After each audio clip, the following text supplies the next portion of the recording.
Ladies and gentlemen, good morning. Welcome to Rome and welcome to this conference meeting promoted by the European Liberal Forum with the support of Fondazione Luigi Einaudi Rome and Movimento Liberal Social Portugal. First of all, thank you for taking time out and being here today. My name is Marco Mariani. I'm a member of the board of the European Liberal Forum. For those who do not know us yet, we are a political foundation and think tank of the ALDE party. We are working across Europe with 47 member organizations to test new ideas for a liberal future in a united Europe. As you know, for the webinar is dedicated to the launch of this book, Corruptissima Publica, Plurimae, for many reasons, and not only because of the old Latin language title, I believe that Rome is a perfect venue for today's conference meeting. Corruption is a subject that can be approached by different disciplines. The book starts from a very famous quotation by the Roman historical Tacitus, Corruptissima Republica Plurimae, that can be translated, when public corruption, the plenty of laws. This is because they are not, in this case, they are not pursuing the common good, but particular interest. Why, despite unprecedented investments and in anti-corruption in the last 20 years, and since the domestic and global monitoring instruments and legislation have so few countries managed to register progress? Most of the current anti-corruption strategies focuses on increasing legal constraints, which often fail because most interventions are localized in societies that lack the rule of law.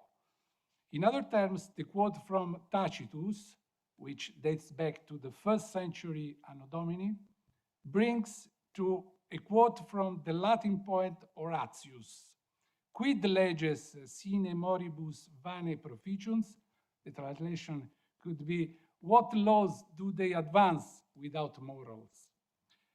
Free election by themselves do not solve the problem of corruption because the electoral process as well could be affected by bribery. The dramatic levels of political corruption observed in Italy in recent decades were in part an outgrowth of the search for campaign funds by incumbent members of regional or national parliaments in competition with other parties' candidates, or even more with other candidates from the same party. Today we have a very motivational speakers from Europe, so I'm really looking forward to hearing from today's speakers if they focus on anti-corruption at the individual level, as do many current theories about anti-corruption, especially when particularism is the main allocation norm, or at a governance level, and what are their observations. Finally, let me congratulate with Fondazione Luigi Einaudi officer, Mr. Federico Sampalmieri and Mr. Gianmarco Bavenzi, who edited the book, and of course with the Professor Magalli, who is our scientific director at Fondazione Luigi Einaudi. So enjoy the event, and I pass the floor back to Emma. Thank you. Thank you, Marco. Thank you very much for your very already stimulating introduction, because I think just listening to what Marco said, we got a few, well, actually, I would say several issues that are going to be discussed, hopefully, during the today meeting. We were very fond of this project. I have been the leader project of the volume, and I think that it would be nice if I just spend a few words to motivate the reason why we selected this topic and the way also we decided to manage the project. The first thing is that corruption is a very, very devastating phenomenon, and it's one of the major pathologies that affect the correct functioning of democratic institutions. And Europe, or at least several countries in Europe, are not an exception in this respect. Corruption is, I said it's a pathology, and I want to stress that the effects of corruption are really very wide and severe in the society, in the economy. Just think that corruption undermines the foundation of the democracy, weaken the principle of legality and equality among citizens of the same country, and also, that's something really bad, erode and weaken the horizontal and vertical trust among citizens and trust with respect to the institution. Besides that, if we want to focus a little bit more in a kind of economic perspective, that is my major, the effects of corruptions are really severe also in terms of distorting the allocation of resources, especially the public resources, distorting the allocation of human capital, altering the correct functioning of the market, and disincentive domestic investments in new enterprises, international investments, and also it also make a burden on small, especially on small and healthy enterprises. So that's just to mention how big, how devastating the effects of corruption can be for the democratic institution as well as for the market. So that was the major reason why we decided to organize this debate about corruption, even to publish the book on that. And what we wanted to do is to use a comparative perspective. Why? Because if we look at the measure of corruption, you immediately notice that Europe is not an homogeneous reality. In Europe, there is a lot of heterogeneity in terms of distribution of corruptions among countries and among macro regions. And so I think that it's very important for us to compare the different situation, the state of the art of corruptions in all the European countries. And actually today, and in the volume as well, there are contributions by all of you that comes from different European realities, different countries. And so we can really share our experience, our view, our information and knowledge about the status of corruption in all different countries in Europe. And finally, the other reason why we really wanted to have this debate today was also to focus not just on the analysis of corruption in the several countries, analysis of the state of the status of corruption nowadays, and also, kind of investigation about which are the factors that really determine diffusion and persistence of corruptions across countries and within countries. But what we want to do today, and I think that starting with Giuseppe is going to be a very good idea because he will tell you why.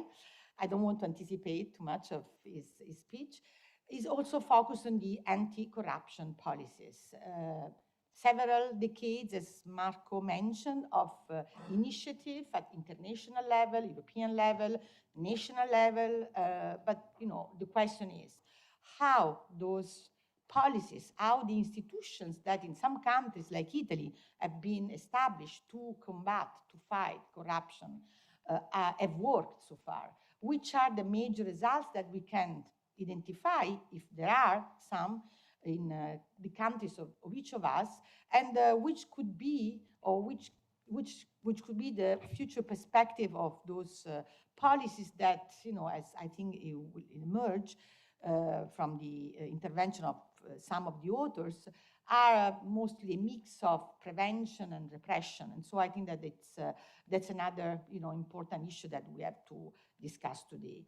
That I'm going to be with you the whole day because I'm going to be the moderator of this debate, and so we will be together the whole day. And I'm going to give now the floor to Giuseppe Abatino. Giuseppe Abatino is an officer of the ANAC, which is the Anti-Corruption National Authority. Italy is a kind of, can we say, a best practice in Europe, because there is a law, a legislation piece, and the institution of the Anti-Corruption Authority that is a very good, very important signal of how corruption is a priority for the country. And so let's listen from the voice of the protagonist of the activity of the Anti-Corruption National Authority, which is, you know, the state of the art of the methodologies and approaches that try to face, address, and combat corruption in our country. Thank you, Giuseppe. Thank you, Chair. Thank you, Emma. Thanks to all of you to be here, and above all, thanks to the organizer, to the Luigi Einaudi Foundation, to the ELF, to organize this very important day to share our experiences in the field of integrity, of anti-corruption, of prevention of corruption in particular, and I can say also in the field of the general topic of rule of law. I'm really happy and glad and honored to be here today because, okay, I used to work in this field for many years, but above all, I not only work in this field, but I really support this field. I'm a fan of rule of law. I really trust in national and international rule of law. So I'm really happy to be here among scholars, and today here I'm not in my role of officials of the Anti-Corruption Authority, but above all, for this reason I explained, I'm here as a scholar among scholars to share our experiences and our future visions also about these topics.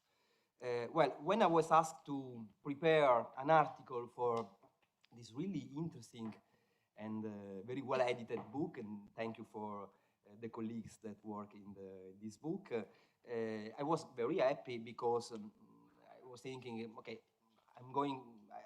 I will have the opportunity to share some experiences, some of my humbly I can say knowledge of this field. So I start thinking, for sure I'm going to speak about the Italian experience. It is very interesting for different reasons that we are going to deepen. But I don't want just to speak about laws and norms of the Italian system, because our laws and norms and regulation of the Italian system, so are very specific. So an Italian audience could be interested in this because they have to put in practice laws and norms. But we here are among scholars, international scholars of the topic, so maybe, and also for me, it's more interesting to focus on tools, on methodologies, on approaches to foster integrity in general terms, and in particular in the field of the prevention of corruption. So I will try to speak about these topics, so tools and methodologies, using the experience of Italy of last 10 years, not more. And I will try also to explain what is the context now and how Italy and the Italian system of prevention of corruption is perceived also at international level. Emma, and thank you for this, to underline this, Italy, not ANAC, but Italy in general terms now is perceived as a good practice at international level concerning prevention of corruption policies and practices, and for sure also in the repressive side of the problem. We will mention it briefly.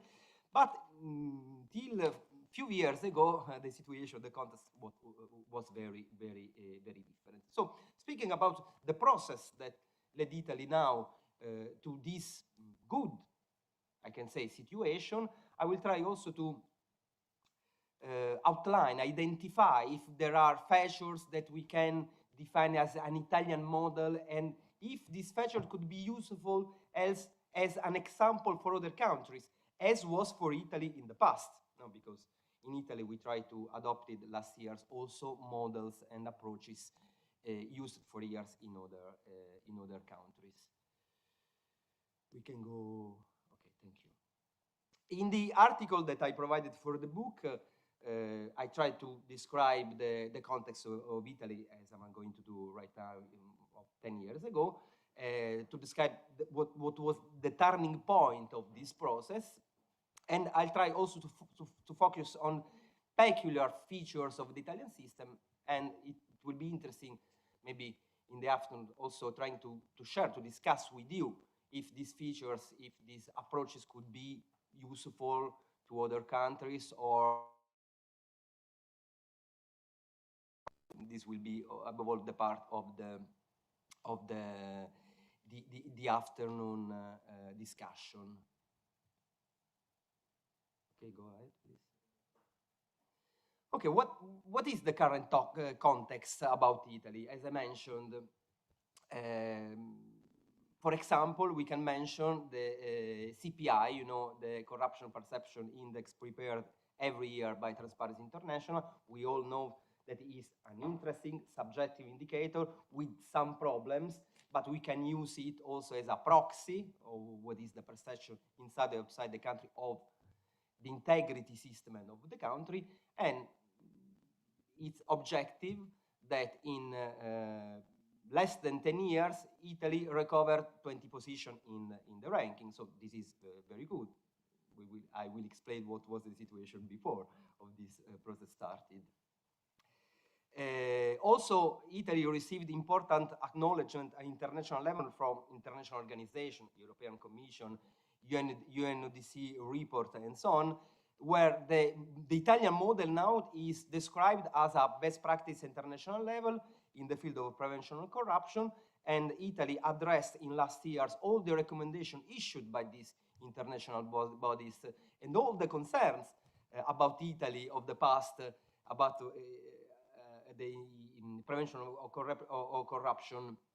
of corruption system, and also in particular, for example, just some example, the National Contract Register of Italy, managed by the Italian National Corruption Authority, was awarded as the best procurement database in Europe. So this is an objective, very important result.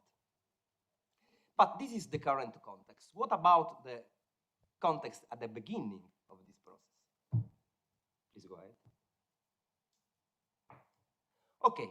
What is interesting to consider, and I try to explain in the book, I'm not going to explain everything that I put in the book, that 10 years ago, the perception of Italy, in Italy and abroad, was completely different from the context that I try to describe right now. Because in the common sense, and also in not only in the common sense, but in international organization and foreign government, there were widespread concerns about the situation of Italy. I can say that concerning prevention of corruption, Italy experimented for years a worrying delay in putting in practice policies and practices used in other countries. I'm just focusing on the preventive side of the problem. Generally speaking, you know that we can approach the topic of corruption from the preventive side and the repression side. Concerning the repression system, Italy was always considered a best practice, also in the past. This is because the great experience of the repressive system in Italy also to fight against organized crime. No? So we used to put in practice the same policies that we construct, I can say, very fast in the world, to contrast, you know, organized crime, called in Italy in various ways, mafia, camorra, andrangheta, and so on. For example, policies to seize goods and funds from the organized crime. Okay, we try to apply these policies also in the repressive side to fight corruption, and are very well known at international level. Also, for example, I'm talking about the last decade of the last century. For example, the very well known judicial procedure called Tangentopoli or Manipulite clean hands. So, from the repressive side of the problem, Italy was always a model to address the problem of corruption. the situation was completely different from the preventive side, because in Italy we didn't have a system to prevent corruption. Italy was one of the first countries that signed the Merida Convention, the UNCAC Convention, the United Nations Convention Against Corruption, the beginning of the 20 years ago, but one of the first countries to sign the convention, but one of the last country to put in practice the convention. This was one of the reasons of the widespread concerns at international level. In the book, I'm not going to speak too much about this, but in the book you will find also a, now we can say funny episode concerning a cablegram released by WikiLeaks, the first release of document by WikiLeaks, where the ambassador of that time of the United States sent a message, a very worried message to the Department of State, talking about the situation of this was 12 years ago, but the situation of the prevention of corruption system in Italy that was considered very ineffective.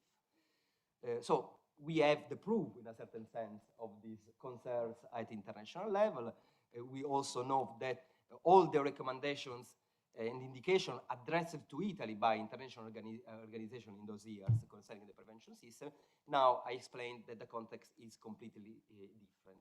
But what was the turning point? The turning point was 9 years ago, so less than 9 years ago, at the end of 2012, the approval of the so-called anti-corruption law, also called in Italy Severino law, no, named after the former Minister of Justice, that is a great person, we can say in general terms, so we really suggest to read about their contribution to the public debate, Mrs. Severino.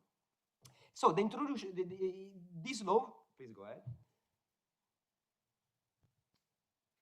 The turning point was the introduction of the anti-corruption law that introduced in Italy, among other aspects, for the first time, a comprehensive prevention of corruption system, and established also in Italy, according to, above all, one provision, the Article 6 of the United Convention Against Corruption, established also in Italy the National Anti-Corruption Authority, that is the pivot, that is the central actor of all the preventive system.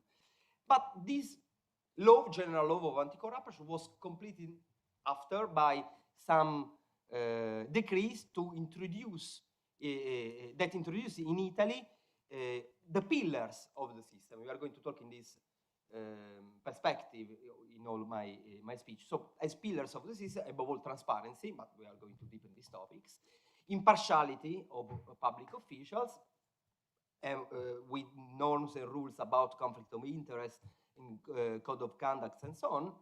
But the very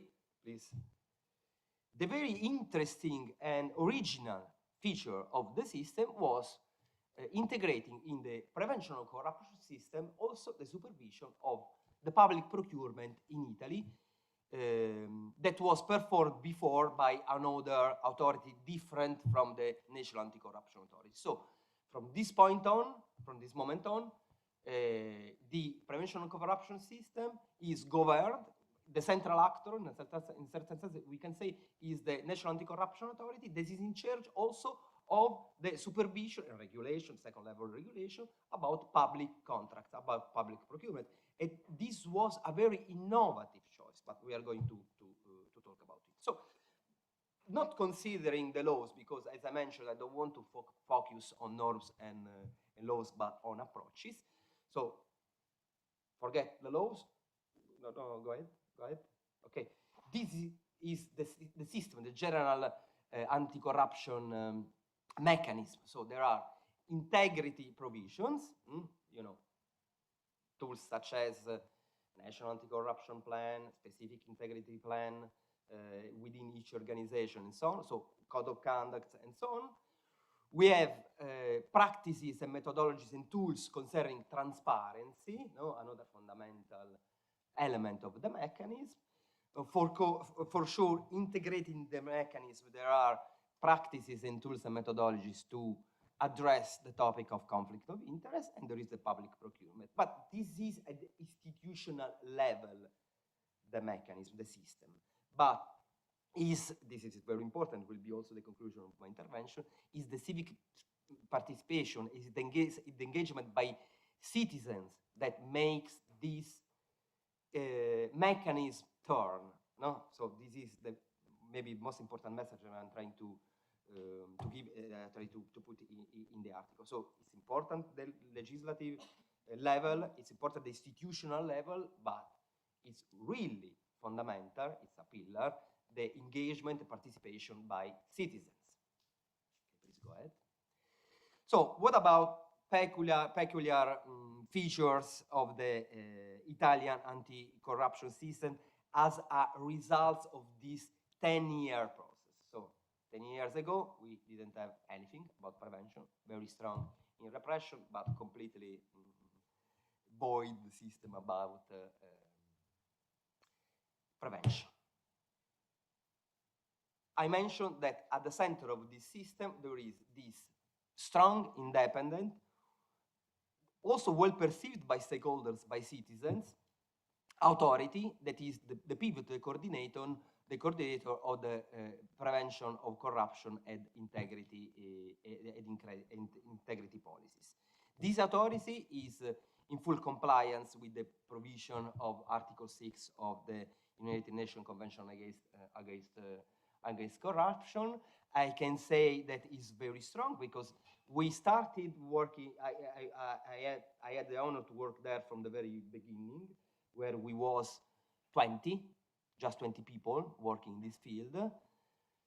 Now, the institutional system provided the authority with more resources. The staff is of about 300 persons, so not so much, not like in Hong Kong, just in Hong Kong, 2,000 people working in the field, 2,000 people working in a very single authority for prevention of corruption, just in Hong Kong. Okay, in Italy, we was 20, now we are 300, that is better than 20, but we cannot compare with 2,000, but it's okay. But what I want to underline are just to mention something, are the independence requisite features of the authority, because the authority is really independent, because independence of resources, we don't have transfer of fund of money by the government, but we have mechanisms to finance our activity from our stakeholders. For example, company participating in tenders and so on, in public procurement. So this is an independent source of financing that is very important as a requisite for independence from our organization. So independence also from the government. ANAC just reports to Parliament with a report once a year. Okay, and regulation norms issued of the second level issued by ANAC have to be applied also by government department and structures. There are also mechanisms to try to guarantee the independence of the board of the authority. So the system is very well conceived from this point of view. Also, there are mechanisms of appointing involving all the institutional level, from the president of the republic to the head of government and so on. The duration of the appointment of members of the committee is different from the duration of the legislation, no? To try to assure an independence also from the political mandate of the moment. So there are interesting features that I try to explain in the book. Please go ahead. And as you can see, as a result of this process, now the institutional mission of the Anti-Corruption Authority is very complex, because it tries to cover all the aspects of the anti-corruption, as I mentioned, from transparency, that is considered a pillar of the system, to conflict of interest, to public procurement, of course, and our subjective scope of reference is very broad, because we have to supervise not only public organization, and just consider public organization, you have to consider more than 25,000 public organization, from ministers to schools to organization of the health system to hospitals. So it's very broad the subjective scope, but also within this subjective scope, there are also private organizations controlled by the public, supervised by the public, or owned by the public. So the subjective scope is very broad. Please go ahead. And for sure, the first topic that we cover with our activity to mention is the integrity field in general terms. And from this point of view, the anti-corruption law of 9 years ago introduced in Italy for the first time, it is not something obvious, so I'm going to mention something, the National Anti-Corruption Plan that was once at the very beginning issued by the Department of Public Functions of the government, but after a reform was issued by the Independent Anti-Corruption Authority. So in Italy, this is a different from with other models in Europe and all over the world. We don't have the government, this is just a good point, but we don't have the government issuing the National Anti-Corruption Plan. But we have an independent authority issuing, releasing a National Anti-Corruption Plan, so the national strategy for the prevention of corruption. This is really interesting, no? And there was a change in this. At the beginning, issued by a government structure, later, with a further reform, issued by an independent authority. And based the National Anti-Corruption Plan, of course, try to design the general strategy of the country about prevention of corruption.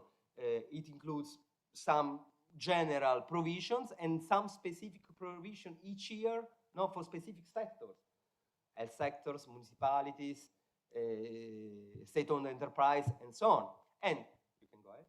Based on the National Anti-Corruption Plan, every public administration, every articulation of the state, also the government, in a certain sense, have to adopt a specific integrity plan, what is we can call integrity plan, talking about general tools, at international level. The name in Italy of the integrity plan is the 3-year plan for prevention of corruption and transparency. This plan have to translate general provision of the anti-corruption plan into the specific context and reality of the specific organization. And there are compulsory, mandatory measures that have to be put in practice to prevent corruption, such as risk management. Organizations have to put specific objective in the plan concerning the training on anti-corruption. The spread also specific objective concerning the spread of a culture of legality also among their stakeholders. And there are specific provisions as the rotation of assignments and so on. So general provision for all the public organization and the controlled private organization too by the public. And each, taking into account the general national strategy, also each organization have to adopt, as in all integrity plans, specific measures within the specific reality. See, these are for sure the main integrity tools taken, as you see, from the international standards and best practices. So Italy, in this field, the choice of Italy was to adopt, not to invent a different model in this field, but to adopt international standards and models. For example, you have to consider that the risk management about integrity, so corruption risks, the law, the same law, and the second level regulation guidelines to apply this law didn't provide from the very beginning a specific Italian methodology for the risk assessment. The reference is made in the law, in the same law, to the ISO methodologies and approaches to risk analysis. So using international standards applied to corruption. And I think this was a very good choice in this field. We have general good practice. We have to adopt these good practices also in Italy. So very smart choice in this field. Please go ahead.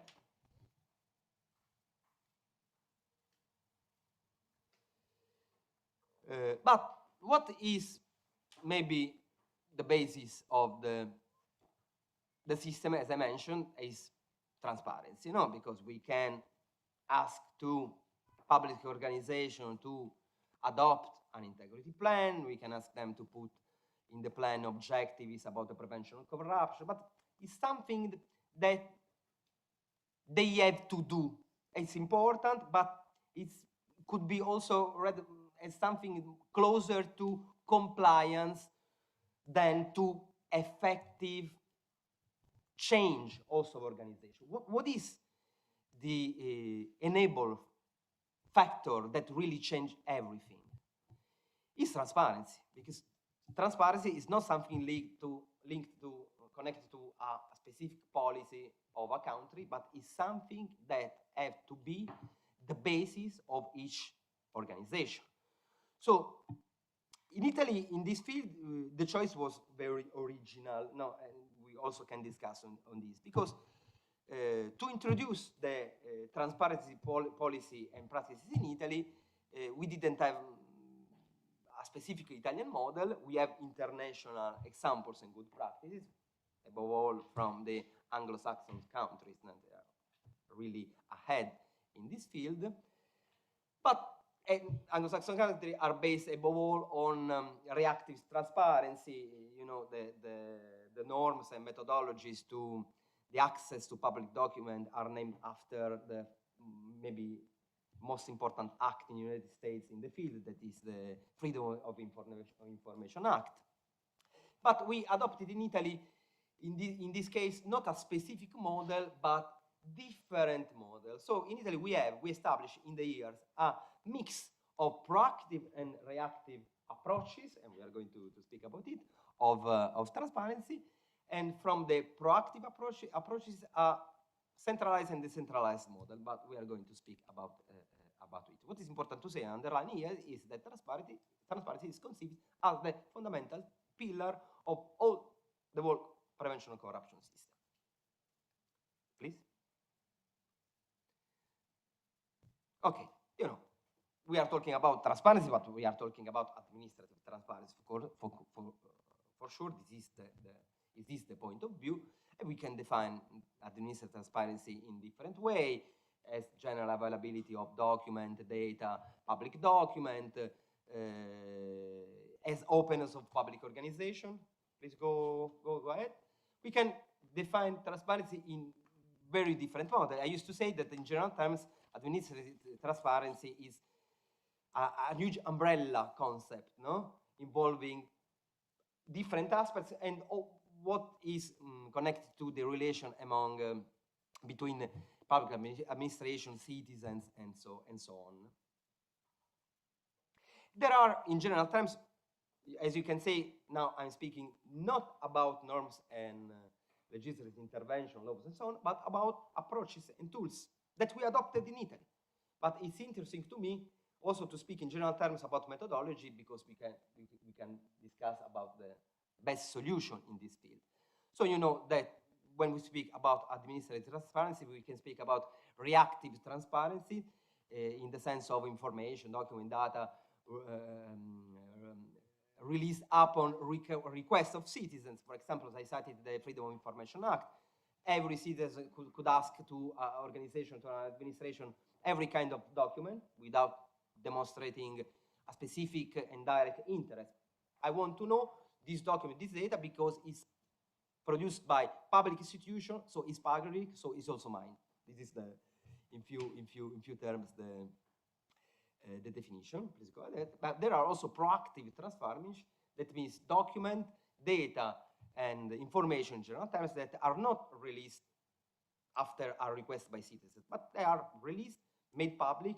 For example, this is now in these times the obvious choice, publishing all this data document on the internet websites of administration. Please go ahead.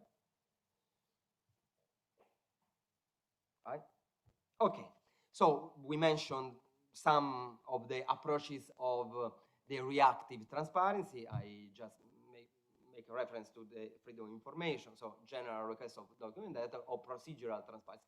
And in Italy, at the very beginning of the system, the only provision that we had at the system was about procedural transparency. We didn't have anything about freedom of information. And please go ahead. Okay, bye. And we didn't have anything also about proactive transparency. We didn't have provision about the publication of data, document information in the internet websites. We didn't manage 10 years ago nothing about open data. So when we had to introduce in Italy something new that was completely absent from our system, we choose different pieces from different international experiences.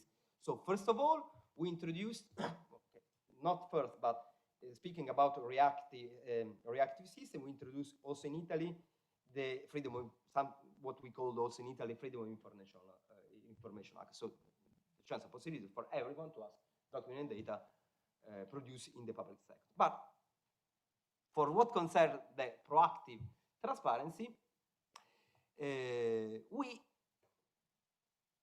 put in practice a specific system because, you know, at international level, maybe the best approach, the most common approach is the decentralized approach to proactive transparency. That is, the centralized approach to proactive transparency. That is publication of documents, but above all data in open format, in central specific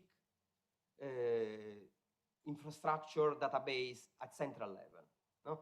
The general model, but it's already maybe 20 years that it's a model. This one is the data.gov of UK, of USA, and so on. They used to publish not so much document, but above all data produced by all the public administration in a central database. This is very useful. No? When I used to talk with colleagues by United States, this is very interesting because for them, transparency is just this, publication of not so much data, but very important data at central level, no? And with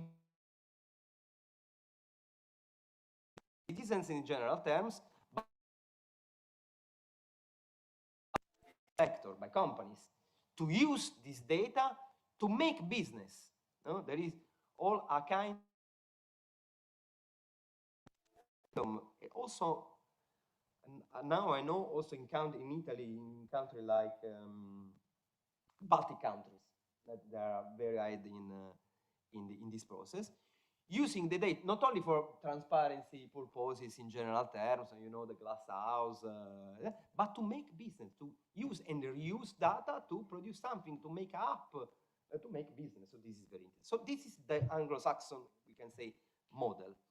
We adopt in part this model, but the Italian choice was to ask to every public administration to publish on their own website in a specific section called Transparent Administration, Transparent Society, for what concerns the private world, a huge set of data. No? 25 subsections of this section, Transparent Administration, Transparent Society, and more than 300 typologies of data, document, information to be published. Of course, this is a very complex model that was not easy to introduce in Italy because from zero to the result that we can see now was not obvious, the process, but it's something interesting that we are trying also to reform now. Maybe I'm going to mention something. So what is interesting to say is that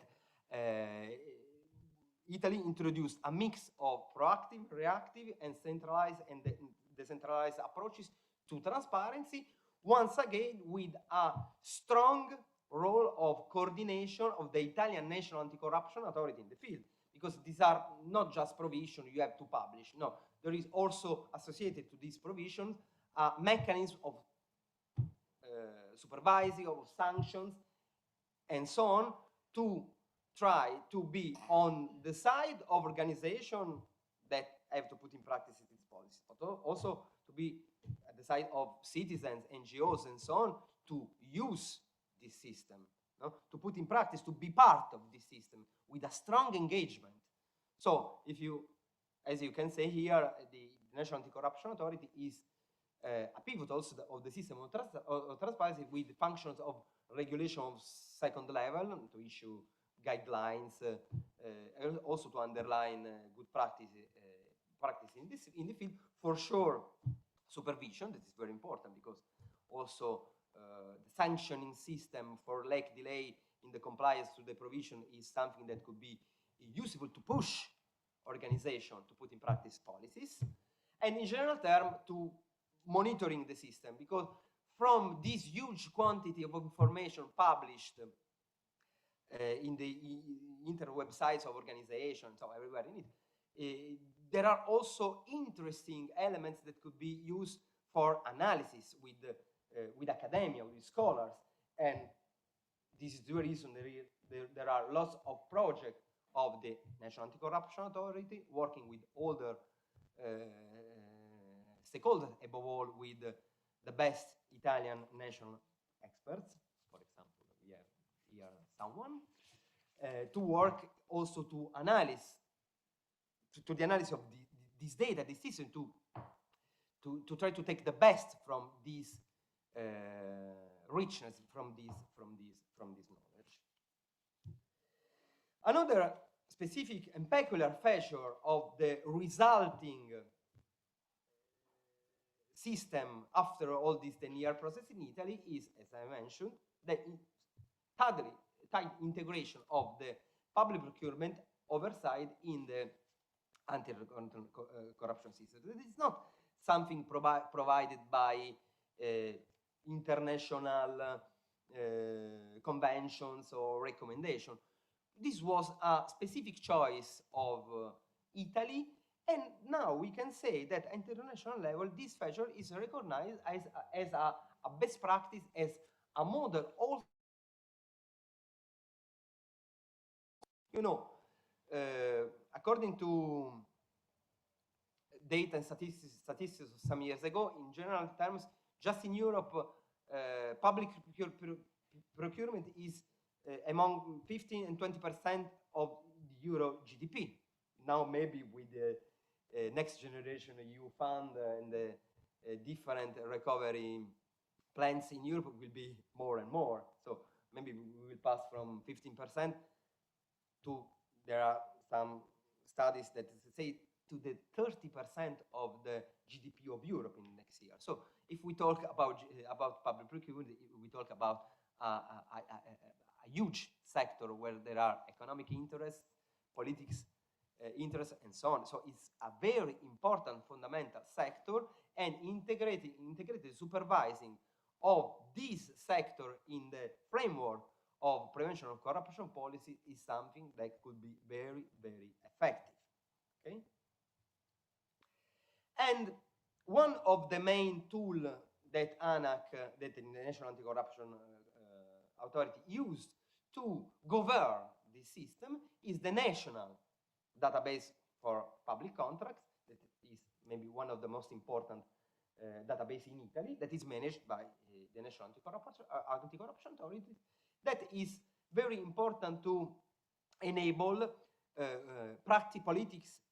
policies and practices for the digitalization and simplification of the system, to try to standardize all the process of public procurement from the very beginning, the call of tender, to the execution phase, because in this database there are data about all the cycle of public procurement. That is something very useful for different purposes. I'm going to mention some potential use of. Define this database not a database, an ANAC database. It's a national database, and these data are public data. That is something that we try to spread also the knowledge of this database, the potentiality of this database to all kinds of stakeholders, from scholars, academia, but also to companies, to citizens, trying to use, to foster a public use of this database of strategic interest for the country. 5 minutes, just minutes. 5 minutes. Okay, right. So it's a very rich database with lots of information covering public procurement of the last 10 years with open data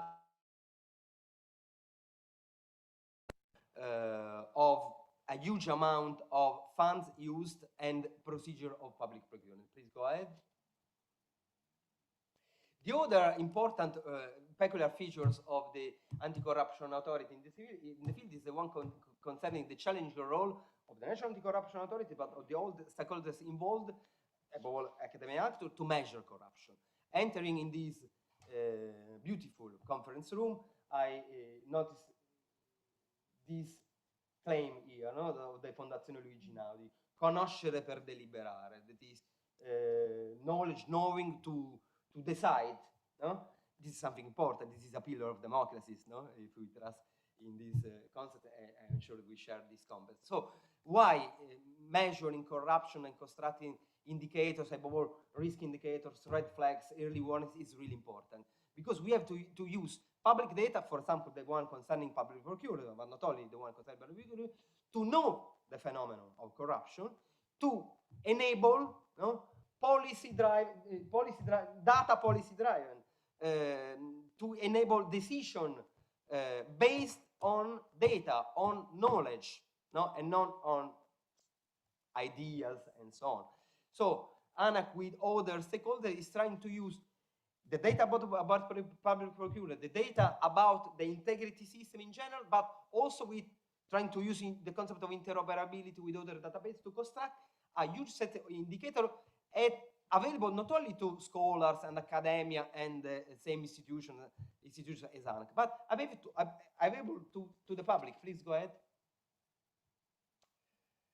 Go ahead, because I don't have so much time. So we are in the field, in this case, we'll try to be in the field of objective indicators to try to cover the lack of information or knowledge provided by subjective system. Go ahead, please. In this process, what is important to do is this is not something that ANAC is doing by itself, but we are working with other stakeholders. So above all, we are trying to also, we will try better method to involve civic society, citizens in this field, because as I mentioned, I don't want to underline once again, this knowledge, this data are really important, not only for institutions, but for people at every citizen at every level. Please go ahead. Different kind of typologies of indicators, not only concerning corruption, but concerning the general context of Italy. So here you can see some of the pillars in which we are working, for example, education, environment, local economy, social capital, and so on, because all this information, the use of all the available public database, public system, public data could be useful to construct knowledge about this phenomenon. Please go ahead. Go ahead, because we don't have time, but we will find the reference to these topics in the book. So trying to sum up, here you can see what we can consider now some specific tools and pillars and peculiar features of the Italian system, from the central national authority for anti-corruption to the really important role of transparency, to the integration of public procurement in the system, to the use of risk assessment, taking into account the international standards in the field applied to prevention of corruption. I don't have the time to mention, but in the book you will find, at the chapter you will find also reference to this point, the importance of whistleblower as part of the, you can say, civic participation in the system, and in general terms, the promotion of citizens and stakeholders participation. Please go ahead. So far so good, we can say, because I mentioned the context of 10 years ago, very big and widespread concerns about Italy. I can say that the Italian case demonstrates that it's possible to change in just some years completely the perception inside, within, and outside the country of one specific sector. No? Because I started from what are the consideration, the appreciation now of the Italian system. So this is the message that countries can change their reality, also position in the international debate. Everyone can manage this, of course, with an important participation of citizens, so not only from the political side, but we are not at the end of the process, for sure, because we can consider the context as a starting point. Please go ahead. Because, you know, corruption is a very important topic in which to invest, but not just in Italy, everywhere. I'm sure you know that this important act issued by President Biden last month in the United States, putting at the center of United States policies, this is interesting, not only within their way to think, to act, but also abroad, because the way to think is this one, but in this case it's really interesting. Prevention of corruption, in general terms, the fight against corruption at the center of the mandate of this administration in the United States. So this will be a very important topic, the other side of the Atlantic, but please go ahead. Also in Europe, go ahead, please. Gianmarco. Okay, but also in this side of Atlantic, in Europe, because you know that there is this, everyone is speaking in these months about next generation EU fund and the various recovery plan approved in different countries. In Italy, the next generation EU and both the next generation EU plan and the Italian National Anti-Corruption Plan mention the topic of prevention of corruption. In concerning 2 points, the importance of prevent and fight against corruption to make the best use possible of this great, huge amount of funds that are going to cover European countries, but also to try to simplify norms. This will be a topic that we will discuss also in the afternoon. So the National Anti-Corruption, the National Recovery Plan for Italy also calls for simplification of norms, for the importance of prevention norms about corruption to make the best use possible of these funds. And also there is a specific provision concerning the National Anti-Corruption Authority that is entitled, just 2 minutes, I'm going to finish, I'm finishing, it is entitled to try to put in practice a central system for transparency. So once again, the importance of transparency for the system. Please go ahead. But go ahead.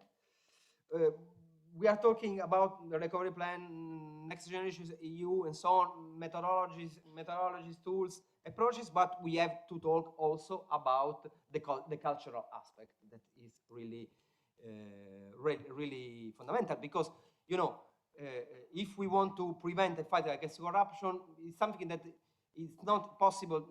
It's not something in charge just of a single, an individual institution, like could be the National Anti-Corruption Authority, neither of the general system of institution, but it's something that have to involve all people, all citizens, because it's something that is important for the democracy, the quality of democracy, but it's something important also for the dignity of everyone. So we think that the cultural change is really the central topic of the problem. Please go ahead. And I can say what I learned from my experiences working and studying this topic for years and years, that it's a really important tools, methodologies, and approaches. It's really important, the cultural aspect. But what is really an emotion every time for me working this field, studying, seeing the participation of people. You know, people, okay, saying now we have norms, now we have methodology. We have to put in practice methodology. It's not a matter of compliance. So reports, complaints to institution, to organization, with reading these complaints, the reports also to the National Anti-Corruption Authorities regarding all topics, not only anti-corruption, but it's something that is really interesting to note because people really trust in institutions, sending reports, sending complaints, using their time to try to make institutions to translate in practice policies. This is really important because people, simple citizens, participate in this, trying to put in practice general provision and to use the methodologies, the tools provided at the system. Making these are, I think, feeding democracy. because we have to remember that when we work in this field, in the rule of law in general terms field, in this case, in integrity and the prevention of corruption field, when we talk about this, when we practice, translate into practice this general provision, this competence, we are talking and we are feeding democracy. And this is my maybe most important message. Thank you, and sorry for the delay. Thank you very much to Giuseppe Abbatino for the clever reconstruction of the Italian strategy, anti-corruption strategy, and also I have to say for the passion that you put into your work and into your studies of the phenomenon on several respects. Well, it's a fact that Italy is improving. It's a fact that there are, even though marginal but steady improvements of the situation in Italy, but we have to stress that still the situation is difficult. Still, the CPI is low with respect, to other countries in other geographical areas. So it would be really a quite challenging idea, and to investigate further this, how much and to what extent the new regulation and the prevention strategy that Italian established has really impacted on that improvements, and whether there are also other causes that would, really put Italy on this kind of virtuous path, even though the way is still long and difficult, I assume. But anyhow, we will have occasion to discuss also, later about Italy in comparison with other countries. And now I would give the floor to Alisa Muzerges. She's Associate Fellow of the Euro Creative think tank. And now we move to another side of Europe that is very important as well. And she's going to talk about new approaches to counteraction of corruption in Georgia, in the Republic of Moldova, and in Ukraine. Thank you, Alisa, for being with us. Thank you so much, Emma, and thank you so much for Luigi Einaudi Foundation and ELF for initiating this super interesting project for me, especially. I've started my professional career as an activist, anti-corruption activist and transparency activist in Ukraine years ago, and actually when you were speaking a lot about the access to public information, it was really like I cannot say my baby, but baby a bit, because I was one of the main lobbyists of this legislation back in Ukraine, and there are subsequent changes, and I'm proud to say that this law on access to public information in Ukraine is actually one of the most democratic. We like to praise ourselves today a bit for some achievements, but that's really, really important.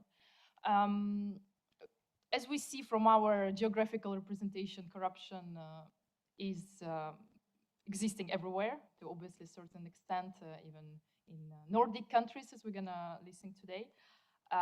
But I believe that like the negative influence of corruption and on corruption, on the state, on society, on its democratic development, is especially harmful to countries which are in transition to democracies, which are aspiring democracies. And these are the countries which I'm going to talk about today. These are, if I can have a presentation, please. These are the three countries in the eastern borders of the European Union. These countries are aspiring to join the club at some point. Can I have a slide, please? Yeah. Ukraine, Georgia, and Moldova are members of the Eastern Partnership framework of the European Union. All three countries stated in their ground legislation and constitution that they Euro integration, and in the case of Ukraine and Georgia, Euro-Atlantic integration is the aspiration for the country, which basically means that they also subscribe to this kind of set of reforms. Next slide, please. And international obligations provided by the EU. Next, please. Okay, so here I'm showing that basically these countries really aspire, and they subscribe to this so-called roadmap of reforms, which association agreements are about. While these documents are containing most part of economic cooperation with the EU and the integration of economic union, but 20% of this agreement is about the political side, and majority of it is actually about rule of law and anti-corruption. So just to show that the anti-corruption and rule of law are mentioned precisely in the association agreements many times. I won't go through the legal details here, but the issue of anti-corruption became really a national priority for Ukraine for many years.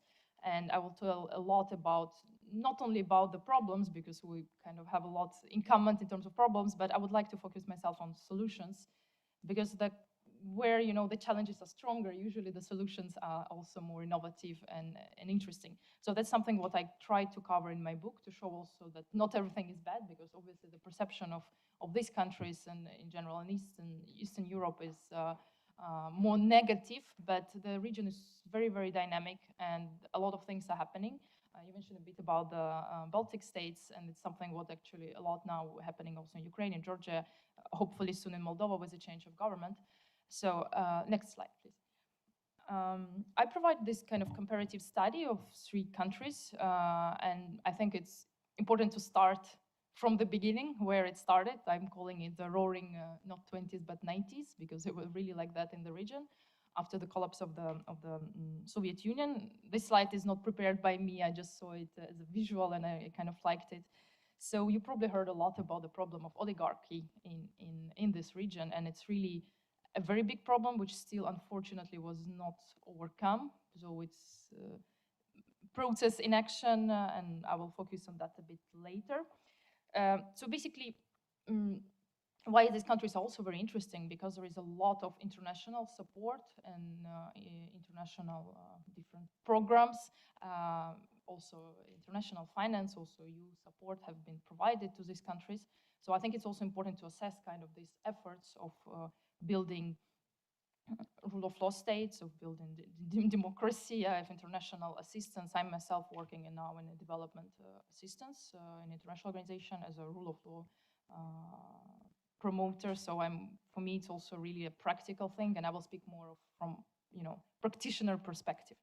So basically, despite these 3 already decades of international efforts and a lot of financial support, as I mentioned, still the region has a lot of problems in terms of anti-corruption. The perception both outside and inside the countries is still also quite high on anti-corruption, as I will show in the next slide. But like why and what's the main problems of this situation? Basically, after the collapse of the Soviet Union in 90s, and I would say kind of a chaotic privatization, very weak institutions, corruption, which actually was already inherited from this Soviet nomenclatura, absence of civil society, absence of tools, and maybe even understanding on the side of civil society of their rights to monitor the process, to provide the feedback. It led to creation and emergence of basically this super rich people who abused the power, oligarchy as we call it. And back then, early 2000s, World Bank even coined a new term, which was state capture, in order to characterize this endemic corruption in the Eastern Europe and Central Asia region during the transition from the Soviet times, Soviet era communist to countries in transition where they are now. Basically, the term was used to kind of characterize the efforts of private people, private companies and individuals to shape the underlying legislation, basically to shape the rules of the game in the state through public payments to public officials. The simultaneous process of building state institutions after this collapse of the Soviet Union and the massive redistribution of state assets created really this fertile ground for state capture and administrative corruption. We all heard about Washington Consensus, which kind of promoted the privatization as a magic pill for developing countries. But unfortunately, back then, it didn't take into account the fragile state of institutions. It's only now, there is a lot of research. There are all these books on the failed state, etc., which talk a lot about the role of institution. But back then, the thought in development community was about the law. So basically, if we develop a good law, which is according to the international standards and best practices, no matter which society we are in, and we kind of not impose, but we help, to get it in action, everything will change. But as the experience showed, unfortunately, it doesn't work like that. We also mentioned already the whole cultural change, behavioral change, because it's also a lot about it, but also the role of state institutions, because this is actually, from my perspective, also one of the crucial points. So basically, these people, the oligarchs, who back then played on the absence of rules or change of rules and abused these rules, were after in charge of creating these rules. And while in the three research countries, in Georgia, Ukraine, Moldova, obviously the situation is very different also because of the size of the countries. The oligarchy also developed in a different way. While Ukraine has been the biggest of the countries and very rich in resources, this particular group of people, they managed to abuse and profit from some of the areas which they basically abused mostly. It's like the energy area, the raw materials. And while it was a very different way of forming of them in Georgia and Moldova, the common features which these oligarchs have in all three countries is that they not only influence, right, the legislation development, but also they started to influence the political sector, political parties, media. So basically owning the media, buying the media, and through that influencing the political sector, and through political sector basically influencing the whole legislation process. And it's kind of creating this vicious circle, which we are still trying and to fight. And I will tell about that a bit more. So if you can have a next slide, please. Basically, this whole process of the fatigue of society about the corruption, about the arbitrary of authorities, led to some popular uprisings of people. You can see, you probably heard about some of them. And please don't take into account any political figures. I'm not talking about politicians, but I will tell about tools and methods which they created despite of their characters. So one of the first kind of revolutions which happened in our region, it was the Rose Revolution, so-called Rose Revolution 2003 in Georgia, which was led by Mikhail Saakashvili, who was elected the president. He managed to implement, and there are also a lot of research and books on him, on the success of Georgia back then. He really managed to implement a number of very radical, I would say, reforms, very innovative reforms, which led to almost total eradication of administrative corruption. We talk here about administrative petty corruption in the country. I will show you also a bit more of data on that. In Ukraine, there was an orange revolution where you can see the sign "Stop Corruption" in next year, in 2004. No. When can we put that? But unfortunately, the results, even though kind of the revolution won and the candidate won, unfortunately, the inactivity, especially in the field of anti-corruption, in the field of democratic development, led to the personality of Viktor Yanukovych getting back into power. He was actually the person against whom the whole revolution started. But under his presidency, the level of corruption and lawlessness reached the new heights in the country. The state capture of his close circle, which was called family in Ukraine, because it was actually his closest circle and son and people, coupled with the whole geopolitical turn against EU and turning back to Russia, led to very massive protests all around Ukraine, which first were called as Euromaidan, because they started as a support of actually, it started as a support of mostly young people for Euro integration choice of Ukraine, and I was a person also who was standing on that Maidan from the first to the last day. But then it stopped being only about EU, about geopolitics, because we call it after a revolution of dignity. You mentioned dignity, and for me it's also a very crucial thing which I passionately believe in. It actually was against the corruption, against the lawlessness of authorities, for human dignity, for everybody having equal opportunities, and against this, small oligarchy club who abused all levels of our society. So Euromaidan happened. It won in 2014, and I think it's actually a starting point when I will talk a bit more about Ukraine, where the reforms really started. So Ukraine got its independence in 1991, but the real process of state building, I would say, democratization, actually really started in 2014, even in difficult situation, the security situation. Ukraine is going through the military conflict with Russia, but even in this situation, there have been enormous progress, and I will tell you more about that. In Moldova, there were obviously the protests and popular uprisings, but I call it a political revolution. This lady you see on the screen, Maia Sandu, is a newly elected president of Moldova, who actually campaigned on anti-corruption platform. And this spring, if I'm not mistaken, or summer, they had their early parliamentary elections, and her party won the majority. So basically now, it's very easy, obviously, to analyze, the progress, but knowing quite well also quite a few people in the government, and knowing that their backgrounds, they really came from also civil society, international experts, really aiming and trying to make progress. So I will, next slide, please.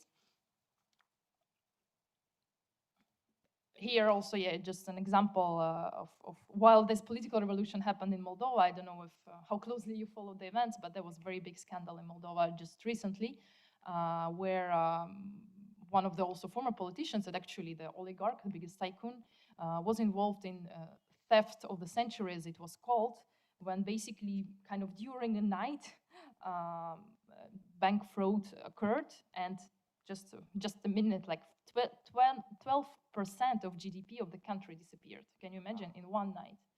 And nobody knew, so it was kind of coordinated fraud in 4 banks. So obviously people were frustrated, as you can imagine. Actually, the case is still ongoing. They still now, through legal mechanisms, trying to get the money back, but this Mr. fled the country, obviously. So that led, obviously, to a series of protests, but for me, the main important, I think, achievement is actually the win of Maia Sandu and her very progressive, pro-European, anti-corruption government. So we will see. It's a very interesting now case to follow, actually, developments in Moldova. So next slide, please. As I mentioned, perception of corruption is still very high. I'm also a bit, I wouldn't say skeptical, but I think we can also debate. It will be interesting to talk about the issue of perception of corruption and what affects it. We also, I think, mentioned yesterday, we had a little conversation about the trust, and I think it's also very interconnected, the trust in state institutions, not only institutions, but trust in society. I mean, also Italy is kind of a very low trust society, probably one of the lowest in European Union. These 3 countries also have a very, very low trust, unfortunately, and this is one of the problems which we also think how to tackle and how to rebuild trust. And I will talk about actually some practical tools which were implemented, which actually helping to rebuild trust in the state. So there were like national polls which were conducted by international organizations, and they ask, I'll show, actually it's interesting to see because today it's the same question asked in Moldova and Ukraine and Georgia. What is the most important problem facing Moldova today? Obviously, it's mostly economic, but you can see that corruption is a third, it's 22%. Next slide, please. When you ask people who live in the Chisinau, which is the capital of Moldova, what they think, what is the most important problem, corruption is on the first stage, because obviously the economic development is a bit higher in the capital than in the rest of the country. But yeah, people see it as the biggest national challenge. Next slide. Then when people asked what is the most important problem facing you in your household today, we can see that corruption is quite low. You probably cannot even see it. It's actually 3%. So it also maybe shows that, it's all about the perception, right? So when we say perception of corruption, very often it's not about really when you actually experience it yourself, right? But it's because you read a lot in the media, and usually all these cases are very covered also for a number of reasons. So it's also, here I think all these perception indexes, it's great to have them. It's great because it also provides some comparison. We can also see the progress or regress in some cases. But I think also it would be interesting also to debate with you on what you think on this whole issue of perception. Next slide, please. And it was a question asked just ahead of elections in Moldova. And so basically they asked, in the event of a new government, what specific issues should be the top priority for the new government to address. And again, the majority said corruption, which I think also contributed to the victory basically of Maya Sandu party, which main campaigning point was actually anti-corruption. Next slide, please. Here we move to Ukraine. When people are asked which 3 of the following issues are the most important for Ukraine as a state, first would say that there is a military conflict, because obviously still it's security issues are usually on top, right? You need to feel secure, and then all the rest is happening. And then almost half of population say that it's corruption within state bodies and law industry production. Next slide, please. Again, if people are asked what is the most important issue for you personally, yeah, for your household, you see the top is mostly economic issues, and then corruption, I don't really even see if it's mentioned at all. No, I think it was mentioned somewhere, but it's also kind of on the lower point. But again, obviously, people understand that corruption causes economic 70%. Yeah, oh, thank you. Yeah, corruption with state bodies. It's obviously very, very low, but as you can see, lower than on national level. But considering that economic issues are in priority, people understand that they are caused by corruption itself. Next slide, please. And here we move to Georgia, which is an interesting example, because when people asked what is the most important problem facing your country today, I exactly put you in the red dot because it's hard to see, because corruption is less than 1%. So it's kind of a miracle. And then the next slide. What is the most important problem facing your household today? And here we don't even have corruption at all, actually. So basically, it shows you that Georgia is really an interesting, very interesting case. I don't know if there are issues like that, or polls like that were made in Italy and conducted in Italy. It's interesting to see also the level of corruption, how people perceive it. And here I would, next slide, please. I'd like to show the corruption perception index, which we mentioned, and which actually confirms the findings also of this national polling. Basically, you can see that Georgia is doing quite well. So the corruption perception index uses a score from 0 to 100, where 0 means that the country is highly corrupt and 100 is very clean. So you can see Georgia is like in almost 60, and actually it's been ranked among the top 50 countries, which are like least corrupt countries according to the rating, while Moldova and Ukraine unfortunately found themselves only in the second 100. But if you look at the kind of tendency, you see that there is some progress, there's some light, while Georgia is kind of roughly stable. But again, I would like to mention that, as I mentioned, I'm quite skeptical to assess it only as a perception of corruption. I think we need to look more general. And next slide, please. I also would like to provide, you probably also heard about the Justice Project Rule of Law Index. They also do annual reports, and they assess the situation with the rule of law, also with corruption. It's like really a comprehensive data based on the polling of experts, based on the national polls, so they really aggregate a huge amount of data. So for me, I think it's like much more representative on that. And here you can see again the tendency. Basically, Georgia, unfortunately, is now getting a bit down from we can see, while Ukraine and Moldova are progressing. Here it's also, they take into account the state of democracy, which unfortunately Georgia having quite a few problems these days with, but we won't talk about that. It's not the topic of today. So I think it's important in terms of also, again, this assessment to provide a bit broader picture. I think I'll talk also about the rule of law, because it's really also the thing I'm working a lot on. And we cannot talk about corruption without taking into account the state of rule of law in the country, the independence of judiciary, the functioning of investigative bodies, etc. I will also mention that later. Next slide, please. So as I called my chapter is also kind of examples and success stories from the East, because we tend to usually in our part of the world get more examples from the West and successful examples, but vice versa, it doesn't really work.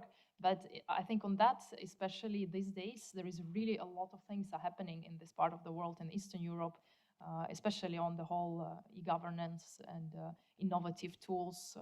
You mentioned also Estonia is obviously one of the brilliant examples, and they were one of the first to implement it in European Union, or maybe even in the world, actually. And I remember 10 years ago being there and being told about all these progressive reforms. And I think even my colleagues because it was international events, from Sweden, from Germany, they were shocked about these things because it was super innovative. Now we try also to implement more and more also their experience and see also not only benefits, but some drawbacks, because obviously there is a whole sensitivity and of also cybersecurity, and we can, another issue, but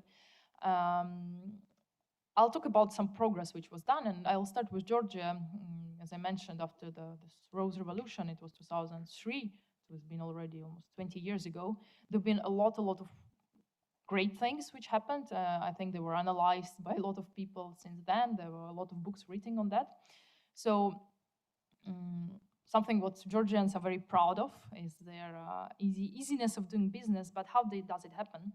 One of the priorities of the new president back then, Saakashvili, and his team was deregulation and debureaucratization of the public processes. Basically, the whole red tape and complicated rules, very poor public services have been really a sort of petty corruption in the country, not only in Georgia but in the whole post-Soviet region. And when his team came to power, they just started to slash all business regulations. They started to eliminate entire agencies that served no basically legitimate purpose, or were unable to implement their mission because they were incapacitated to do that. They hired a lot of new people, retrained staff. Can we have a next slide, please? And no, next slide. Yeah, and it led not only to change, in the country, but also, as you mentioned, the whole international perception. So you can see it's since 2014, Georgia was on 112th place of the World Bank's Doing Business Index. In this year, they are on the 7th place. Basically, you can open your business, you can receive licenses, you can do everything within like a few hours. You can do it all online. You don't have to go and you don't have to stay in queues. I'm currently living in Italy, so I'm also facing a lot of bureaucratic issues I don't need to explain to you. But for me, coming from that part of the world, it's like a bit of cultural shock, because I'm used now to having my passport printed in front of me, and I'll show you in which kind of conditions it's been done. So that's why I think that it's not to show, that we are better in something, but I think that there are a lot of great things which are happening in different countries, and it's great to share these experiences. Next slide, please. Yeah, so basically I told about the regulation. So you can see the number of licenses, permits was just cut in great numbers, and it really helped people to make not just doing business easily, but live easily. And again, it's all about trust in state. It really helped to increase trust in their state institutions, because life became more predictable, and the level of this petty corruption is just close to zero at this point. Can we have a next slide, please? So basically, again, the bureaucratization. The public sector was downsized by 2/3.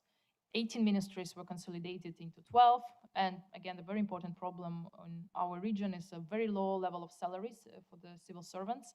So the salaries were around $30 US, you see it right, and they were increased to 1,800. So basically, the idea is to create public service competitive. So yeah, it was 2,000 in Georgia. It was probably the lowest level of salary, but it was 2,000, so obviously exchange rate also was different. But I mean, in Ukraine, it was also not far from it. It was probably 50 starting back then, yeah. So you can imagine how it happened. And obviously you can imagine that young people with high education would never go to be in public service because you basically cannot survive on that money.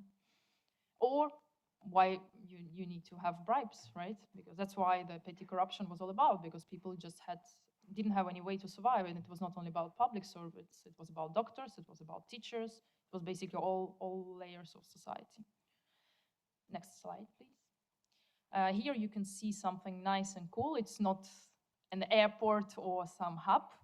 It's actually state. I will tell you exactly how it's called, because it's a state halls. Can we have a next slide, please? It's a Tbilisi Public Service Hall. So basically, it's a one-stop shop administrative center. It was also opened back then by Saakashvili in early 2000s. And they opened it all around the country. This one is the most impressive. If you go to Georgia, to Tbilisi, just go there. You can even have a tour around because it's super modern, transparent, friendly. So basically, you can get up to, I think, 500 different services in one place in a very transparent way. Sometimes it's not even contact to contact. You just go put your ticket, you put what you need, and then there is a kind of pipe which brings you, for example, your newly freshly printed passport. So the idea was to, to limit to the maximum extent the contact, person-to-person contact. So basically, there will be no, no corruption involved, no interest involved. After Euromaidan, Ukraine followed. I'm also there. After Euromaidan, Ukraine followed the successful example of Georgia and in public sector. Next slide, please. And now also this is in my native city, Kharkiv. Was just recently opened a public service center where you can also go and receive everything in one place. And I had a pleasure and experience of dealing with that, of changing, my driving license, where they just print it in front of you and giving you this hot steel plastic card with a chip. And that's really something what I can assure makes people feeling the difference and make people trust the state and improve the situation. Next slide, please. A computer has no friends or godfathers and doesn't take bribes, not even Bitcoin. This is a quote of current president of Ukraine, Vladimir Zelensky, whose main campaign message was state in a smartphone. Next, please. And actually, since he became a president, he really started to implement his main message of digitalization. So this is something what was also done in Georgia. It's a one portal where you can do everything online, from, I don't know, getting best birth certificates, registering a newly born baby or a new business, etc., to closing your business or closing everything. It's also in English, by the way, you can access and check how it works. Next slide, please. In Ukraine, we went even further. Now it's everything in smartphone. I have this app, which is called DIA, which is Action in Ukraine, where I have all my documents, and including passport, international passport, green pass, driving license, and within the country, I can use everything in my phone. I don't have to take all my paper or whatever documents. By the way, we don't have paper documents anymore. All of them are now in plastic and in chip.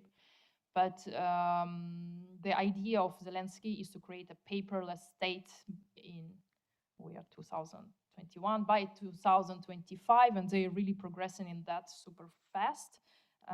We have a special ministry for digitalization, and these guys are we're quite famous country for IT stuff, and they involve best experts on that, on developing the kind of different useful apps for the state, and it helps again about the trust, about corruption. Next slide, please. I'm almost there. I just want to mention that because also you were talking about the e-procurement or procurement rather, as a part of anti-corruption. And this is something what is really, we are very proud of. And I was proud also to be part of this as a project because Prozoro is the first e-procurement system in Ukraine. It's a hybrid electronic open source system which was created as a result of partnership between business, government, and civil society. But the interesting story about it is it actually was born by the civil society immediately after the revolution. It was like very progressive IT people, people in finance who understood that procurement is one of the biggest sources of grant corruption. And basically they created this platform. It was like a testing platform.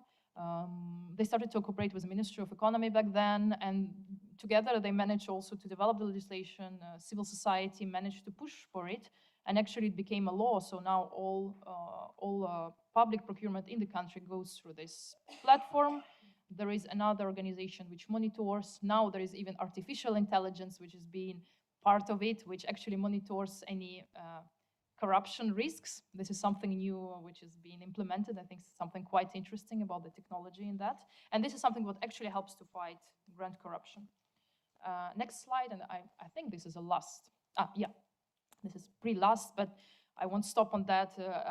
But this is also very important things, is anti-corruption infrastructure. Also, you're mentioning a lot about this. This is how it looks in Ukraine, and it's actually started exactly also 10 years ago. Basically, the whole infrastructure has been developed from prevention agency to NABU, which is very important. It's anti-corruption detectives who are investigating. This is like one of the crucial things. There is a special anti-corruption prosecutor's office. Recently, there has been a high anti-corruption court, which was established in cooperation with international donors, partners. The testing of these judges was streamed online, so it was super transparent and the most open. I think it was the first actually world example, because there were all the international partners were involved and are involved in that process. And also, I think if you're interested more, you can find there is a lot of that online. I would like to finish on that. There is just one slide as kind of lessons learned from the experiences of anti-corruption efforts. As I mentioned, rule of law and corruption are interdependent. And that's what we see. There is still, unfortunately, the judiciary reform, for example, in Ukraine is ongoing, and it's kind of painful. And it's a learning lesson not only for us, but also for our international partners, because they understood also that the tools and methods which might work, for example, in Sweden or, I don't know, in Germany, don't really work in Ukraine, because also you need to take into account cultural, behavioral, and all other issues. So there are now a lot of things happening, very interesting things.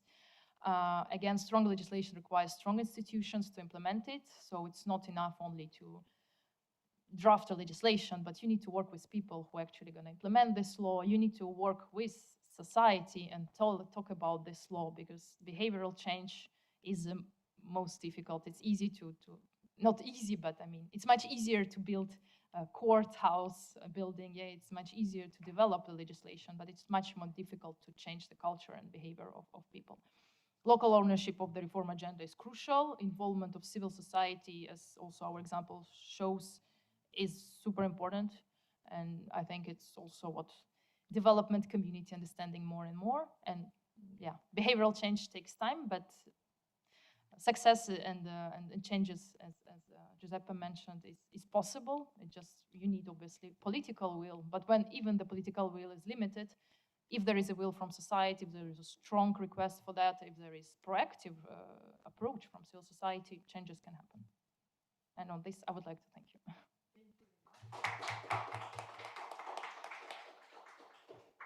Thank you very much, Alisa, for your very interesting and multifaceted analysis that provide us with several keys to understand more in depth the situation of these younger democracies. So now we have a very short coffee break, because we already accumulated some delay, some significant delay actually. So I think that we have to be a little bit, faster later.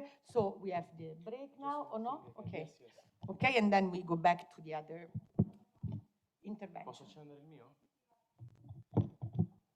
Yeah, just some like logisticals. we're supposed to have a QA at 12:10. I would suggest to skip that QA so that we can go smooth with half an hour with the other two speakers before the lunch break, and then have a final bigger QA sessions with also some policy recommendations and conclusions, if you all agree.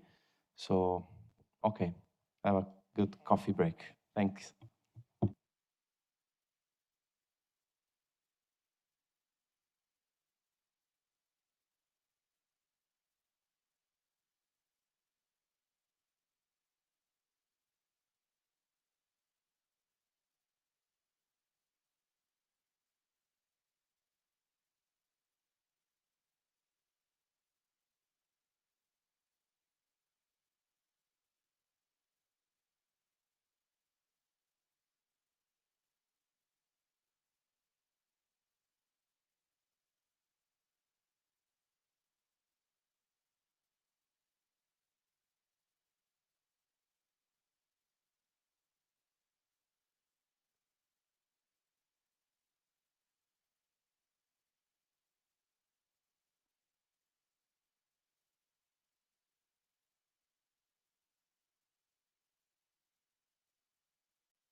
So are we ready to start again or too early?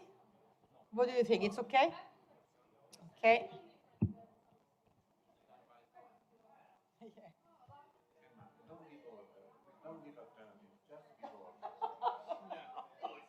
Yes, okay, let's start. Okay. Okay, okay. So I introduce you Fabio Padovano, colleague of the University of Rome, and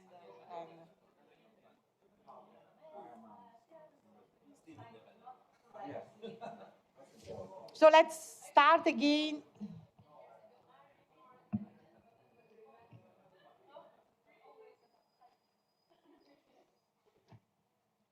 Georgi Folk and Frederick Malberg. Okay. We are here. Okay, that's good.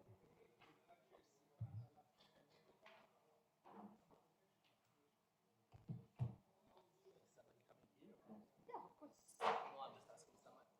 No, no, no. No, no, you can. No, keep it because of the distance. We have to, so it's good that they stay. No, no, you can put it. Finish coding. You come a little closer. You may come just a little closer, then you can use that. Keep the 1.5 meters. Okay, we're ready. Okay, ready. Okay, so now second part of the morning. So far, already a lot of interesting issues have been raised. So now I'll give the floor to Georgi Folk, who is the founder and head of communication of Eurologos. He's going to talk about corruption in Hungary and Central Europe. So we're going to have also the perspective of Georgi on that area of Europe. Thank you. Does it work?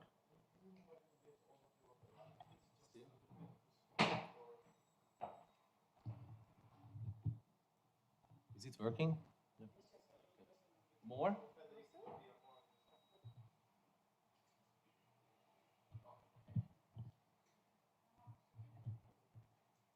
So hello everyone. My name is George Folk. I'm a Brussels-based Hungarian journalist for a very long time, and I have. Isn't it loud? Is it on? It's not on. That I know it's on. Okay. Okay. Super. So I had the privilege to cover the rule of law disputes and all other relevant political disputes between the Orbán government and Brussels and EU institutions and other international bodies from 2010 onwards. I was there since 2008, so I have a really wide perspective about what happened between Brussels and Hungary. And I think this is relevant if we talk about. Shall I like really sing into it like this? Okay.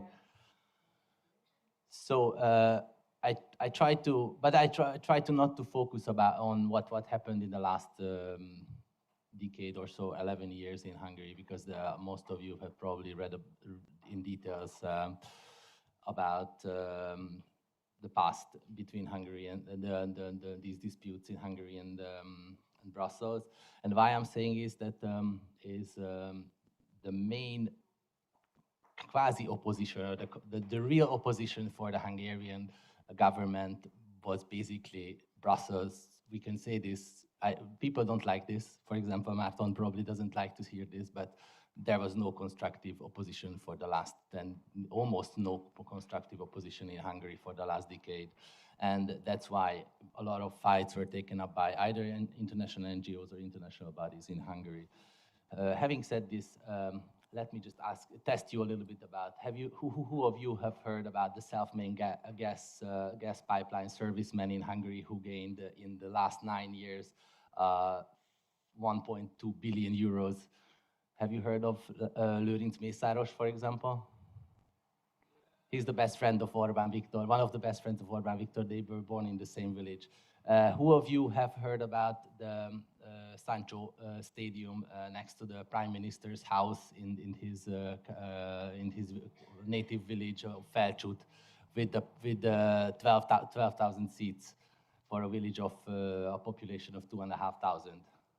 And who of you have heard of the son-in-law of Orbán Viktor who gained through some basic funding gained from Lőrinc Mészáros, and then was able to build his fortune, which first on this Europe-wide, widely known corruption scandal about on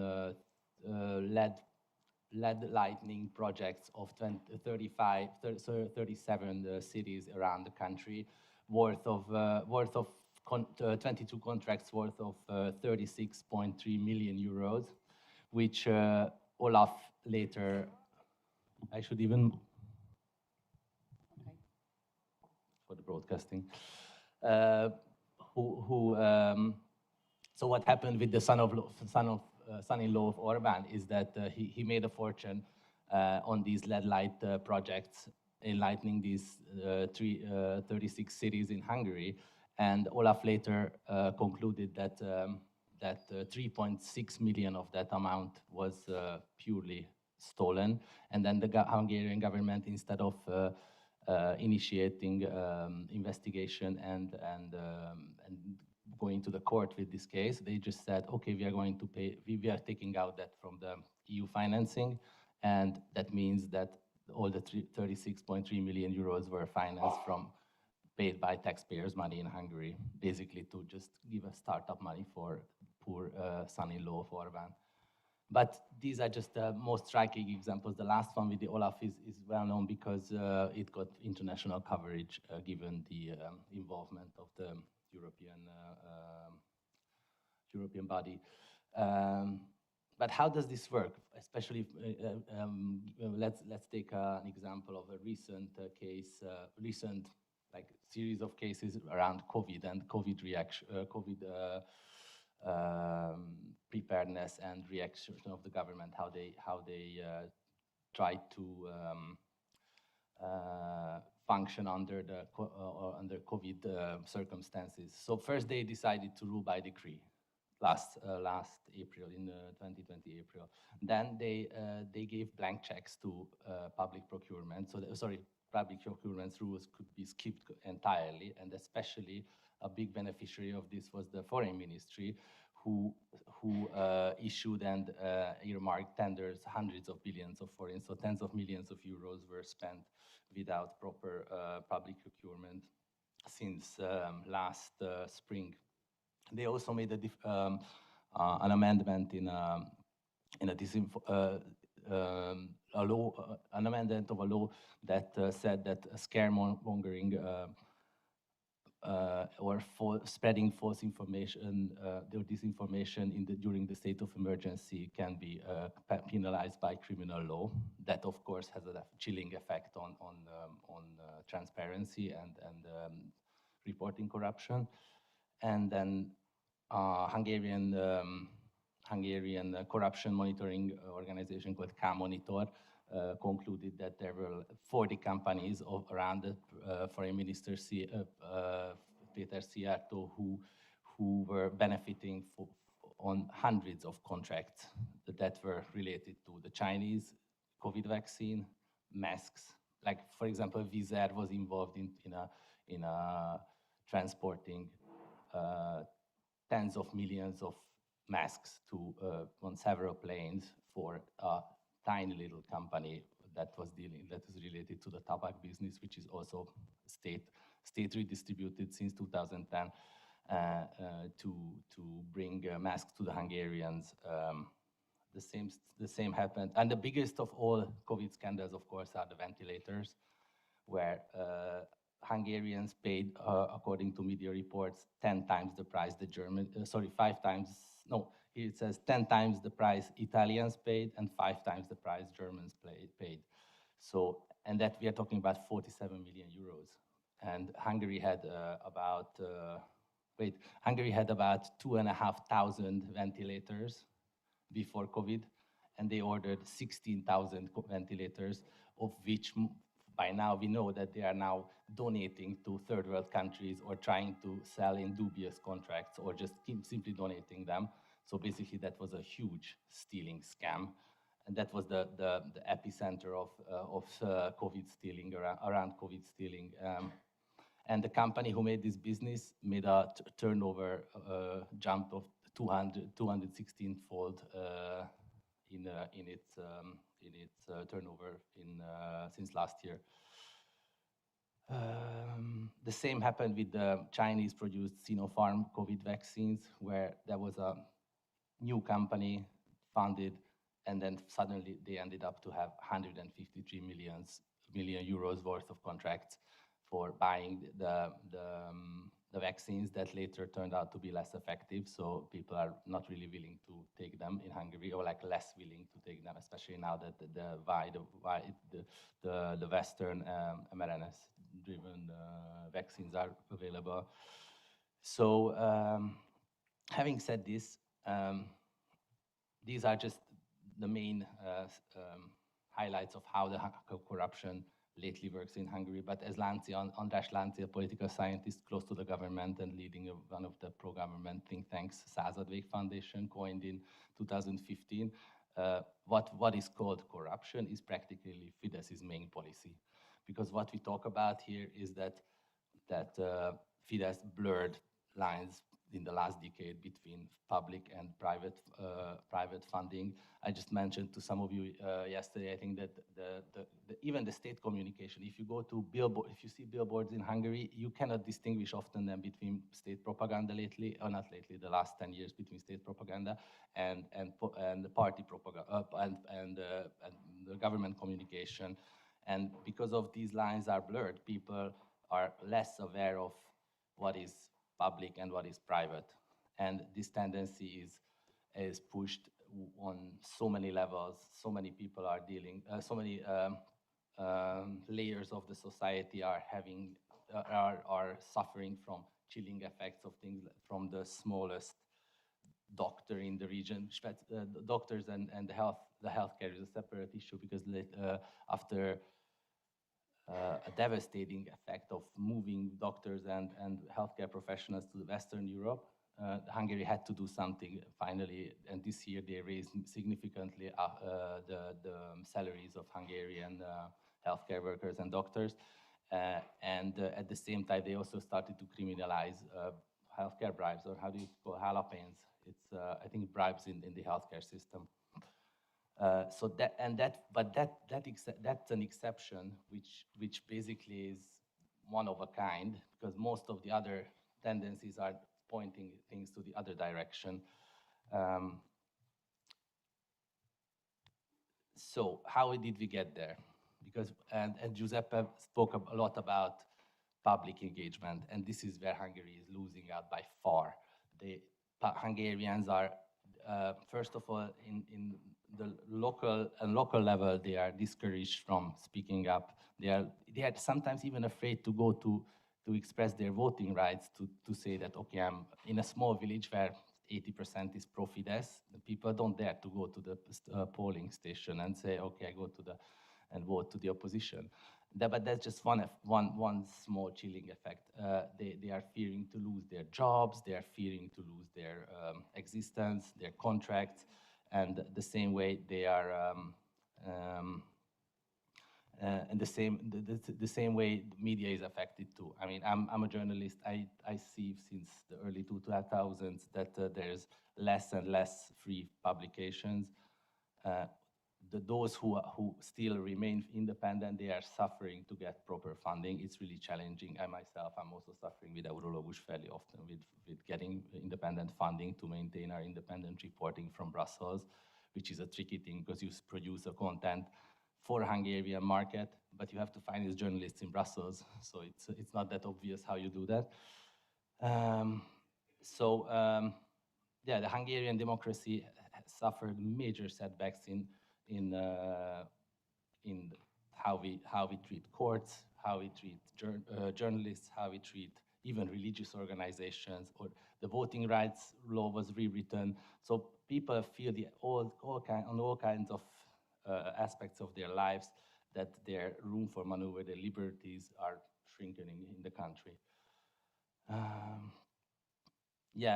Also the tendencies are the same. If we look at Hungary in a regional perspective, people often in the Central Eastern Europe countries prefer to compare themselves to Austria, which is a good example, often, especially when it comes to transparency. And what happened is that since joining the EU, the Baltic countries were always better off when it comes to transparency, and they got closer to Austria in the last decade, but also all other Visegrad countries got closer to Austria in transparency measures and fighting corruptions in the last decade. Only Hungary went more further down this road. Advise this. Institutions are failing. First of all, and that's like another red flag we should talk about, is the general how do you say, forgot the, Mia is Paul Péternek position, general prosecutor for Hungary, was elected for 9 years, carved into stone for 9 years, and now there's the discussion that he can only be moved out of his position with 2/3 majority, because the government hopes that even if they fail next year, they will be able to, nobody will gain a 2/3 majority. So what they do is that they maintain a puppet man. He's really he's an exemplar puppet man for in Hungary. Everybody knows that nothing goes through him. Basically, anything that is a little bit risky for the government is overlooked. So if the prosecution works this way, then there's no surprise that people don't have too much trust in independence of courts. Yeah, if just still sticking to the international comparison, according to Olaf, the average misuse of funds in the member states, EU funds of member states, is below 0.5% in most of the European countries. The average, I think, is 0.36%. In Hungary, this is 4%. And what do they say? Their reaction, Peter Polt, in his reaction last year, when Olaf went public with their 2020 report, said, yeah, but we are prosecuting the most, what did they say? The most, we prosecute the most cases of something like that. So he was like lying to the media. There is no truth whatsoever in what they say when it comes to investigating corruption or misuse of funds. And why we were talking about all this, the main course of this discussion is where this all heading, because next 2022 April there will be parliamentary elections in Hungary, and the first time since the election law was rewritten in 2011, there is a full spectrum opposition coalition going against Fidesz. It didn't happen before, so we have Jobbik, extreme right, to Momentum, liberal, full spectrum. And then they have a pre-election going on. We are in the second round of the pre-election. So there will be one prime minister candidate at the end of this process. So there is the first time there is a real chance that Fidesz could lose next year. But of course, there is no guarantee for that, and they make everything from, I don't want to talk about too much about the media, but like 40 million euros a year are spent on public broadcaster MTVA and the public media, and it became unconsumable. There's no other word for that. It's such a rubbish. If you open the television news in the 7 in the evening, and if you have more than 3 brain cells, you are unable to watch that. It's really degrading. It's humiliating for people who have a little bit of sense or intelligence or something. It's really pushing the stupidest anti-migration, anti-Brussels, anti-Europe, anti-values, anti-everything. Like, they hate from homeless to LGBT, they just spread hatred, and they use like systematically this communication tactic against all kinds of minorities or groups of the society, even women, even like big chunks of the society too. So that's how it operates, and this is all funded by tax money. So where we are heading now? Next year there is elections, and what we'll get is what we see since early this year, is that they created the legal opportunity to first of all, they shrinken the definition of public funds. So now there is more difficult to differentiate between, well, it's more tricky to catch public fund that goes private. And why they did that is that because, and they also created this instrument, this legal instrument called public foundations, or like they amended the regulation for that. And what they did since early this year is that hundreds of millions of euros are pushed into these public funds. It means, for example, 21 state universities are privatized. How does that work? They get a basic package of they get their real property, so the real estate they were operating in, and all of them got 2 million euros of shut the fuck up money, sorry, basic funding, they claim.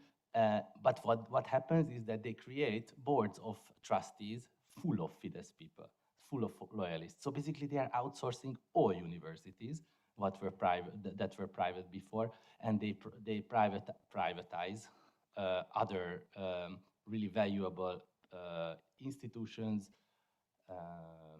cultural institutions, land, even, for example, like one of the most striking examples is that they gave to a college, like a collegium, how do you call it? It's a college where it's not the university itself, but where the people, it's college, oh, it's called college. So they gave to a college 100 billion forints, it's like 40 million, no, wait, I calculated it somewhere, sorry, so just a sec.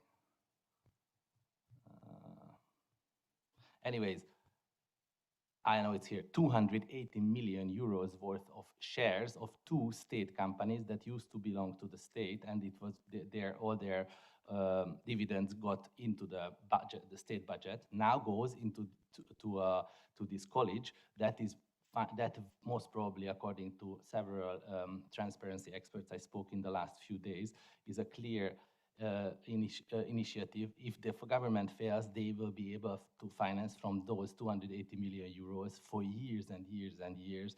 The earlier mentioned Századvég Foundation, the think tank, pro-government think tank, all polls, studies, the party. It's a huge amount of money. And that's just one tiny example of funds that they privatized or they took out of the hand of the government. But the list is super long. It includes full properties of pioneer camps, of huge previously state-owned hotels, castles, and the list goes on and on and on. It's such a long list that I was like, there are like 43 or something pieces on that, and all of them ultra valuable. And so that's how they want. And so why I'm telling you this is that there is this deep state built behind the government. So of course, it might sound catchy for liberals that, okay, small state, more efficient state, we outsource a lot of tasks. But what they actually did is that a lot of income that was directed into the budget is now privatized and is taken away from public interests. And there is no effect that the government, the future governments will be unable to have any say in how that's spent or how that is used, or like mostly only if we are able to get. You disagree or? No, I mean it's going to be really tricky. So what happens next year is that even if Fidesz loses, there will be there's a deep state and there is a massive financing structure behind them that will allow them to somehow remain in. Decision. They will have the public prosecutor, they will be the head of competition authority, they will have, and for 9 years. Or they gave like, now we joked with Martin, the casino concessions were given for how many, 37 years or 35 years. Now they are talking about, until the end of the year, they want to finish 2,000 kilometers of highway and roads concessions to give for 20 or 30 years to a company, of course, loyal to Fidesz. And the same happens with other valuable items in the budget or in the tasks of the society of the government. So the general fear is that even if Hungary will have another government next year, the situation of the new government will be very tricky and very vulnerable to pushbacks from Fidesz and its loyalists, let it be financing or institutions that are captured by Fidesz and their loyalists still today. And that's why they don't investigate scandalous media situation, competition issues, or generally the general prosecutor is not investigating where he's supposed to be.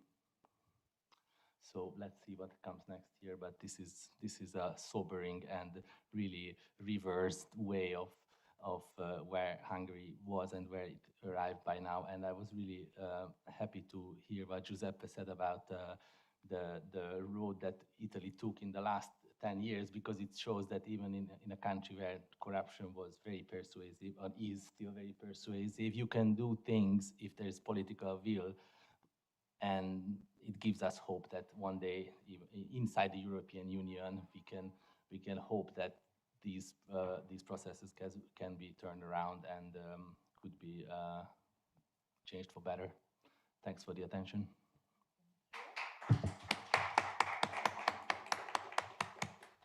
Thank you very much, Giorgio, for this impressive evidence and analysis of the very difficult and severe situation in Hungary, and also for recalling how weak is the public involvement about corruption, and also, you know, the negative, I would say, expectation that you do have about the future, but maybe, you know, you can put into some, you know, some dark, you know, some lights. I mean, it seems hopefully things will be better in the near future. So thank you. Now we have our last contribution before lunch.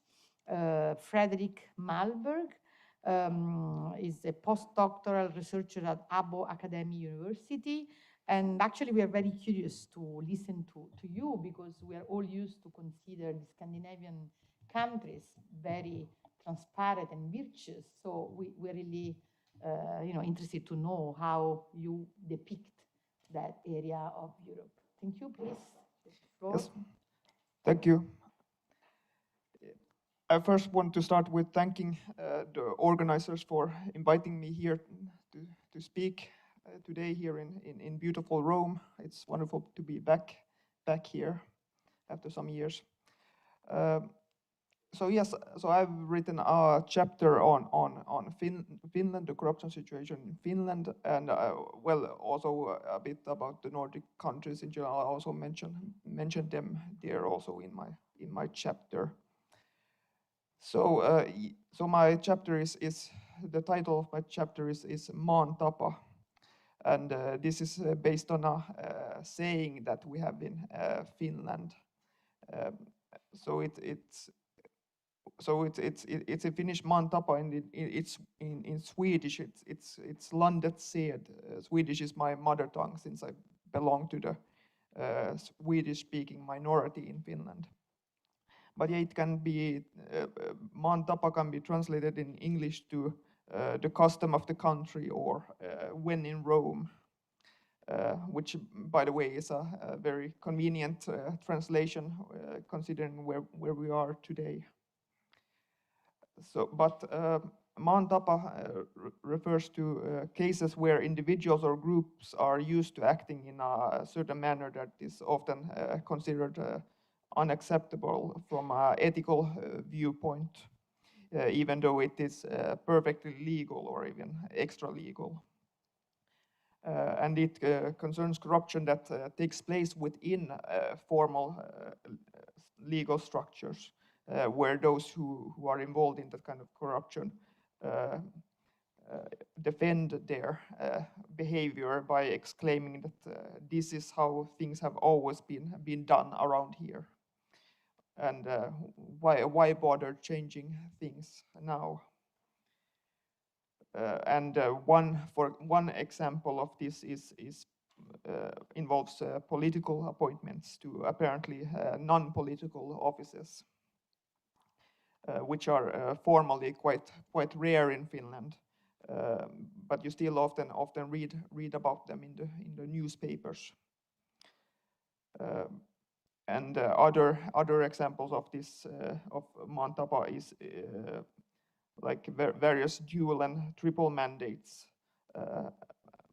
where, for example, it's quite common that politicians in Finland sit both in the local municipal council and in the parliament at the same time, and then they also have many other positions of trust, especially in the municipalities. And this, of course, and then we have also the revolving door phenomenon, and all of these practices increase the risk of conflicts of interest. And then there is also the thing that all of these practices stimulate, if not corruption itself, then at least the appearance of corruption. And Maan Tapa is also used to describe the sort of distorted networking that is known as the old boys networks, which is generally considered to be the most common or the most typical form of corruption in Finland and in the Nordic countries in general. And old boys networks are woven into the fabric of business and public-private sector dealings, and they seriously violate the core values of good governance. And these violations can, for example, take the form of, among other things, a tendency towards unnecessary secrecy and unhealthy loyalties in public decision-making, or a disregard concerning the fair distribution of seats and positions of power, and more or less informal benefits that are distributed to personal favorites based on various customary practices.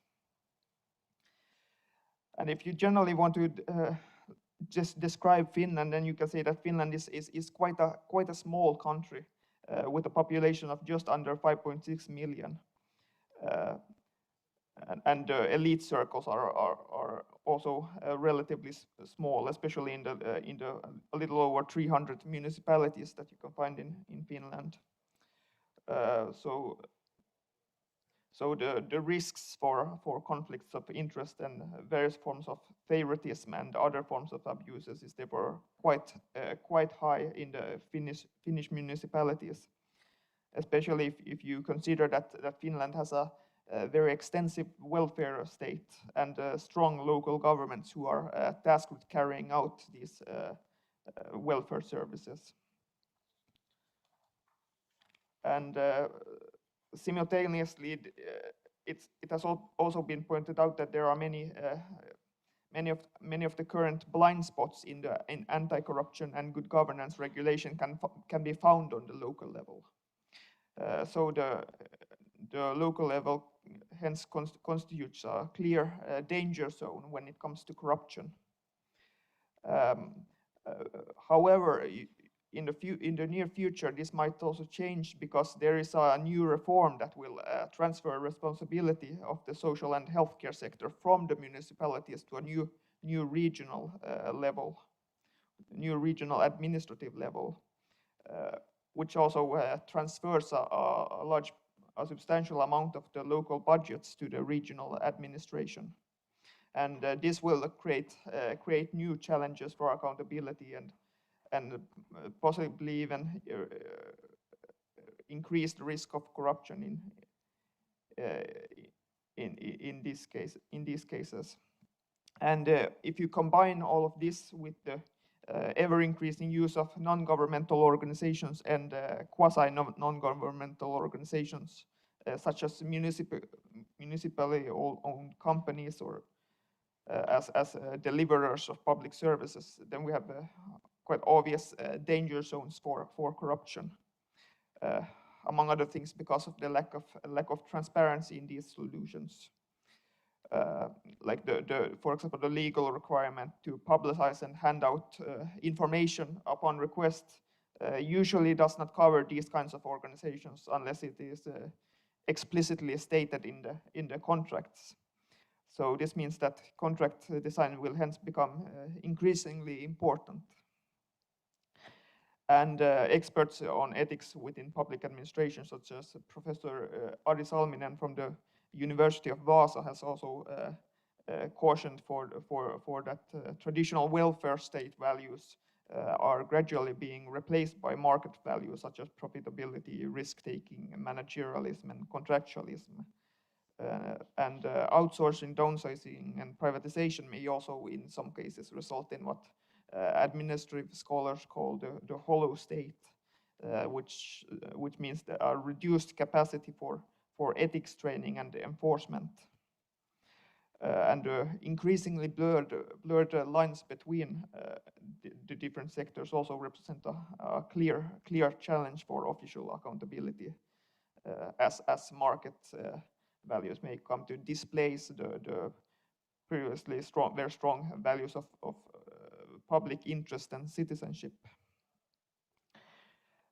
So, but you can say that good laws and regulations that cover conflicts of interest, asset declaration, lobby registers, and etc., together with a professional bureaucracy and various institutions, such as the Ombudsman's office and the Chancellor of Justice, are necessary but ultimately insufficient tools when you want to control corruption.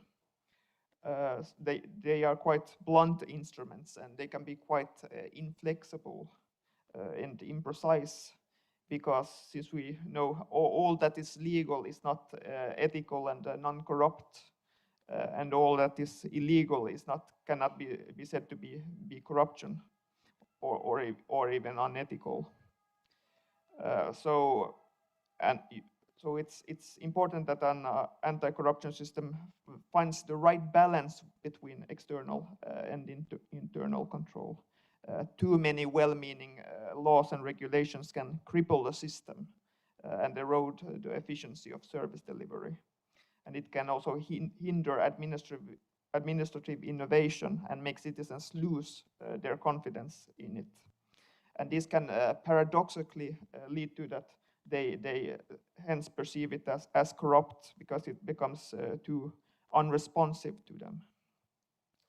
And it's important that civil servants have they need and deserve enough discretion in order to do what they are supposed to do in a way that satisfies the high expectations that many citizens hold on them today.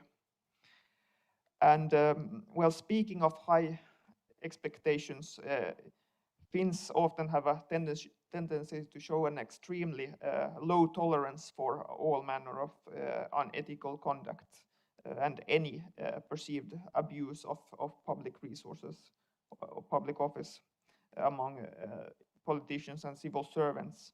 And this has been demonstrated in the various, well, I don't know even if you can call them scandals, but they are really quite minor, but they still get a lot of attention in the news.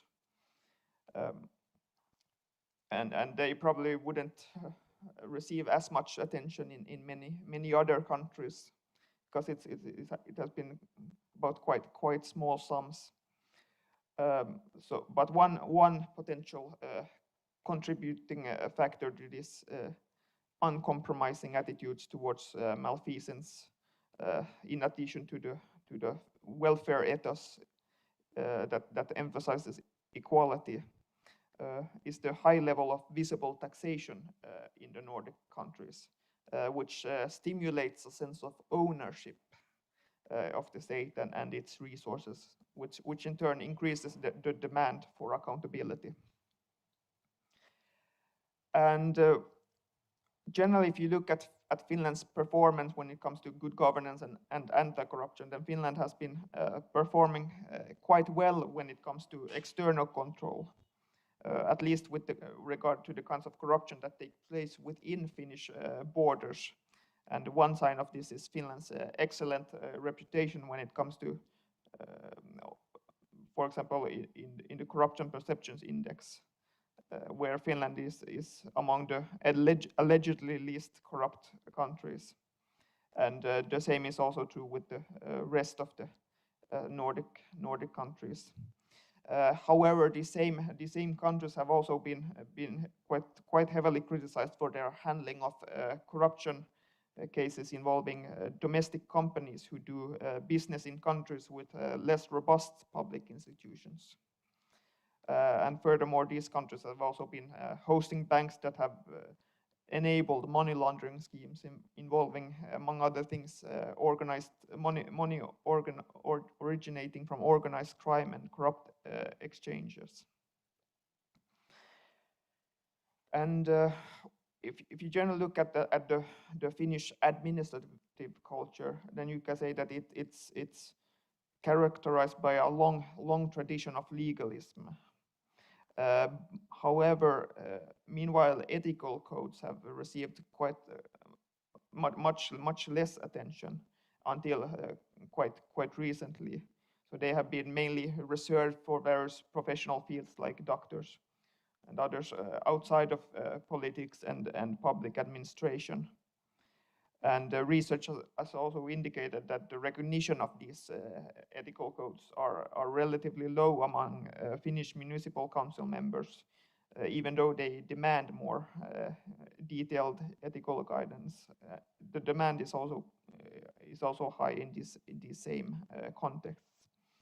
And there has also been a strong tendency in the administrative culture to think that legal means the same thing as ethical, which clearly is not always the case. And public actors must therefore become more capable at considering the ways an action might shape perceptions of integrity and the possibility that it can endanger trust and impartiality.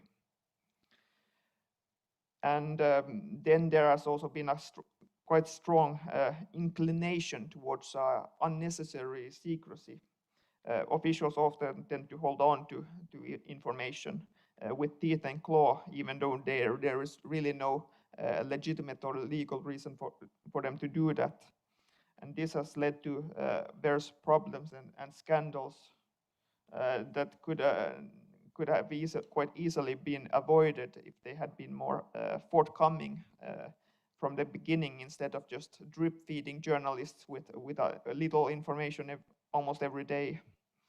And this has prolonged many quite small scandals like the breakfast gate scandal that we had quite recently with the prime minister in Finland, which was described as a storm in a water glass abroad.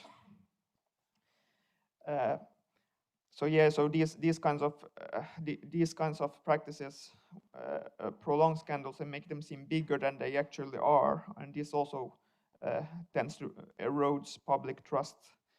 So secrecy is antithetical to the values of good governance and stokes various conspiracy theories. And so what could be the solution for this? Well, transparency, as usual, is prescribed as a remedy to the remaining corruption-related problems, but not just more transparency. What is really needed is deep transparency or positive transparency, where information is not just made more available, but more understandable and usable in the hands of journalists and civil society organizations and other stakeholders. And this transparency should, of course, also ideally cover all organizations and individuals involved in the management of public resources.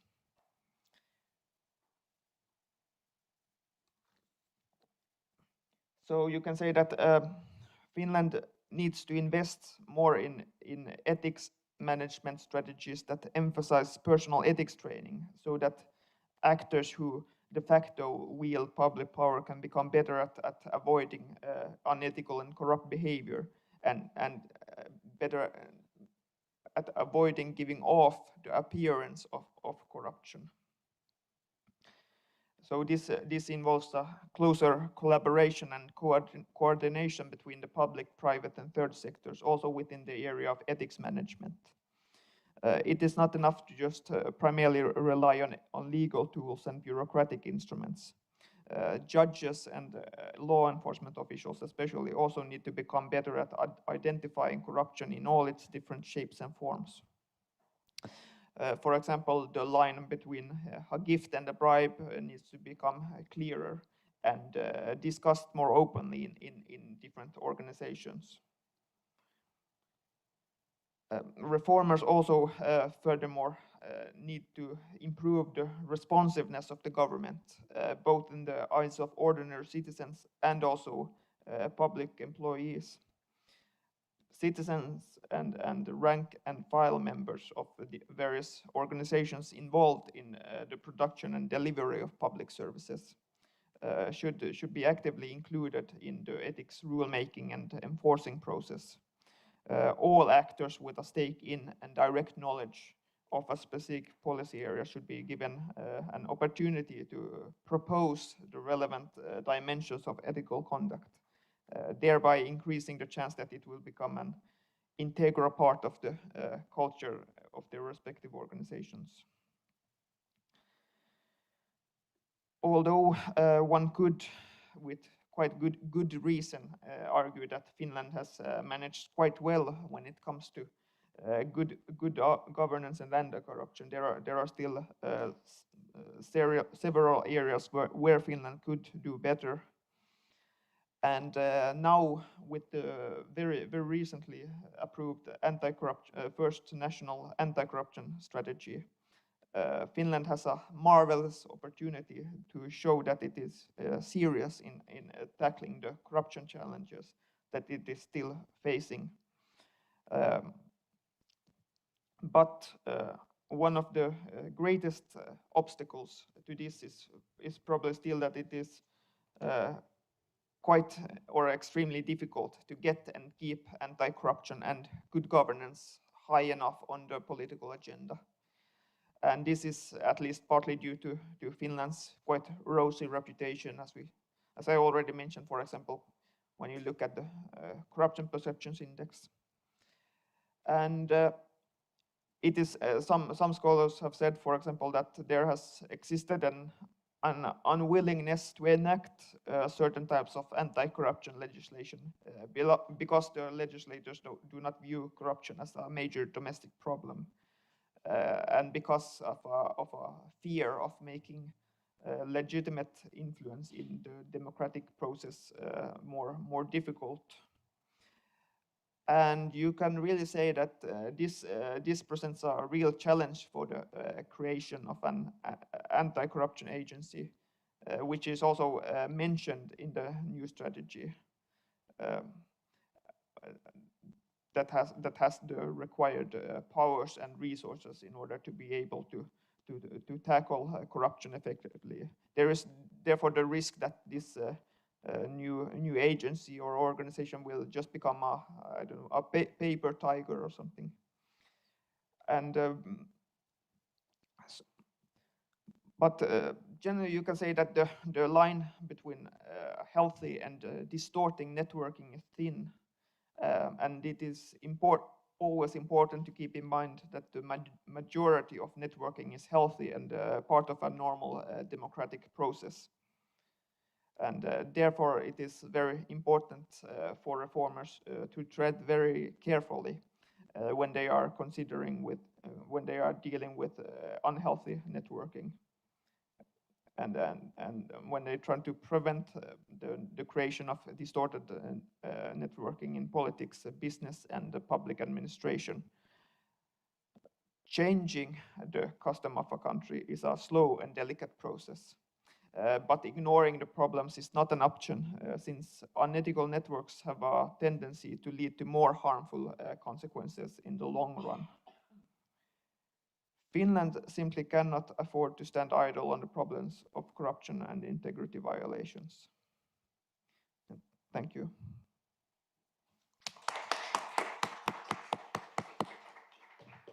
Thank you very much, Fredrik, for your rich contribution.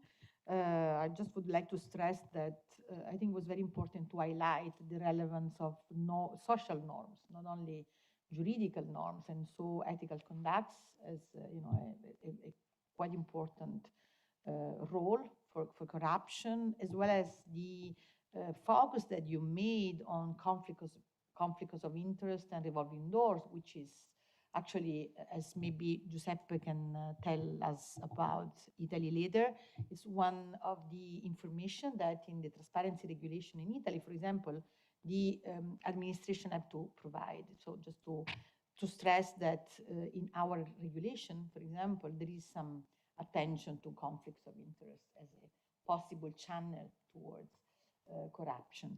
But thank you. So now we gain some time and we're ready to go to lunch with Federico. Okay, so you're going to be our guide, and so let's go all together. And thank you to everybody that made this morning really precious and really stimulating in every respect. But I'm sure that later you will all have questions about the contribution of this morning, and because they were really rich and very stimulating. Thank you.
Hello?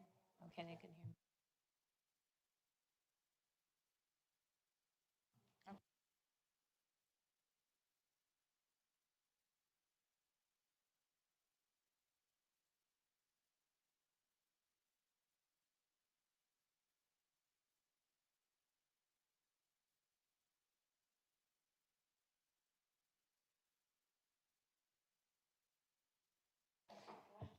Okay, good afternoon. We are back and we are ready to listen to Anna Cipriano and Rosalie Gogorian on the Cyprus experience. Please, you have the floor. Ah, quindi ripetiamo? Ok.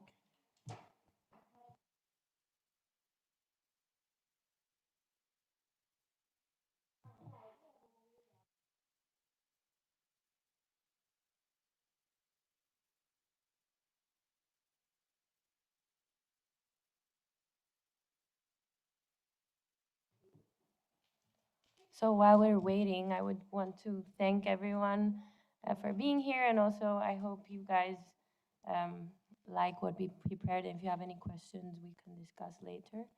We're from Cyprus, and we're from Democratic Alignment. There was a minor error. Democratic Front was written, but it's Democratic Alignment. So yes.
Okay, good afternoon.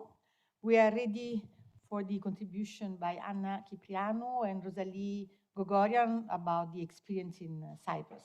Please. Thank you very much, everyone, for being here. We're just waiting for our slides to come up so we can start the presentation.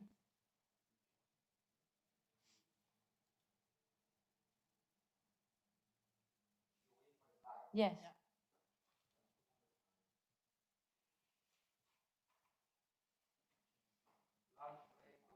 Yeah.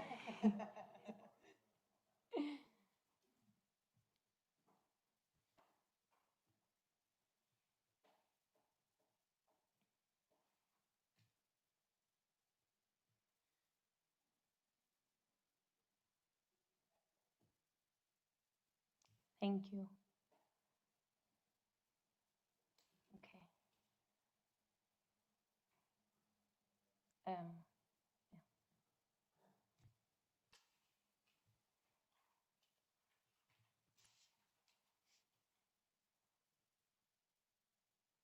Okay. So if we can go to the first slide, please. So it's the case of Cyprus, and basically we just quickly wanted to give a summary of what's going on in Cyprus. First of all, there's a lot of appointing positions of authority, like an old boys network, nepotism, and small society. So they're favoring people they went to school with, or like people you know in your immediate circle.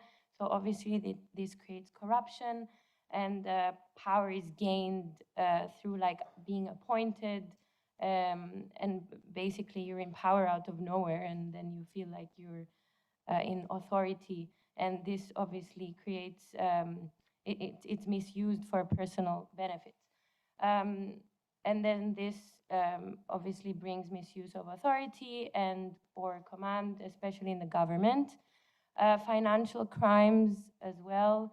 2013 was the financial crisis in Cyprus, which was a bit later than the global crisis, which was due to Greece defaulting as well. Also, misuse of favorable taxation system by outsiders. The corporate tax in Cyprus is 12.5%, which is quite low. So this is something people from abroad take advantage of. And then the exploitation of the Cyprus investment schemes. I'm sure you guys heard about the citizenship by investment program in Cyprus, and that was terminated in November 2020. And obviously it was again due to some misuse of the program. So if we, the golden visa, which was 2 million investment, and then you got the passport basically. So if we go next slide, please. And this is the development of the corruption index in Cyprus. We are 43rd, and if you check the comments below, we have increased over time. It has been fluctuating throughout the years, and we're not doing so great from what you can see. I will give the rest to Anna so she can continue. Thank you. So if we move to the next slide, please. Next slide. Yeah.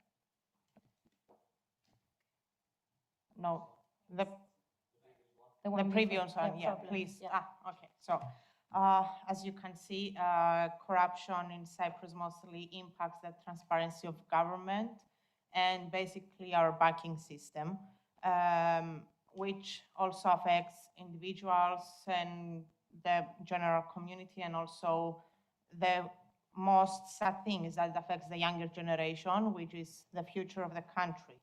And well, to move on, coming to the business sector, it causes uncertainty, slow processing, additional cost.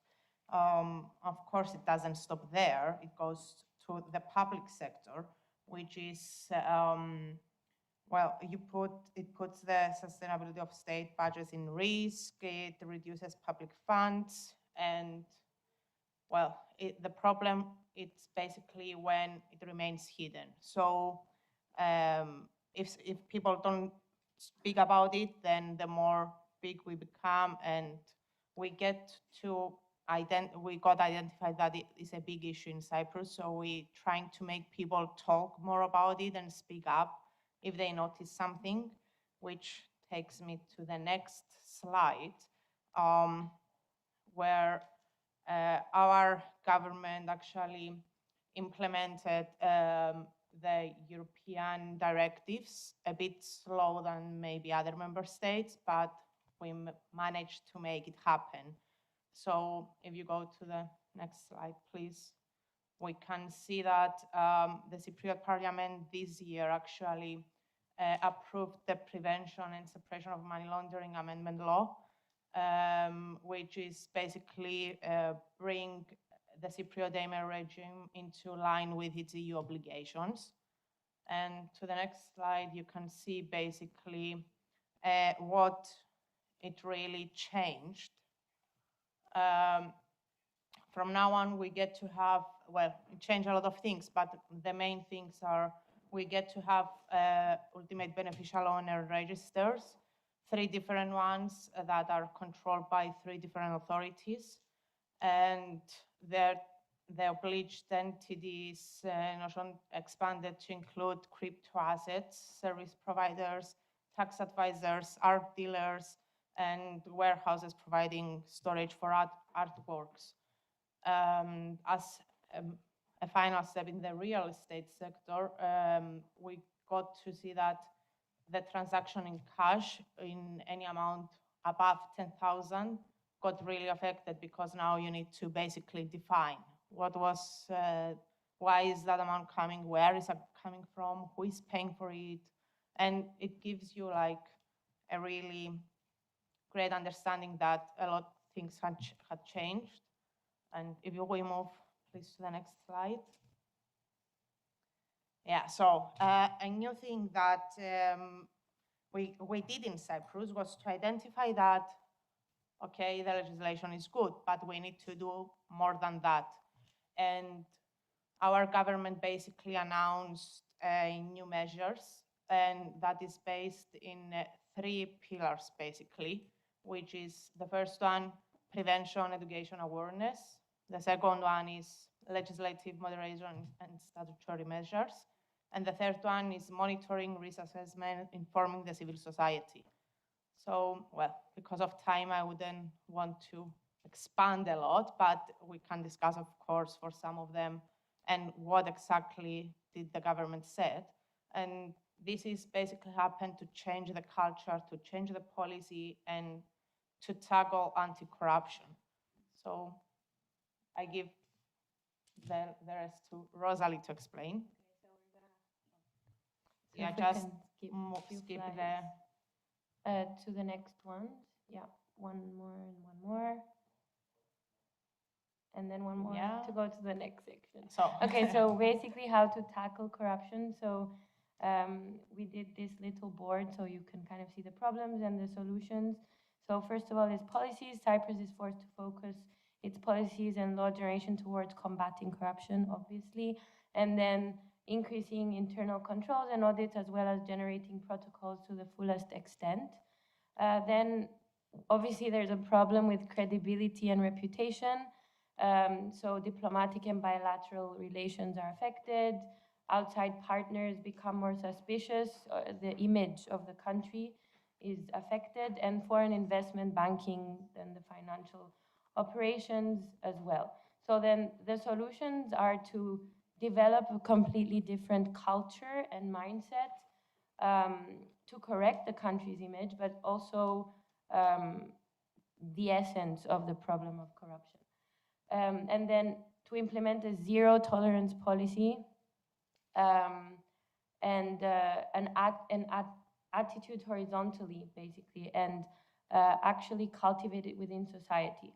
And also the youth is very important to do that because, I mean, as we say below, it will also affect their future. So they should also be the protagonists of change. And again, the internal controls and audits. And the third problem is the accountability, responsibility. There's no government accountability, and obviously it's going to affect the future of the country, the youth, and what they will inherit. So again, the youth should take over and demand change. And basically that's the summary. So I think we should also educate the youth to know what corruption, what is happening and what is word to them. Because obviously at a young age, you may not realize what's going on, but then as you get older, I think we all realize what's going on. So education is important. And the next slide, please. So how can the liberals be the key players to combat corruption? So obviously to use their strong presence in the local political setup, the synergies between the public and private sector in a mixed economy, and full adoption of EU derivatives, anti-corruption, corruption, anti-money laundering, etc. And also to be realistic. So we live in bureaucratic ways of handling, and our government always have so much paperwork, and it can't happen overnight, but I think we are in an era of digitalization, and that also helps combat corruption. So these are this is our summary of how to go about it, basically. And I think that's the end of our presentation. So thank you for listening. Thank you. Thank you, Anna and Rosalie, for your contribution. I think it was important also to share with you the situation in Cyprus. It's a Mediterranean country, it's a small economy, so it has some peculiarities, of course, and also your the proposed solution. I think that can be a good, departure point for the discussion even later. Thank you. And now, Jan Havlicek. Oh, no, sorry. Facciamo lo switch, no? Ok. Okay. Okay, so if you can, yes, Gregor Makowski then. Okay, please.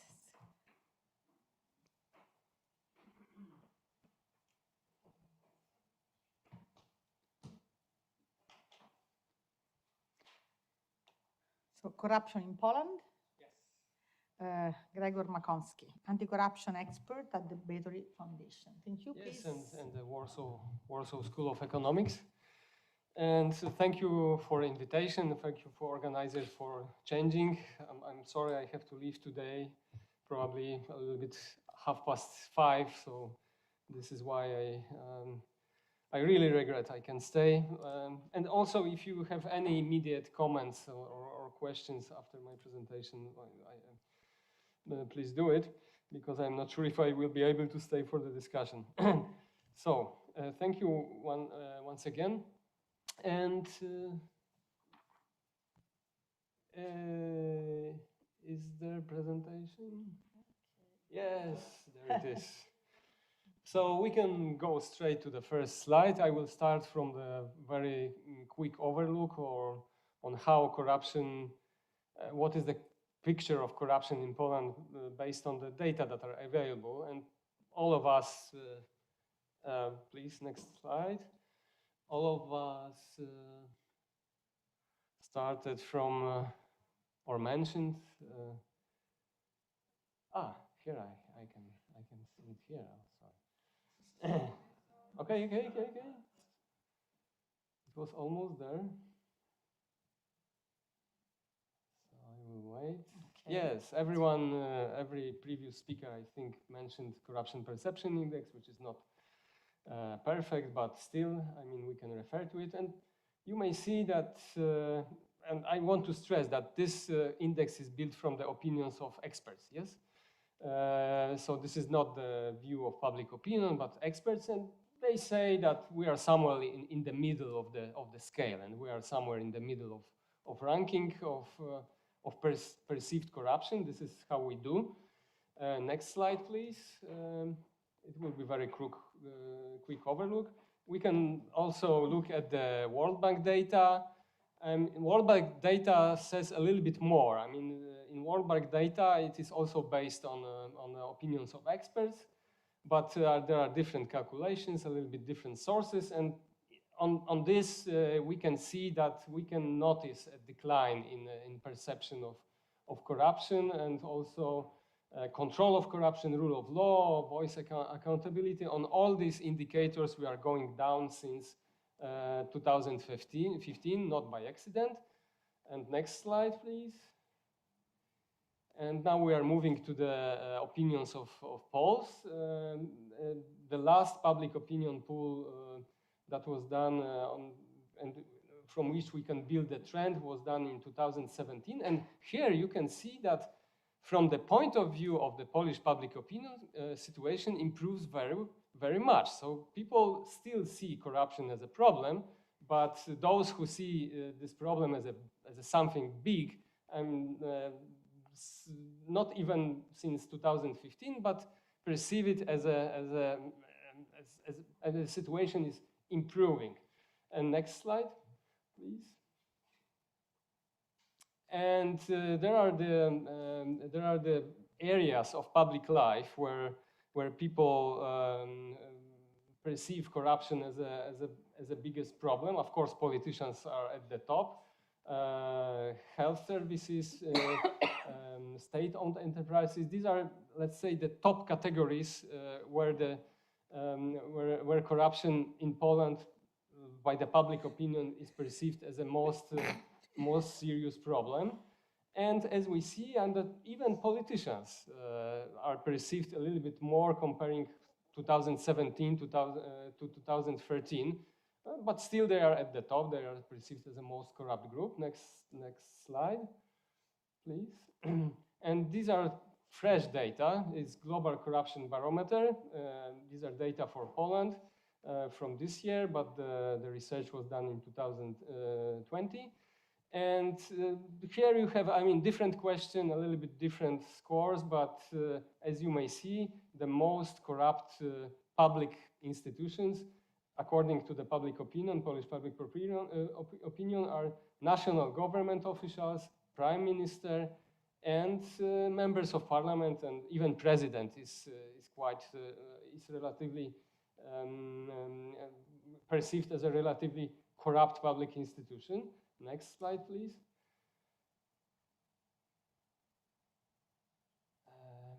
And this question is about experiences.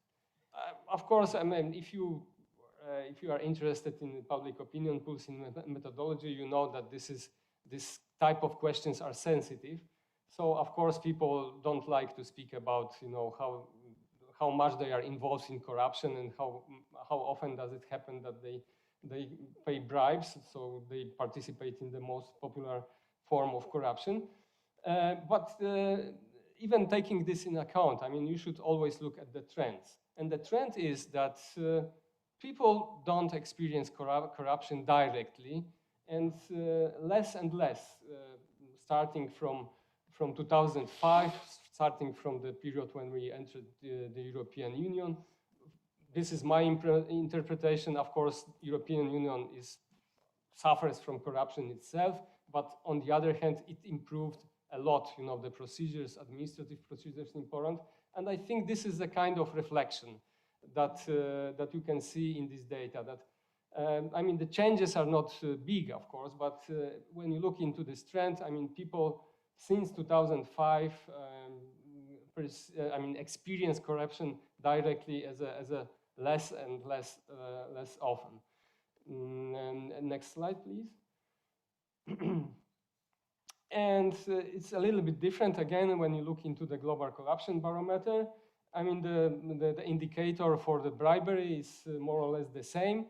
But when you look into the, let's say, indicator which show how people use personal connections, I mean, to get some basic public services like access to healthcare, like with contacts with administration, because this was included in the question in global corruption barometer, then it seems that still, I mean, the use of personal connections is quite popular to get even the basic services. This behavior doesn't have to be criminal, yes, but still people, you know, try to find these shorter paths to get what they need from the public sector. Interesting third data is about sextortion as a form of corruption. I mean, this is the first time that anyone asked in Poland about this. This is quite interesting because 10% of respondents of interviewees declared that it happened in last 12 months before the research was done, that it happened that they had to involve in sextortion, which is quite alarming. Next slide, please.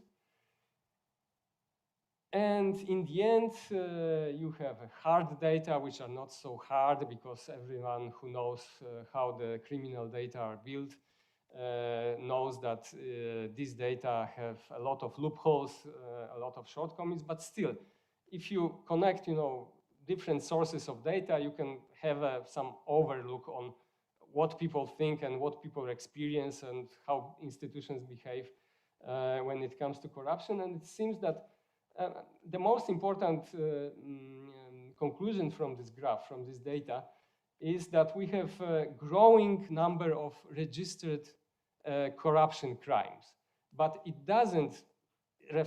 is not reflected later on the number of convictions, on even started cases by the prosecution. So people like to report corruption, but when it comes to the to investigation or to the prosecution, then this number drops and seems like quite stable, you know, between 2007 2017. And next slide, the last slide with the data. It's about again global corruption barometer.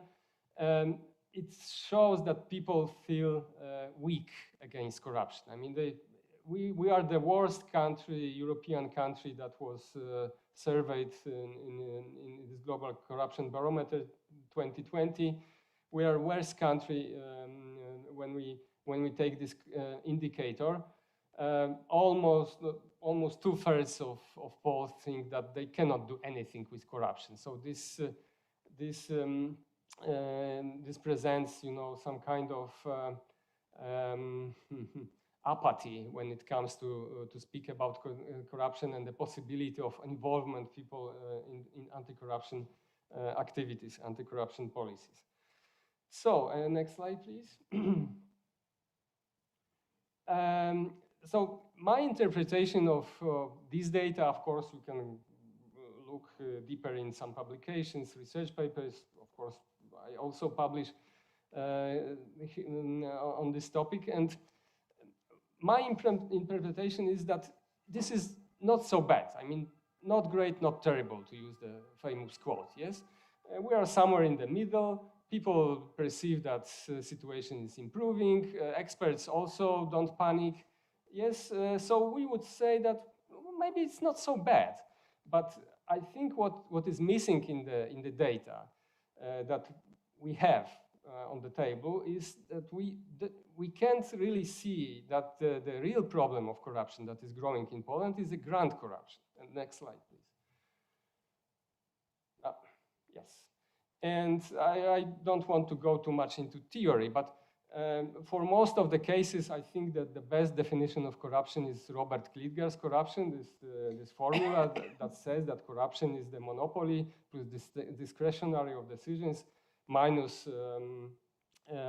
accountability, and I added transparency because accountability, you cannot make anyone accountable without access to information, of course. And I think this is the formula that it is good to interpret, the most of corruption cases, the most of corruption trends.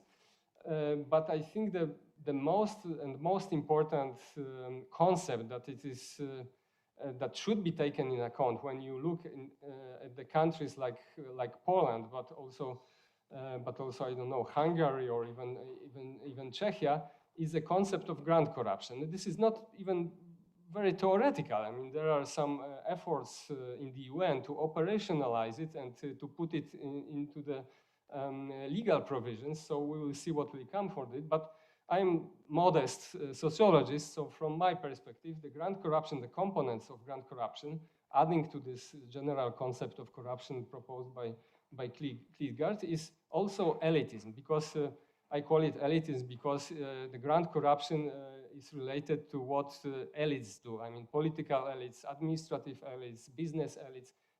This is, let's say, top-level corruption.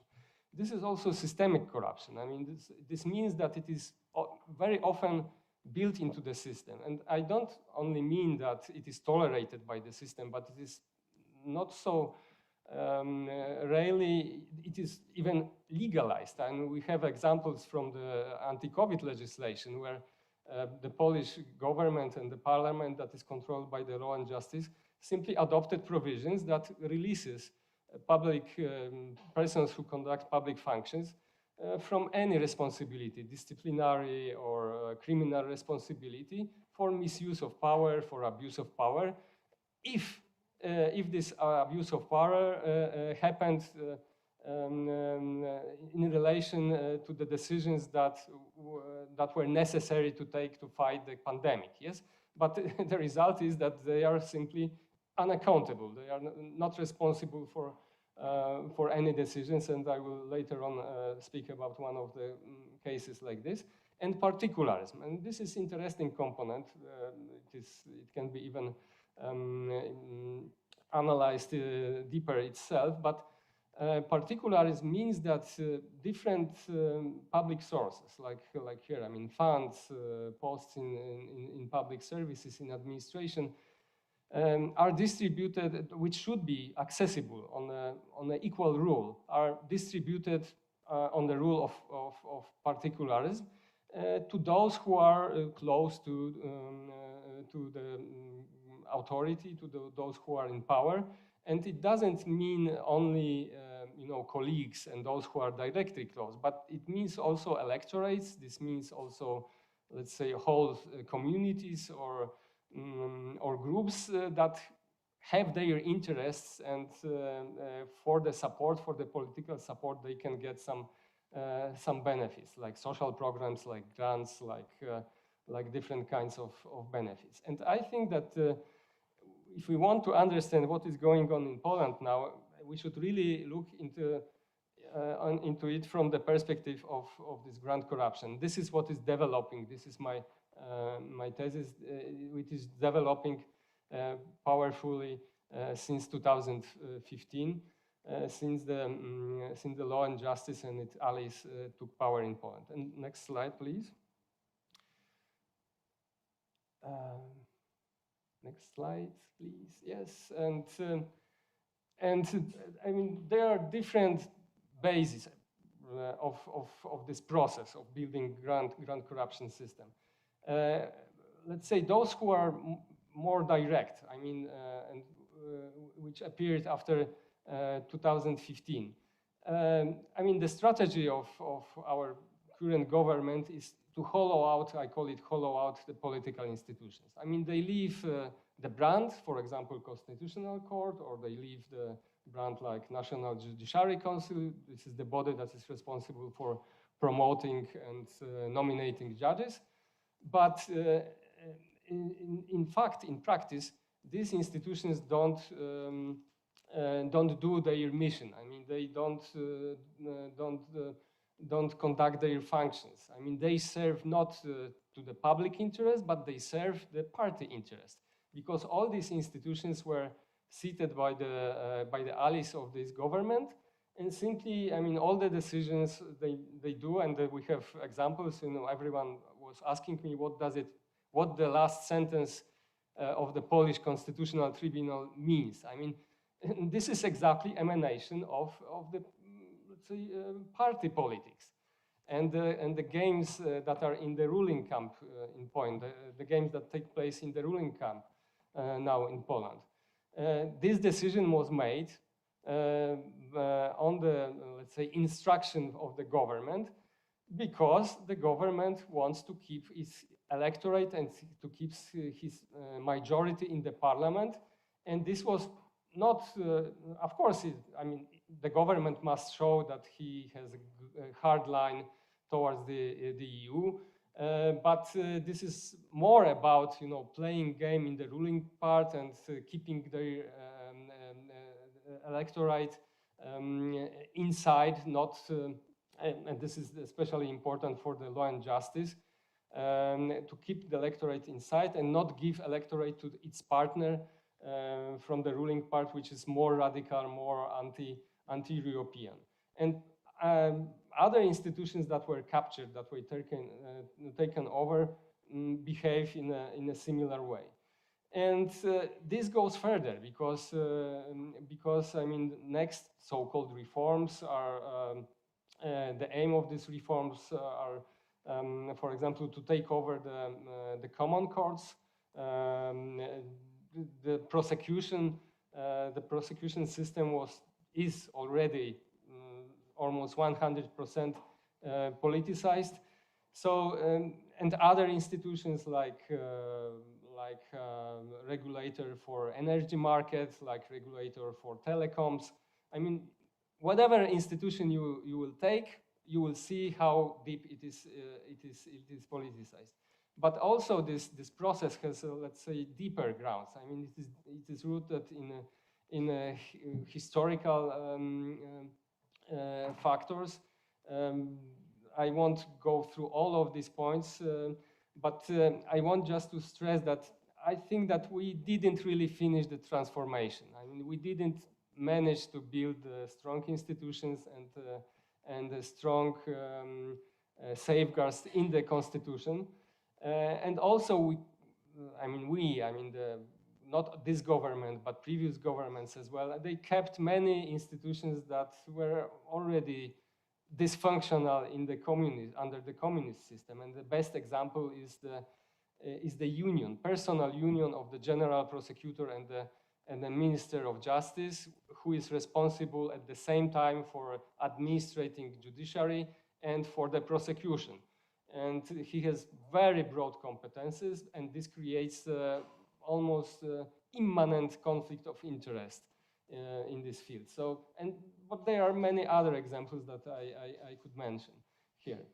So, and maybe from these points, I would also mention what was reflected in the Global Corruption Barometer, lack of civic education. I mean, why people feel weak when they are asked about if they can do anything against corruption? Because they were not taught. I mean, the civic education since 1989 was on the total margin of school curricula. So it is, I mean, people simply are not prepared, you know, to deal with this kind of situations, and they cannot even judge it from the ethical point of view. Next slide, please. And 3 examples of scandals, of many scandals that are results of this grand corruption system that is being built in Poland. Mr. Jarosław Kaczyński, scandal over his investment, attempt to invest in the retail market.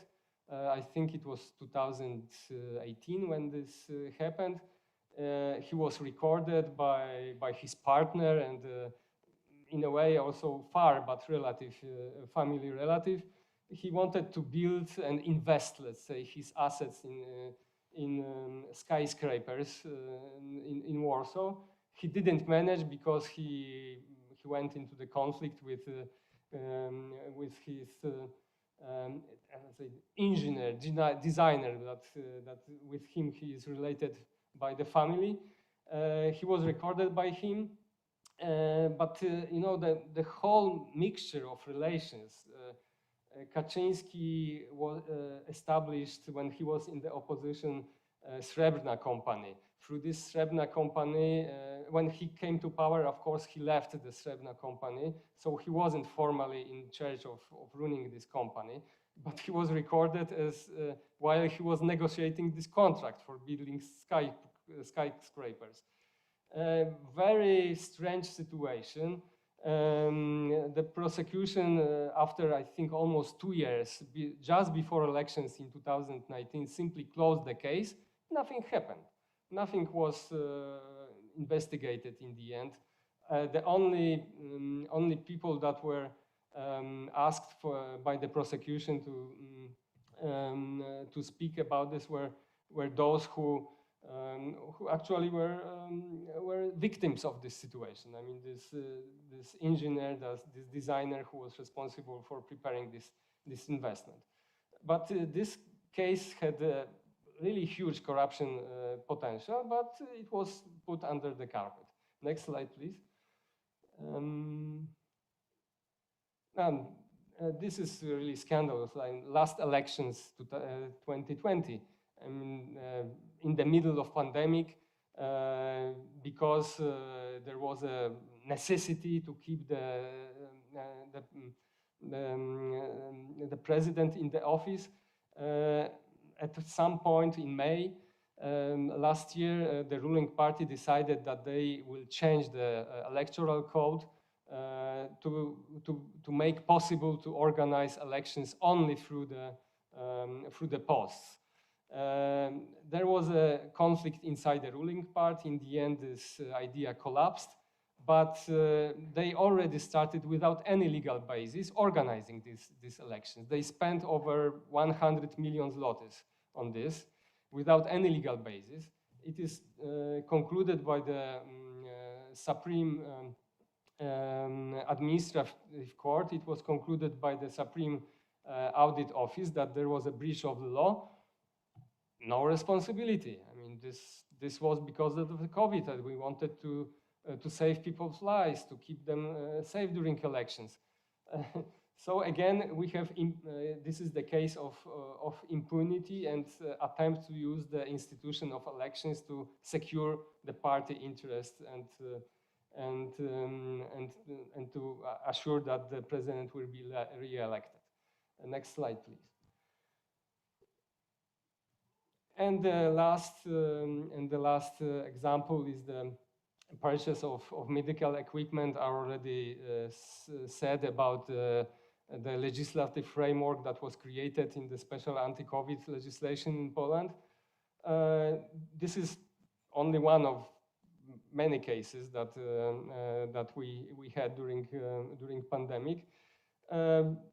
Ventilators that were bought through from the arms dealer, you know, that was blacklisted on the UN list of people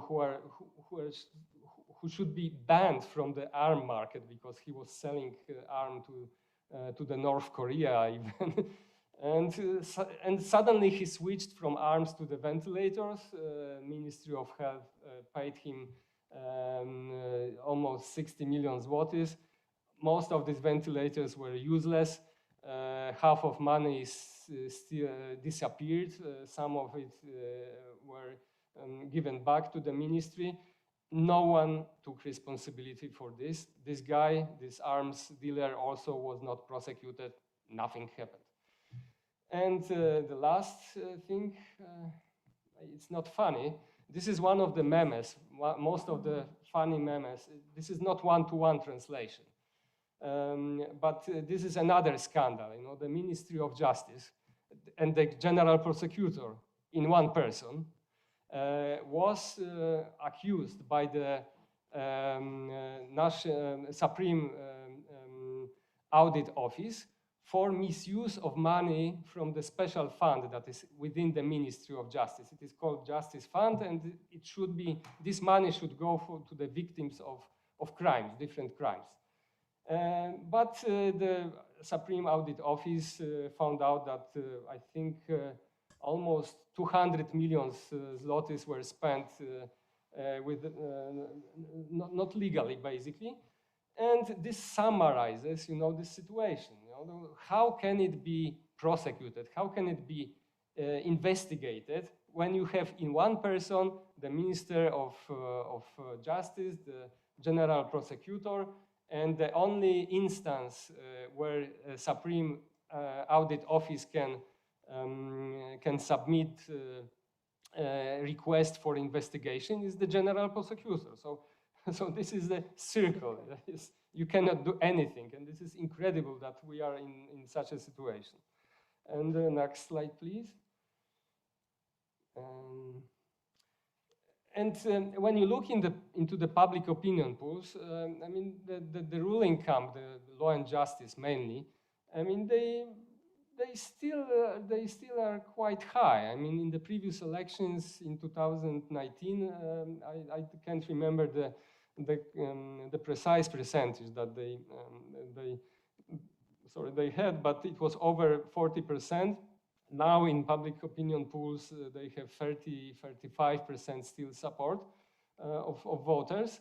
So for me, it seems that people simply don't care. And for me, don't care about corruption, don't care about all these scandals. And for me, one of the possible explanations, of course, I don't have you know, a complete set of data. I mean, to have the, let's say, final explanation for this phenomena. But I think that there are two reasons. I mean, one reason is that when you look into the economical data, I mean, since 2004, when we entered the European Union, I mean, we have constant growth of the quality of life. I mean, people simply year to year feel that, I mean, of course, we are still poor society, but I mean, people see that there is a change. They have more money. I mean, the labor market is very friendly to to employees, and in general, I mean, the living conditions are improving. So I think people simply don't care unless it doesn't touch them. Another problem is related to this lack of civic education, and the result is kind of social demoralization. I mean, people simply are tolerant towards corruption.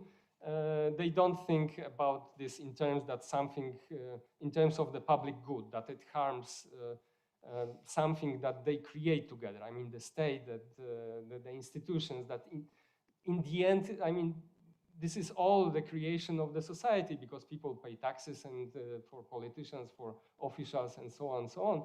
But people don't connect these dots. So why they don't connect these dots? Because they are not learned in schools that there is a connection between, let's say, their situation in society and the quality of public life and the quality of institutions. So simply,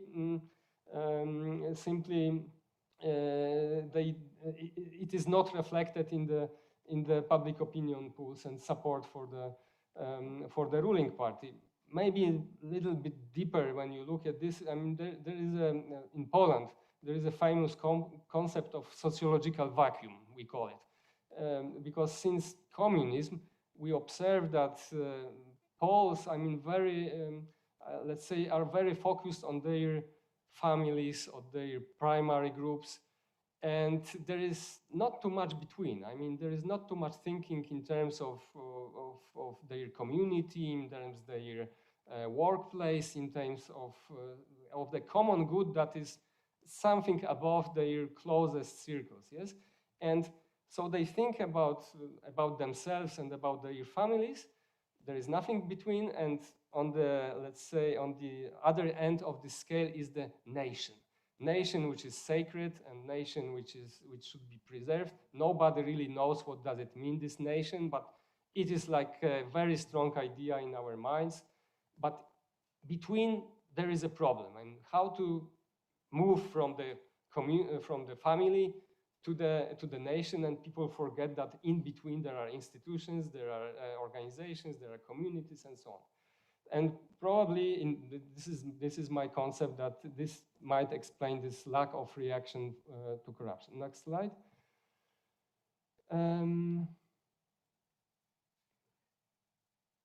Next slide, please. Yes, so I think that people will start thinking about corruption when it will become again their, let's say, direct experience. As you saw at the beginning, I mean, people don't see corruption around themselves. People don't experience corruption around themselves as often as it was like 20 years ago or 30 years ago or during communism, where there was corruption everywhere. But as more and more this system of grand corruption is built by the current government, it goes down. And this chart shows, it is taken from the research that my colleagues from the foundation did. They analyzed the spending of the governmental fund that is devoted for this is a central fund, but with this fund, government supports the local governments. And this chart shows, I mean, the blue column are the local governments where the local mayors are elected from the list of the ruling party. So not going, of course, I will leave this presentation so you can look it more precisely. There is also source, so you can read about this. But the thing is that this chart shows, and there are two installments. It was, I think, more than 20 billion zlotys in 2 years distributed among the local governments. This chart shows that the local governments where are mayors elected from the list of ruling party has more than 10 times higher chances to get support from the central government than the governments which are ruled, this is the yellow column, which are ruled by the mayors from the opposition. So, I mean, this is a clientelism, I mean, and particularism, and this is exactly particularism. I mean, the government uses public funds, central funding, to support their, let's say, electoral base at the local level and to feed their local governments to organize the electorate at the local level.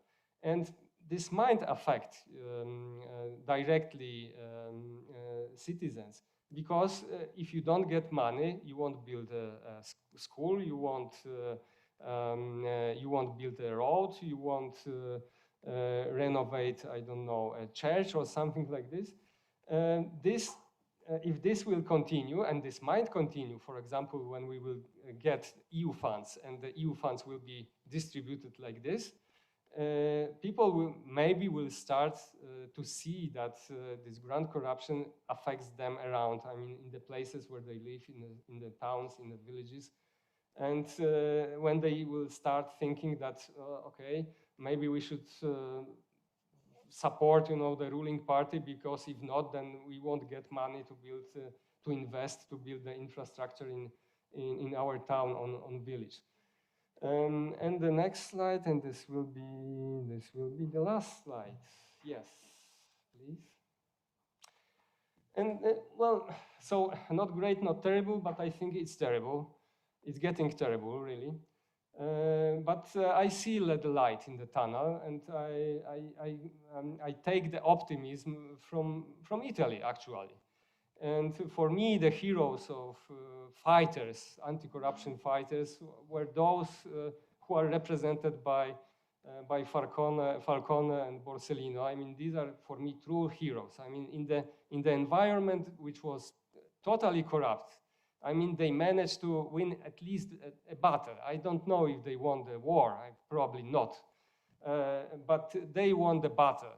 So this makes me optimistic that, and also, I mean, I can go back to the communist time, which was really terrible and was totally corrupt system. And we came out from it somehow. For 30 years, we were building this better state. I mean, now it's getting worse, but we achieved a lot in the end. I mean, now it's getting worse. But for me, I mean, the examples of Italian prosecutors, judges, policemen, policewomen, I mean, this is something that makes me, in the end, positive, that we can come out from it. And of course, I mean, again, and when we will get some normality, we can start rebuilding institutions again. There is nothing better than the concept of rule of law. I really believe there is nothing better than democracy. It's not the perfect system, but I believe that it's still better than any other. And so there is a chance. I mean, we still have free elections. We still have some people who are willing to fight. And yeah, and I will end with this positive thought that we simply shouldn't surrender and think about good examples and come back to the drawing board and draw our democracy institutions again. Thank you.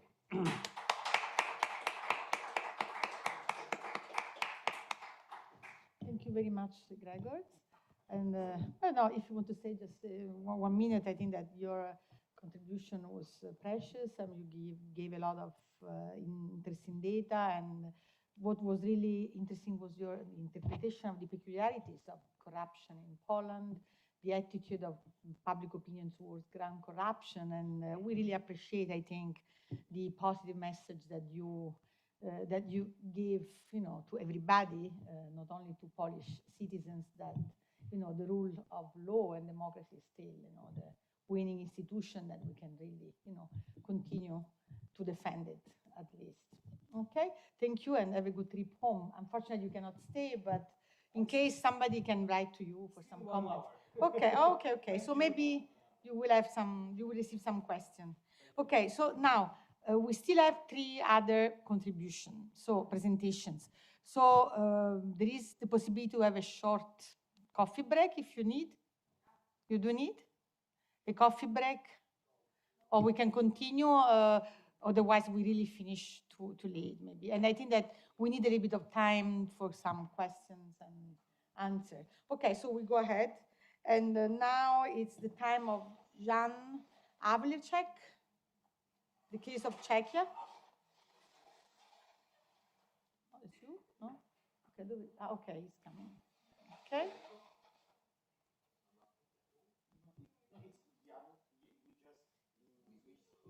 Oh, do you? Oh, sorry, Martin Thompson. It's okay. Sorry. Okay, sorry, Martin. Okay. So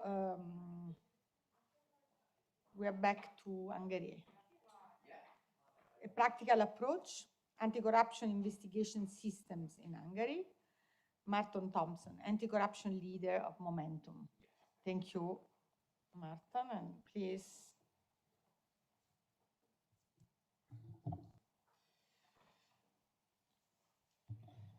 Wonderful. So I hope you can hear me properly.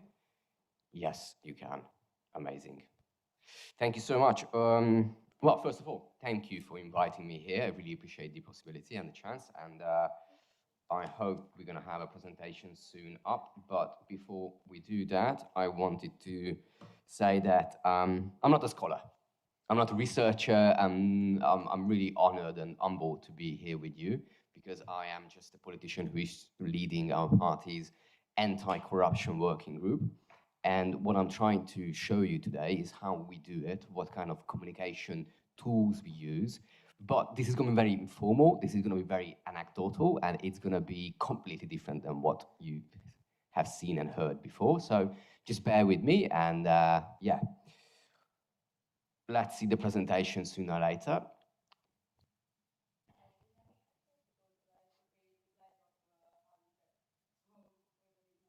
Okay. By the way, you can see how terrible the situation is in Hungary, but you have not one but two presentations about it, because we couldn't cover it in 20 or 30 minutes by Jörg. But it's going to be a few overlaps for sure, but because of course there are just famous cases from Hungary. And I'm really glad that I had the chance to talk about Grzegorz' presentation, because he had an optimistic outcome at the end, and I won't, but we do have some stuff common. Yeah. We do have some stuff in common, the ventilators, for example. But the point here is that it is terrible. It is really, really messed up. And if Grzegorz was talking about the people's uninterest in the topic, I'm trying to give you a few hints how you can make it interesting, or what are the qualifications to make a corruption case interesting, what are the criteria. And that's going to be the core of my presentation very soon. Lovely.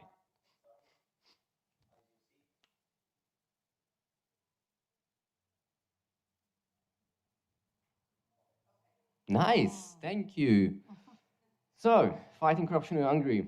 Yes, my name is Marton Tompos. I'm leading Momentum's anti-corruption working group.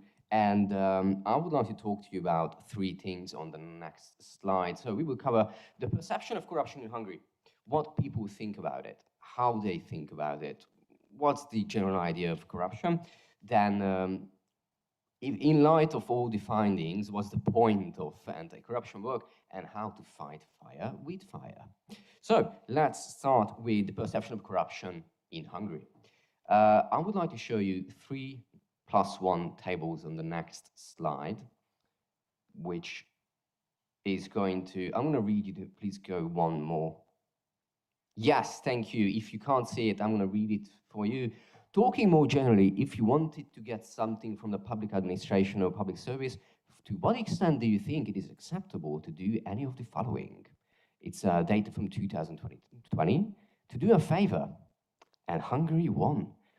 50% of the Hungarians think it's sometimes acceptable to do a favor, and 5% thought it's always acceptable. You can look up your own countries, but it's getting worse, so let's go to the second one. To give a gift. We are only second, but overall, 56% of Hungarians think that to give a gift for public service is okay, or always okay. And to the last one, to give money.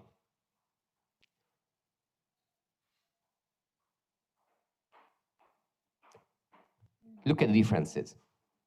Hungary won 43% altogether. Insane. I mean, and look at the winning Portugal. Usually Portugal wins. They are the most reluctant regarding corruption. Look at the difference between Hungary and and Portugal is just incredible.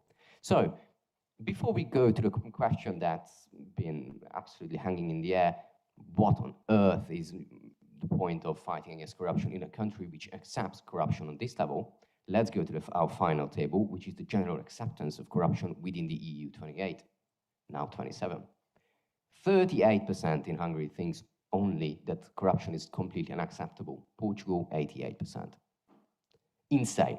So, once again, if you are in a country like this, and corruption is so prevalent, is so omnipresent, why on earth is in the case? What's wrong with Hungarians? And on the next slide, I'm going to give you 3 answers to that. First, Hungarians never saw a system. Can we go to the next slide, please? Hungarians never saw a good example. Never, ever. We never had a proper government or normal institutions that were never corrupt. We always saw corrupt institutions and corrupt politicians. So if you don't see a good example in front of you, how would you know what is the proper way of working? This is the first one. And the second one is our socialist state. Some of you may have heard the goulash communism phrase. It meant that you were encouraged to be smart about it, be cool. Just if you work in a factory, you work in an office, you take something home, that's fine. Everybody else does that, so why wouldn't you? This is the mentality all the time, and this came from the socialism, and it remained. Well, it's getting out now. You're not stealing computers from your office, of course, but it's still there. This is one of the second reason why Hungarians sort of accept corruption. And the last one is that we are living in a captured state. Now, generally, if you have a company in Hungary, which is doing quite well, you have a nice business, and one day 2 people show up at your doorstep and say that, what a lovely business you have there. What a shame you want to sell it. And you say that, what? I don't want to sell it. Yeah, you want to sell it. And if you don't read between the lines, institutions going to come. You're going to have inspections. You're going to have fines. You're going to have whatever it takes to take you down. And at the end, they're going to buy your company. If they have to make a new law, they're going to make a new law, destroy the entire market, just buy the scraps and take the law out and run again the whole business. This is how it works. I have a very good friend. He's running a good business, which I would not like to share any more particulars about because I don't want him to get into trouble. He told me a few years ago that he doesn't want to reach a certain level of revenue because that would attract unwanted attention from the government. Now think about it from this perspective, for the Hungarian economy's perspective, how big hindrance, a problem it is for growth in the country if young businessmen and young businesswomen do not want to grow their businesses because they know that they would lose it eventually. It doesn't work. And finally, a few months ago, we had, with our working group, an investigation about government buying certain type of ventilators from China. You know, COVID, they had to do it, and they bought it via a Malaysian middleman. This Malaysian middleman turned out to be a fraud. He was a trickster, and his specialty was tricking ambassadors. Now, the Hungarian government bought 6,000 of these ventilators for the price of $500 million. And the thing is that we dug up the whole thing, reported it to police, and a few days ago, a friend came to me that his friends and his colleagues and whatever, so in a few steps, the detectives who were assigned to this case are telling me that they are very sorry, but they were not allowed to investigate the case, so they closed it as soon as I reported the file to the police. Now this is a captured state. And now this begs the question, what's the point fighting corruption? Why not go other way? Why don't you protest? Why don't you do something else? Why corruption? And let's go to the next slide, because I would like to tell you 2 important factors why it's still worth fighting corruption. The first one is, well, because you don't want to participate in it. Our party has approximately 100 elected officials in local municipalities. We have 7 mayors, we have hundreds of other people in committees, and so on and so on. And they are quite bright people usually, and they are experts on their fields. But when they have to decide about public procurement, and they see that there is another MP who is really enthusiastic about it, who is usually having some shady businesses, and that person is really enthusiastic about it, they know that something fishy is going on. But they don't know what to do, so they turn to us. We help them, and we try to tell them that, okay, this is a rigged procurement because they demand this kind of specialty, or the deadlines are too close, whatsoever. So if you don't want to participate in it, you have to fight it. And the second thing is, we have to open the whole discussion a bit up.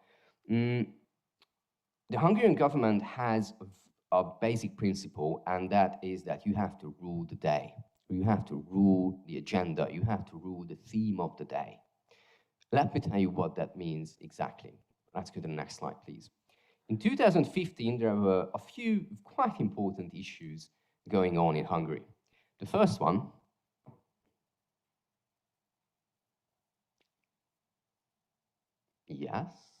yes, lovely, thank you. This is the Prime Minister's indoor pool. In 2015, it turned out that he bought a house with an indoor pool for approximately 460,000 euros, which is, you know, it's a bit above the average salary of his and just in general of Hungarians.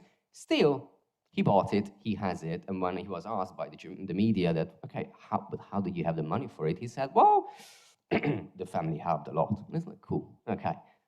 Issue number 1. Let's go to issue number 2. This is Mr. Tiborcs, the son-in-law of Orbán György was talking about earlier. Elios, yes, the famous case of public lighting. Yeah, this is the amazingly lit up streets after Mr. Tiborcs' company swept the whole market. So this was also 2015, Olaf started to investigate the case, and they were wondering that, all right, what's going on with this? How come that all of the procurements are overpriced? Always this guy wins, and it's always only him. Nobody else dares to apply for the procurement. So, you know, this is 2015, year starting strong. Let's go to the next one. Yeah, healthcare protests. Our healthcare system is like on the verge of collapse. No doctors, no nurses, the institutions are in terrible shape whatsoever. We can go on and on. And let's go to the fourth one. Mr. Rogán, yes, our propaganda minister on the left. He used to be the mayor of the 5th district. In 2015, it turned out that when he was the mayor of the 5th district of Budapest, he sold approximately 1 billion or 2 billion forints worth of public housing units to friends and family. But unfortunately, the evidence was destroyed in the 5th district police department's offices. What a shame. Now think about it. This is 2015, the first year only. And these are only 4 issues. I mean, we had like 20 more. And let's go to the next slide. Yeah. Let's go to the next slide, please. Didn't matter, because this was going on in the whole country. This was the start of our anti-immigrant campaign. The anti-immigrant campaign, on the bottom, top left, you say, if you come to Hungary, you cannot take the jobs of Hungarians. On the bottom left, you say that if you come to Hungary, you have to respect our culture. On the top right, if you come to Hungary, you have to abide by our laws. Cool. I mean, they are coming from Syria and Iraq and Afghanistan, and it's written in Hungarian, so obviously it's in a propaganda campaign. But this was everywhere. From the media, radios, TV, newsletters, and advertisements on the streets, talking heads for half a year. So all those issues that we just mentioned in the previous slides did not matter because we had a campaign. Fidesz and Orbán set the agenda, ruled the day, ruled the theme of the day for months. And this is what I want to mention. If you have the so-called helicopter factor, you can break this cycle. Let's go to the next one, please.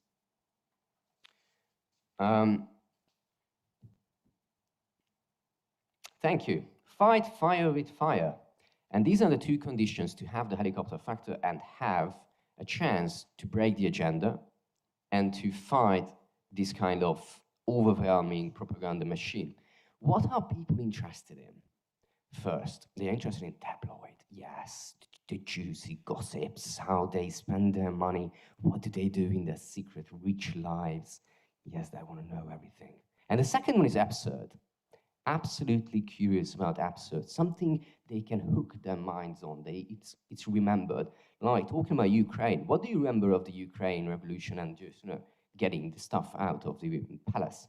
The golden bathroom, the golden toilet, the absurd part. That's what you remember. Tabloid and absurd. Let's go to the next picture, please. I'm going to show you 3 topics where we had the helicopter factor. This is Mr. Rogan, the ex-mayor of the 5th district I spoke to you about. Now, the guy was invited to a wedding of one of the soap opera actresses.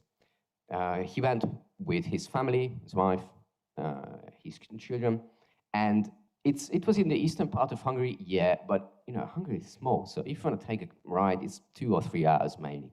You go there. What did he do? He flew a helicopter, then switched to this luxurious car. There is the helicopter factor. There's the tabloid. And a soap opera with a helicopter, wow. And there's the absurd. I mean, dude, it's just like 2 hours car ride and you still spend the money of 2 months of income. And why it's important is because this guy, we also had a golden visa project in Hungary. And Mr. Rogan was responsible for the whole thing, but we had a little twist in it. We gave the opportunity to companies to sell the Hungarian golden visas abroad, to China, Russia, Saudi Arabia, you name it. But the profit from it was not going to Hungary, but to these companies. And those companies were related to Mr. Rogan. And what a coincidence, Mr. Rogan was the responsible party in the parliament to decide which companies got the licenses. Now think about it. This is a scandal of approximately $1 billion. What happened after that? Nothing, absolutely nothing, nada, because it didn't have a helicopter factor. Yeah, nobody cares. Why? Because it's not important. It's complex. You have to explain it. But when people saw this picture, this dude flying a helicopter to a wedding, which he could have taken in 2 hours car ride, well, since then, he's not in the public. He cannot comment on any issue. Maybe he had 1 press conference since. And the newspaper, which published the whole story, has been completely closed. It's out of business. This is the effect of the helicopter factor. Tabloid and absurd. Let me show you 2 more of these stories. Can we go to the next one, please? Yes, the famous Borkai story. Dude, what a life. Yes, okay. So, what happened? Here's Mr. Borkai, the guy who is a bit less focused in the middle and in the right and left. He was the mayor of Győr, one of the cities in the west. He is a well-known Olympic gold medal winner. He's a very, very respected man. He was. Unfortunately, in 2017, he decided to spend 4 days on a yacht on the Adriatic Sea in the company of 5 other people, usually businessmen, and 5 girls. 2 of them were twins, and how to put this delicately, they were exchanging services for pleasure and money. And, the tabloid about this is the mayor is having hookers on a yacht, of course. The absurd about it is that if you look at the picture, those are the lowest quality of drinks and, twins. I mean, dude, seriously? It's like the worst kind of porn you can imagine. Yeah, you could watch this on Pornhub. Insane. So, you had the helicopter factor here. You had tabloid, you had absurd. And why is it important? As I told you, Mr. Rogan, his career was breaking down after the scandal with the helicopter. After this, Fidesz lost the municipal elections. It's not the opposition. It's this scandal, because Fidesz couldn't change the theme of the day for months. It was so strong. And let's go to the last one. I'm pretty sure many of you are familiar with it. Sorry? Yeah, they couldn't, wanted to buy it, but no. Yeah. This is, in the middle, that lovely gentleman is Mr. József Szájer.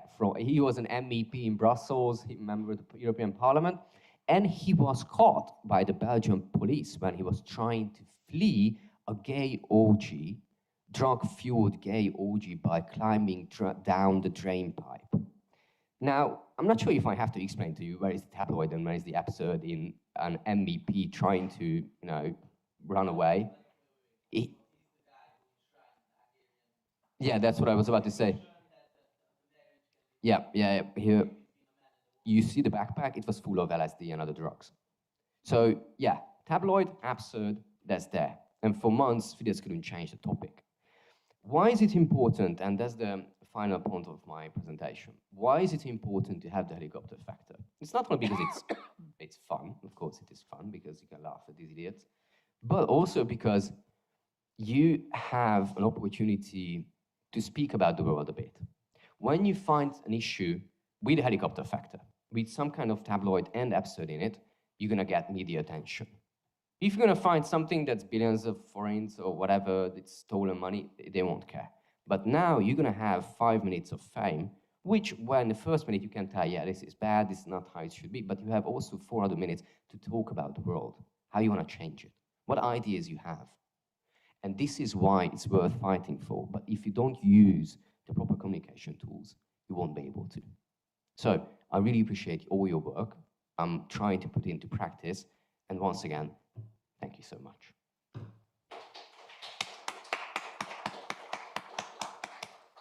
Thank you so much to you for this very impressive and effective presentation that really make us think a lot about the Hungarian situation.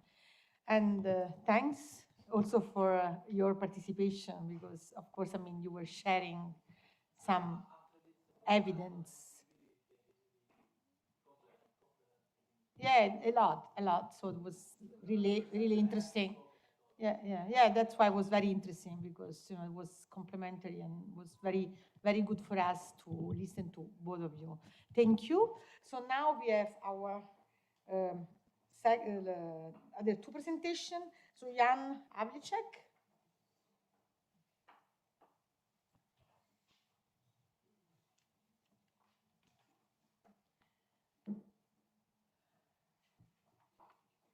Okay, Jan.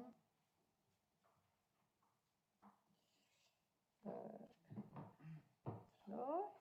Jan is a counter-terrorism expert, member of the Institute for Politics and Society, and he's going to talk about the case of Czechia, from anti-corruption to profit corruption.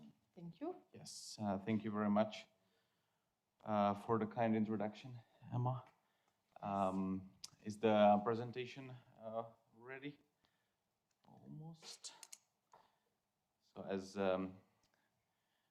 as you mentioned very well,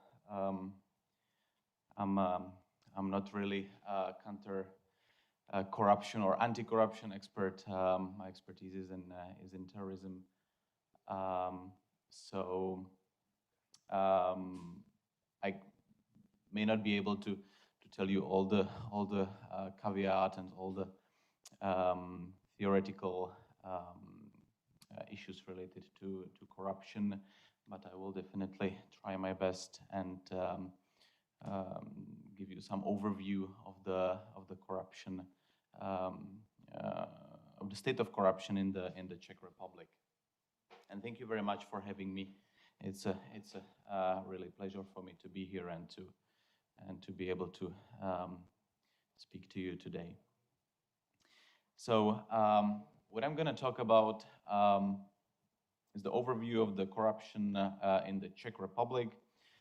The title I choose here is actually borrowed from an opposition leader in the Czech Republic. He used this quote or this term to describe the policy of our still current prime minister.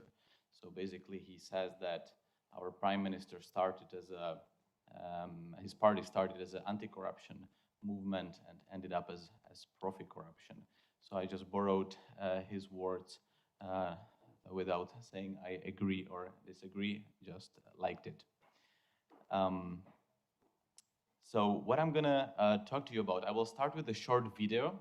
I think it might be really interesting for you to watch a very short video. It's 2 minutes. I'm gonna borrow 2 minutes of my 20 minutes time frame for you to focus on a brilliant video, a very notorious example of corruption in the Czech Republic.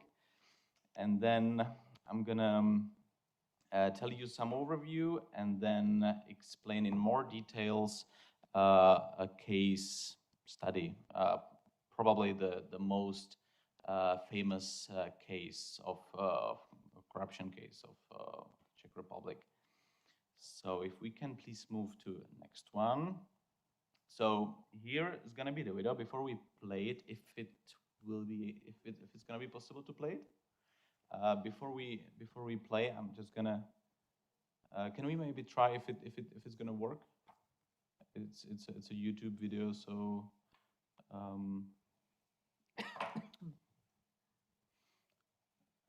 Well, no.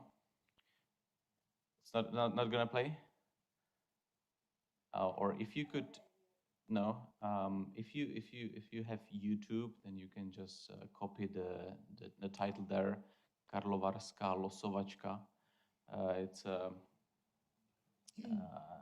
and we'll see if we can get to that later. No. Okay. Well, never mind. So let's maybe proceed to next one, and if you can find the video on YouTube, that would be perfect, because I think it would be quite entertaining for everyone here. So can we move to next one, please? Okay. So according to the Corruption Perception Index by Transparency International, the Czech Republic today shares 49th position in the world out of 180 countries. So we are somewhere together with Oman and Rwanda, I think. And I think somewhere around is also Poland and I believe Italy as well. So 49th place.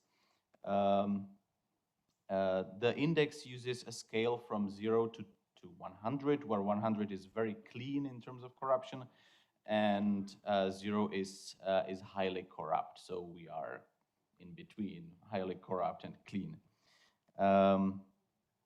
We had 54 points in 2020, which is 2 points less than the year before, which means that we fell from 44th to 49th position in this index. The EU average is 64 points.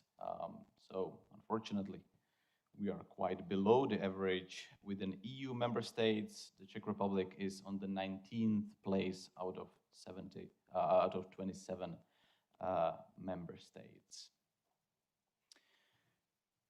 Can we have another one? So these are the main issues that we face.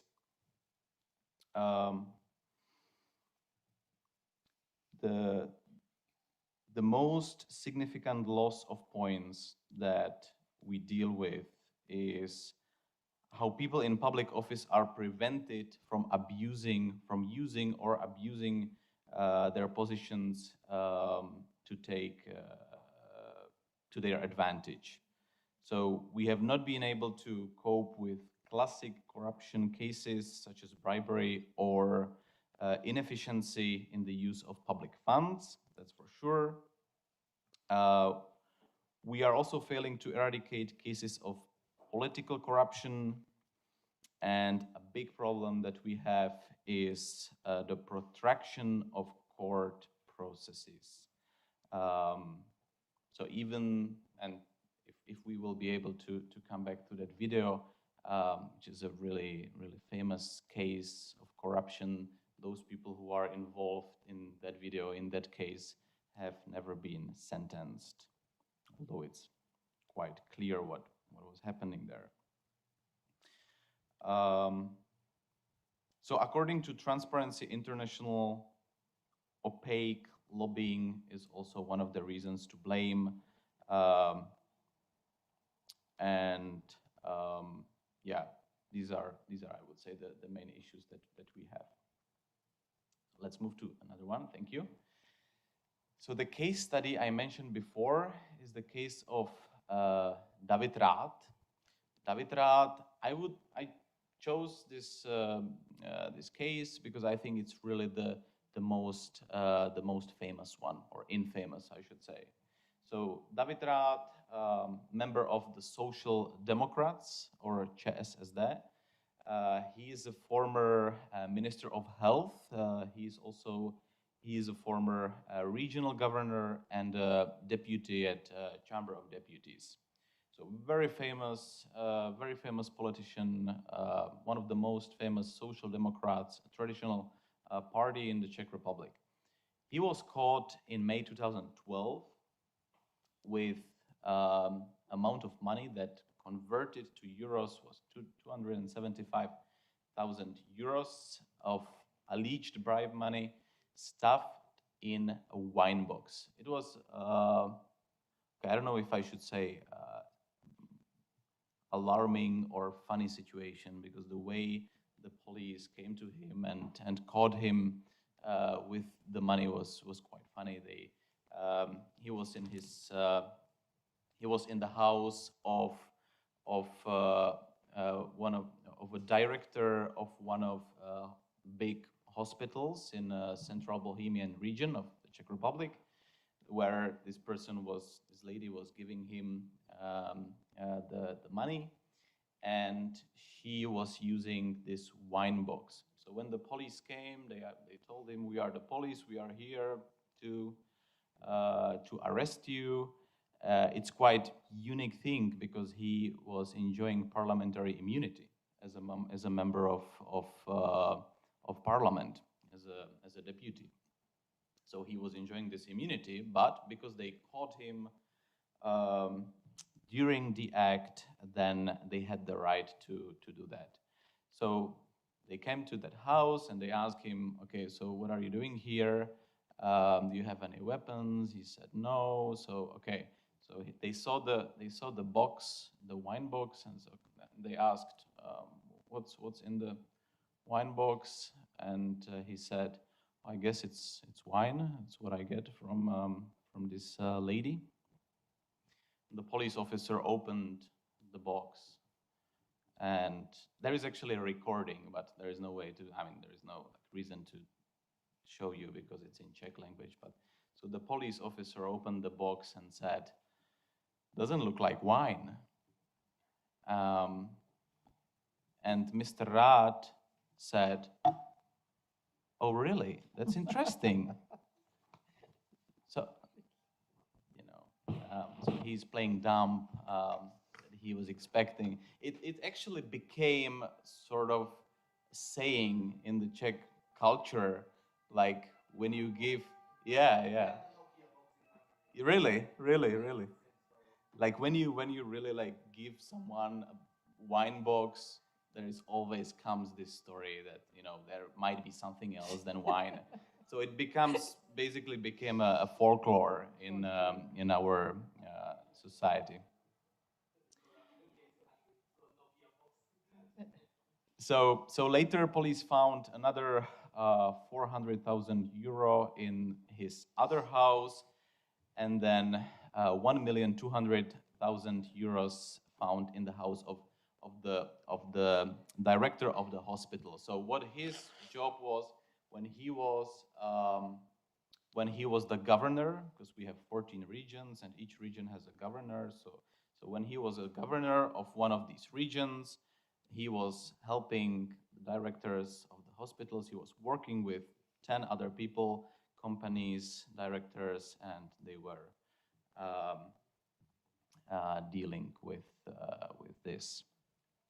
So this is David Rath. Yes. Really? Perfect. Yes, sounds good. Thank you very much. So the charges, so he and other 10 people were charged with giving and accepting bribes, harming the financial interests of the EU, manipulating public tenders. He's believed to have collected much more money, allegedly for manipulating tenders for the purchase of health equipment for 3 other hospitals. And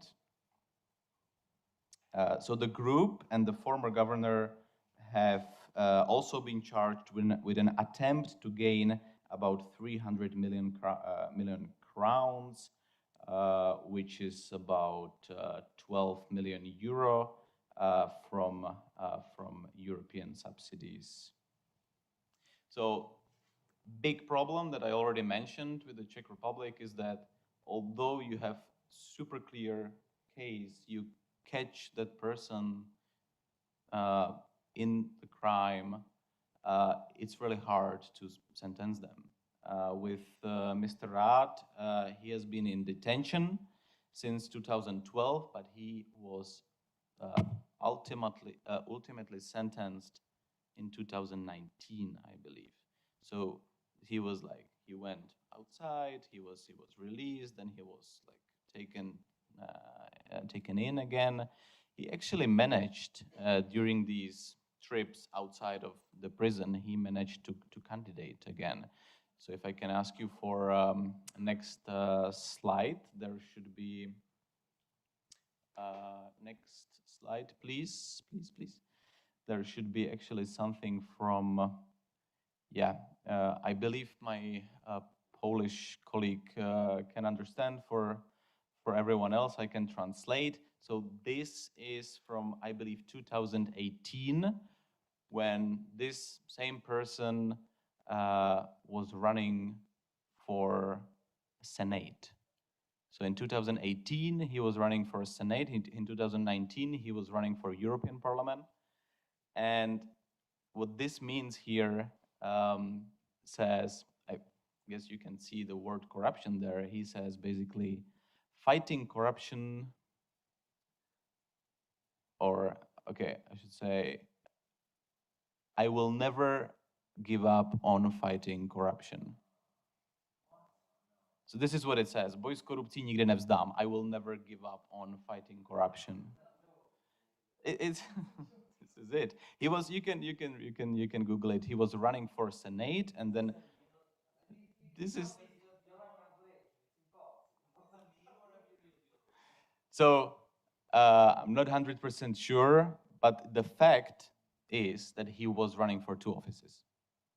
So if this is a joke or not, I don't want to base my presentation on that, but I would trust it, because he was basically saying that he's a victim of corruption, and he was publicly saying that he's a victim instead of perpetrator. So even if this was a joke, then it's basically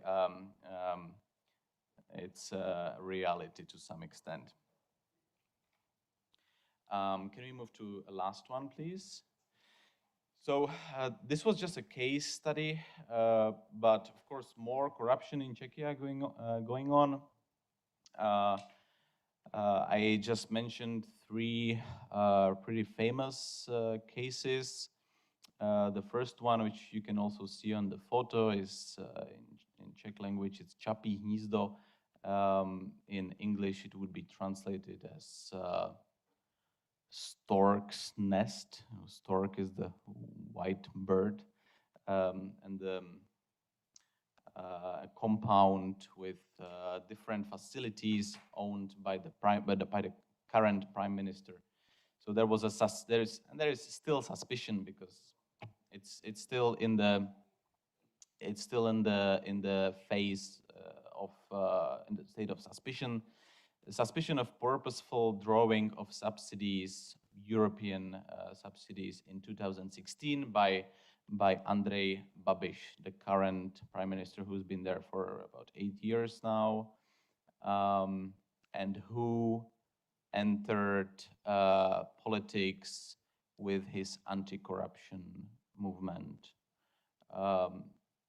So that's his problem.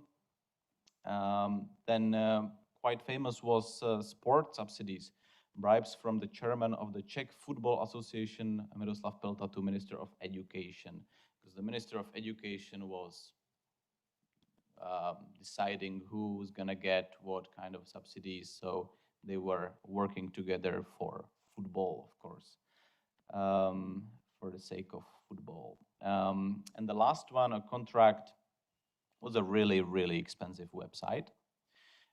Contract for 16 million euros. So imagine you have a website for 16 million euros. It was supposed to be an e-shop for electronic road stickers,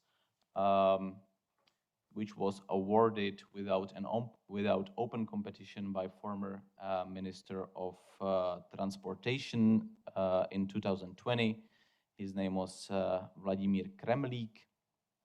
So under his supervision, a website which cost 16 million euros was almost allowed to work and exist. So if we can please proceed to the video, and this will be the last thing from me.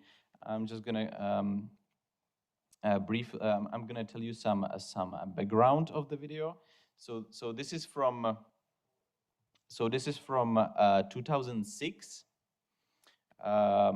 As I said, it's called Karlovarská losovačka. In translation, that would be something like Karlovy Vary lottery. Karlovy Vary is a regional city in the Czech Republic. And the point was, long story short, the point was in 2006, there was a tender with 16 candidates, companies. Out of these 16 companies,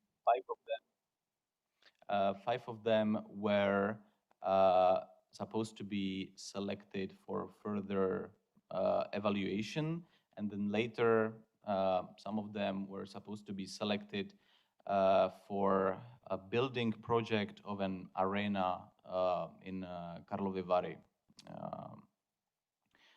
And so what happens there on the video is that they have this basket with 16 papers, candidates inside the basket, and he's supposed to take 5 of them out of the basket.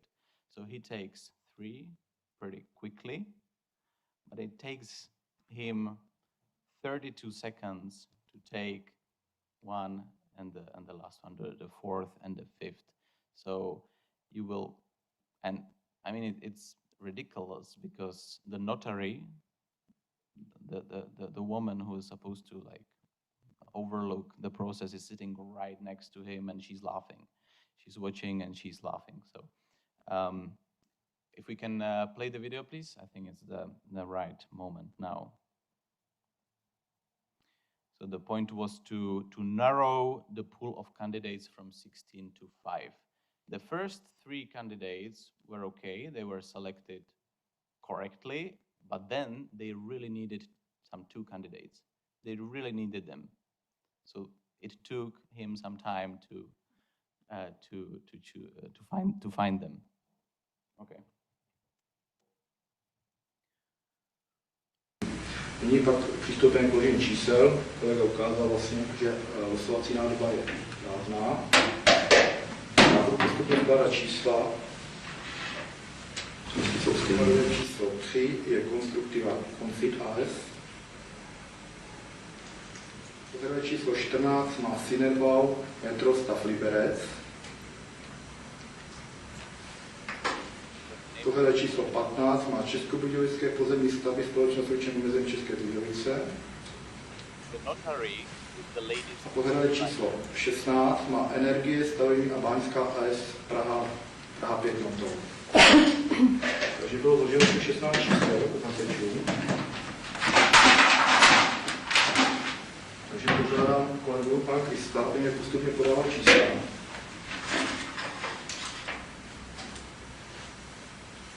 Takže první vylosovaný je číslo 13. Je to firma Optik VSB se sídlem České Budějovice. Další vylosovaný je číslo pořadí 16. Energie, stavební a báňská se sídlem Praha 5 motor. Další vylosovaný je pořadí číslo 10. což je firma Geofan Group AS se sídlem Kolín 3.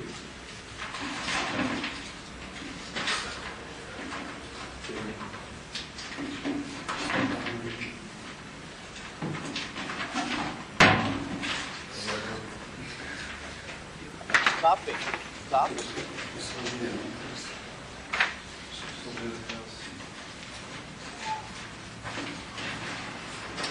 So this is exactly 32 seconds. Takes it Takže right. tohle číslo 2. A je to firma Průstav, Praha 4. Takže ještě jednou, prosím. The fifth one as well. Which one is the same? 30 seconds.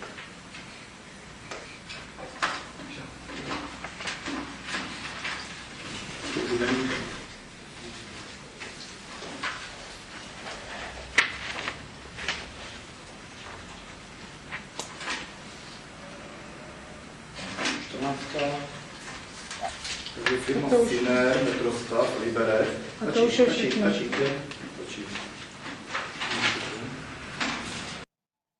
Yeah, so you are welcome. I hope hope you like it. You can find it on YouTube. To conclude, not on a positive note, unfortunately, none of these people have ever been sentenced. So they were fined. They got a pretty high fines, but they have never been sentenced. Thank you very much.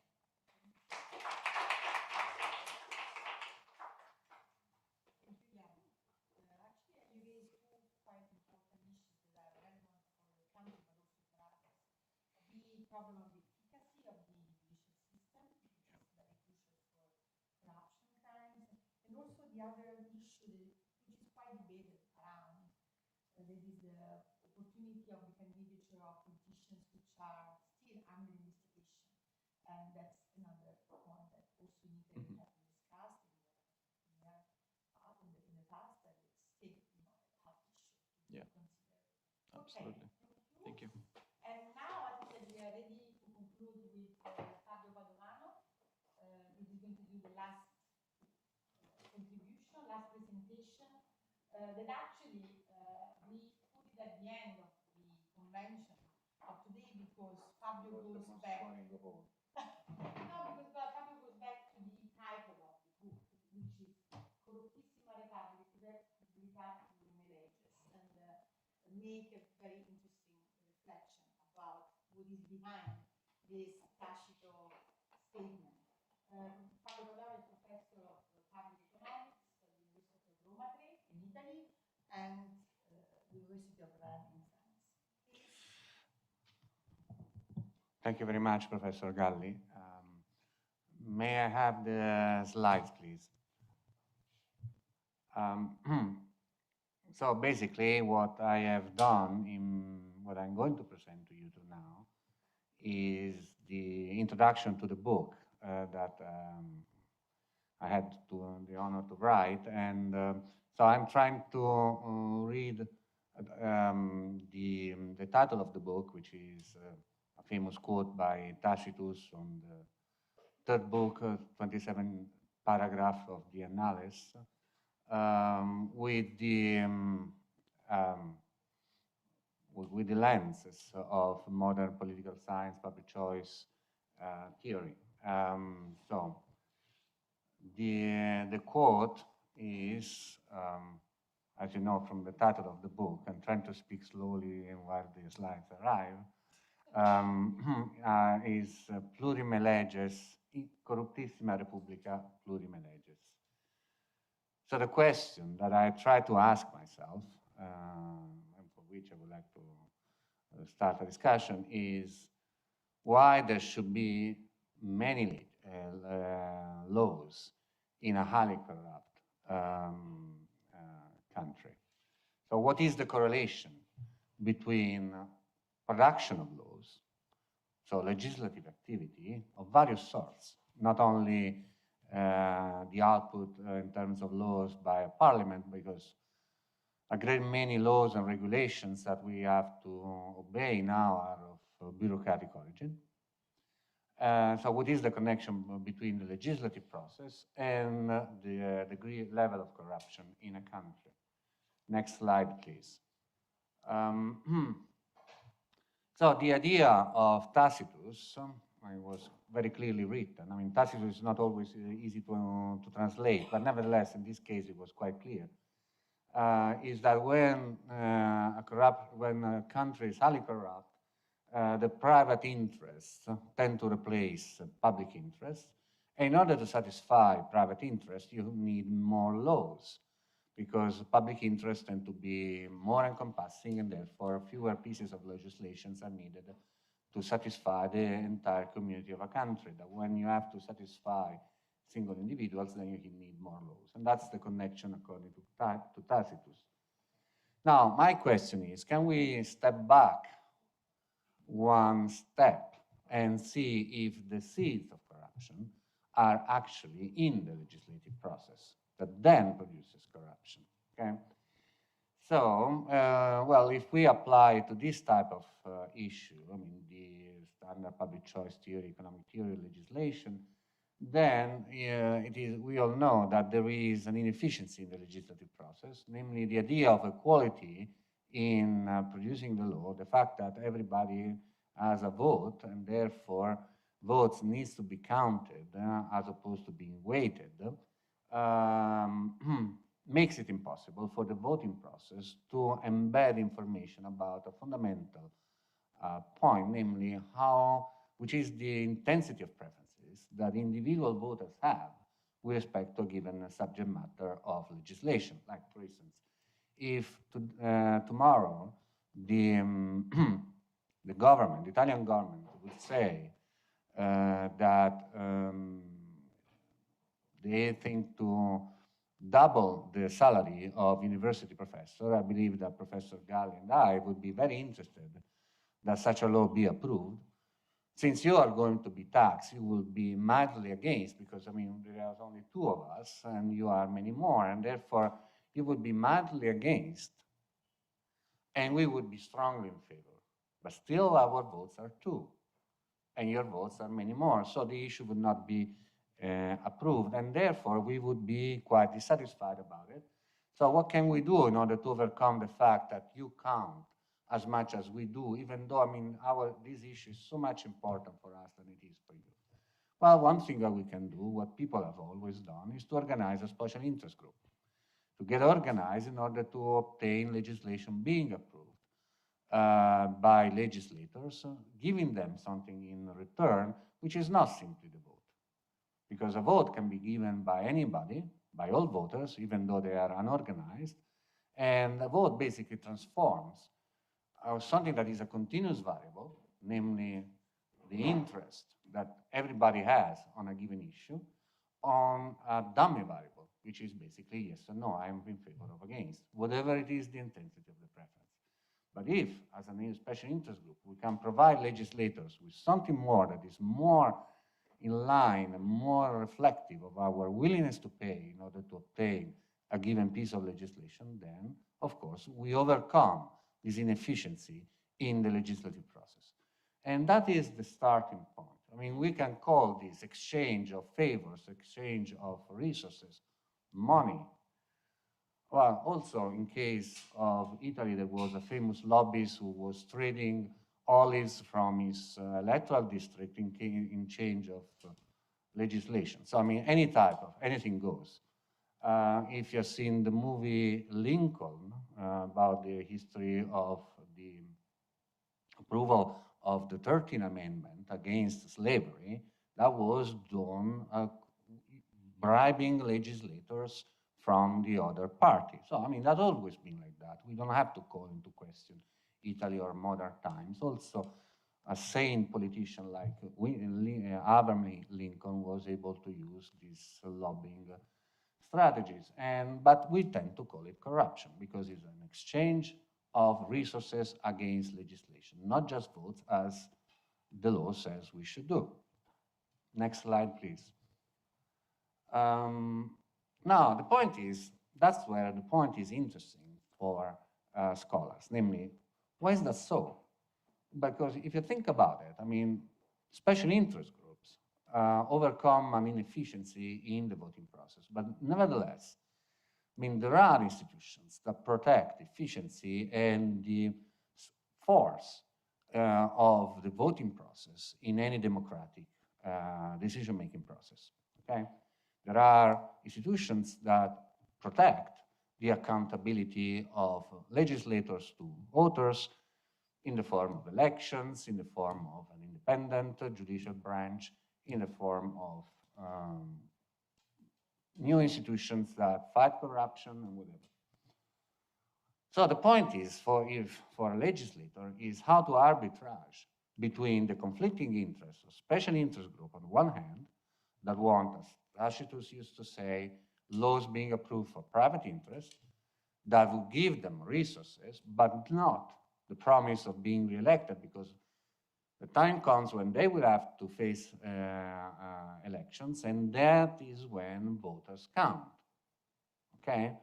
So how can legislators arbitrage between these two conflicting interests, those of the special interest groups on the one hand, and those of voters, unorganized voters on the other? There is a theory in which research I am being involved, the political legislation cycle theory, that provides an answer. It's not the answer, it's an answer. So I'll give it to you as such. Next slide, please.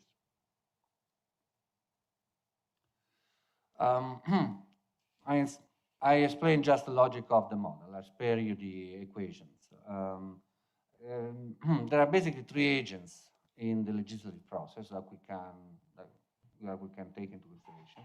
The legislator, who is a politician, rational and self-interested, he maximizes the probability of being re-elected.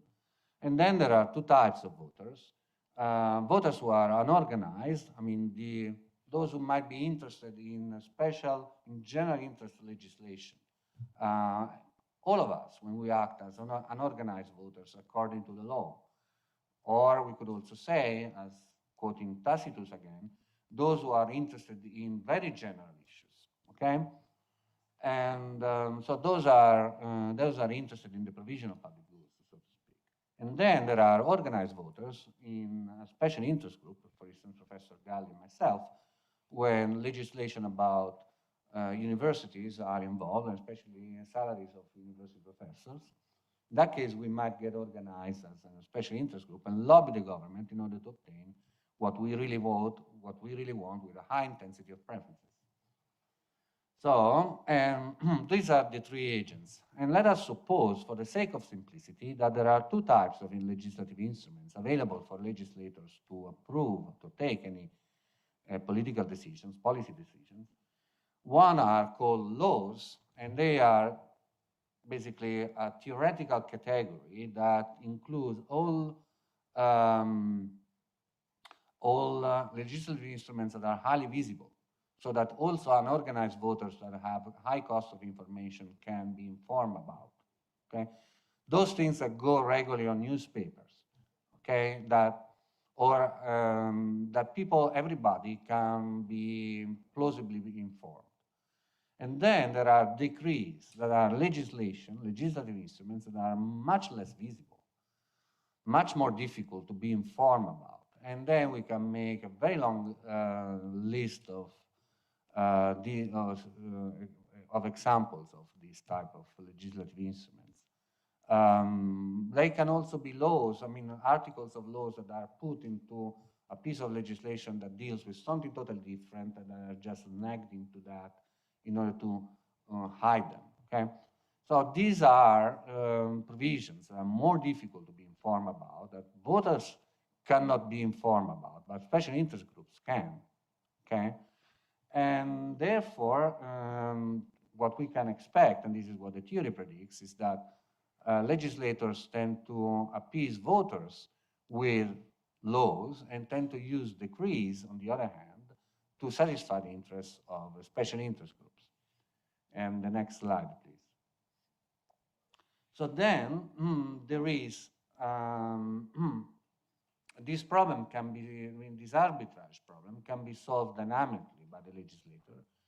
Specifically, the legislator can approve decrees at the beginning of the legislature, when voters are, when elections are far away, and voters are probably less motivated to follow what is going on, or are not making their own minds about who to re-elect at the next elections, because elections are 5 years from now. And therefore, decrees tend to be approved at the beginning of the legislature, whereas more general laws are being approved towards the end, when voters become active, become informed, and start to make up their mind about who to re-elect. Furthermore, if you want to signal your competence and you want to approve as many laws as you can, then you need to have resources. For that, you need to obtain them from the special interest groups. So for that reason, you must approve decrees first, satisfy the special interest groups first, get resources from them, and then you have resources, you as incumbent legislators, as you have resources to boost your production of laws when voters count. So that basically generates a cycle, an opposite cycle of laws and decrees, that where decrees should be approved at the beginning of the legislature and laws towards the end. So that is the prediction, a sharp prediction of this model. So next slide, please. Furthermore, that is the second prediction. In this case, the legislator has found a way to satisfy both the interests of special interest groups and the interests of voters using two different types of legislative instruments, both of which produce real effects. And therefore, this is the way in which the production of laws is being increased. Because actually, you can go beyond Tacitus. There is a way to satisfy both voters and special interest groups in a very corrupt republic, or in a republic that uses also resources in returns for legislation, because certain interests are not properly evaluated by the voting mechanism.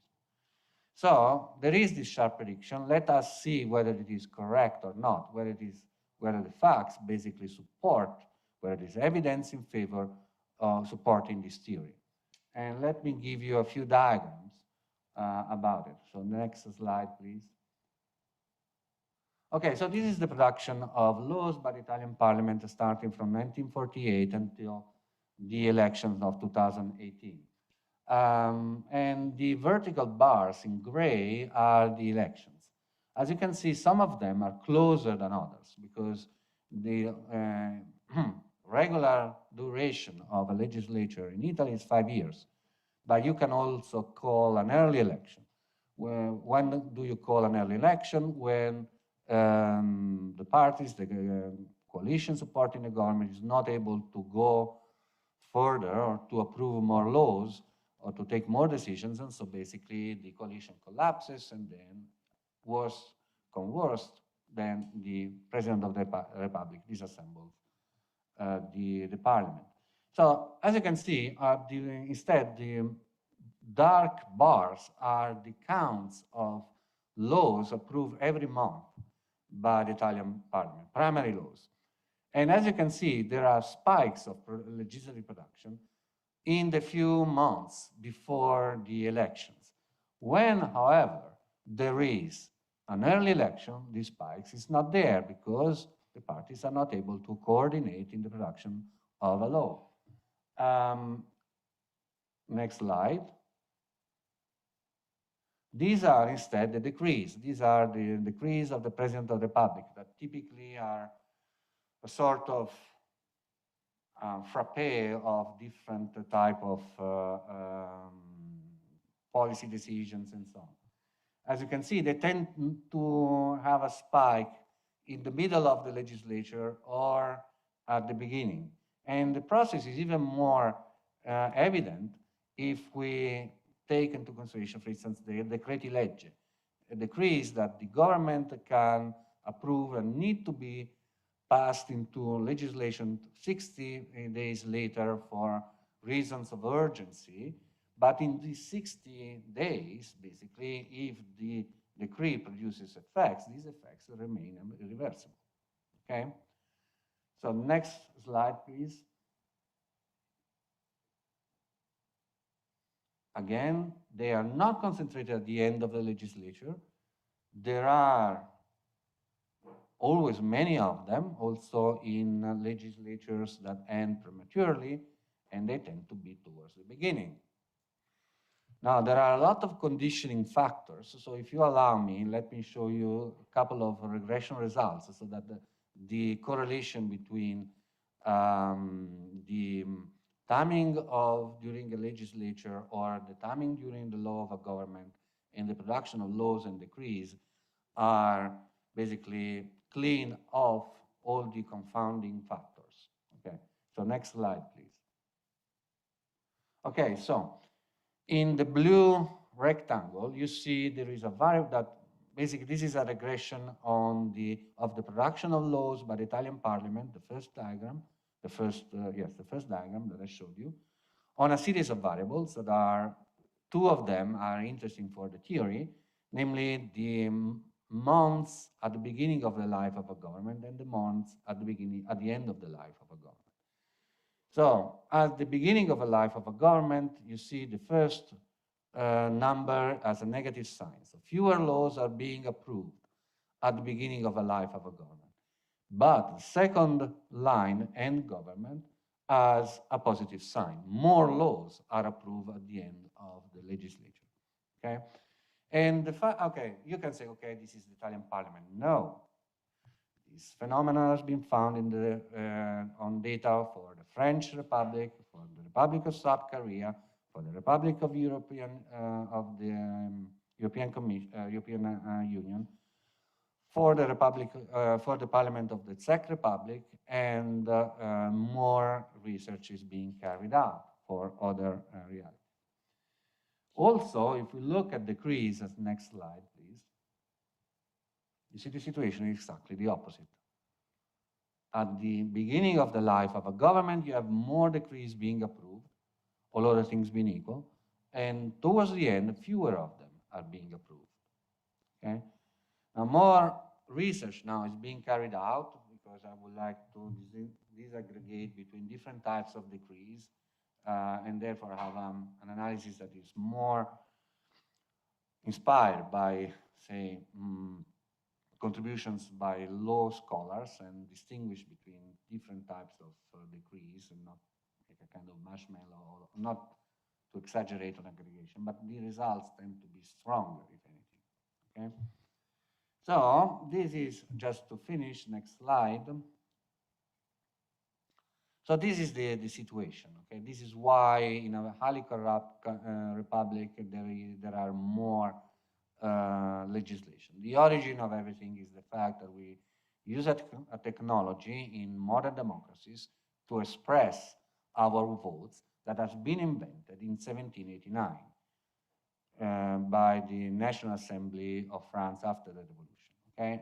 All votes have equal weight, which might have made sense in a liberal democracy where the government had a minimal role and was applying only defense and private order, where issues about which we tend to have more or less preferences with the same intensity. But today, the legislation is all about production of private goods. As we have seen, the intensity of preferences might vary a lot. And therefore, we have had this evolution in the process of decision-making that has made voting progressively less relevant, and therefore a less relevant instrument, less efficient instrument to limit corruption. How can we do that? Well, there are some that, especially after Brexit, are claiming that we should revise the extension of the right to vote, limit it to only people who know something about it. Go back to Benjamin Constant. And I think it is a very delicate matter because voting is a fundamental right, so it's difficult. I'm not going to say whether it is appropriate or not, but it is certainly difficult to change the right to vote. I mean, the right to vote has changed because there are a lot more decisions that are being taken now outside the electoral process. There are independent authorities for whatever, and this is a way to subtract a subject matter from the direct intervention of voters. But if we cannot act on voting, we can act on lobbying. And what can we do about it? Well, lobbying has always been in the dark. I mean, all the contributions that have been presented today start from this fundamental premise, okay? You need lack of information. And therefore, the the governance system of a democracy must be made more transparent. And what can we do about it? Well, we can, it is fundamentally a problem of institutional reforms. We can, you have proposed several suggestions, but one that we can think about is to change the architecture of governments, and so to make it more transparent in the sense that voters can better identify who is responsible for what. And the principle of shared responsibility, that, for instance, is very common in the Italian constitution, must be reduced to a minimum. And the delegation of decision-making responsibilities to independent authorities might not be a solution, because I'm very much afraid about the possibility that there are phenomena as those represented by the capture theory, because fundamentally, when there is an independent authority who decides about the subject matter, basically voters count very, very little. So, as usual, economists don't know what to do about a given situation, and we have very little to propose in terms of solutions. If we propose solutions, you should be really afraid, but at least, we have something to propose in terms of analysis of the phenomenon, and I think that is also valuable. Thank you.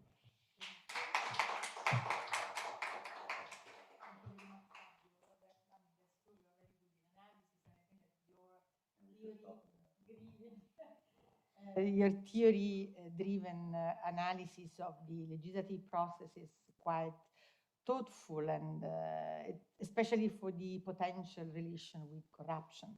So I think that you open up, a research, strand about how relate the legislative process, lack of transparency in lobbying, and corruption as well. Okay, now I think that we have finished with all the speeches, intervention, and contribution, but if you are still not too tired, you can ask questions or maybe participate to debate. I guess that there were some questions that also this morning some of you wanted to raise to the speakers. Tell me if you do have. Maybe you are a little tired by now. It was a long day. It was a long day, I think very stimulating. So I think that we are very, I am very satisfied the way, the convention went on, and I hope obviously that, it was the same, that you share my same, opinions and sentiment about it. I think it was a very nice group, and we really learned a lot from everybody. And so I don't know if some have questions or want to raise some final. Marco Mariani.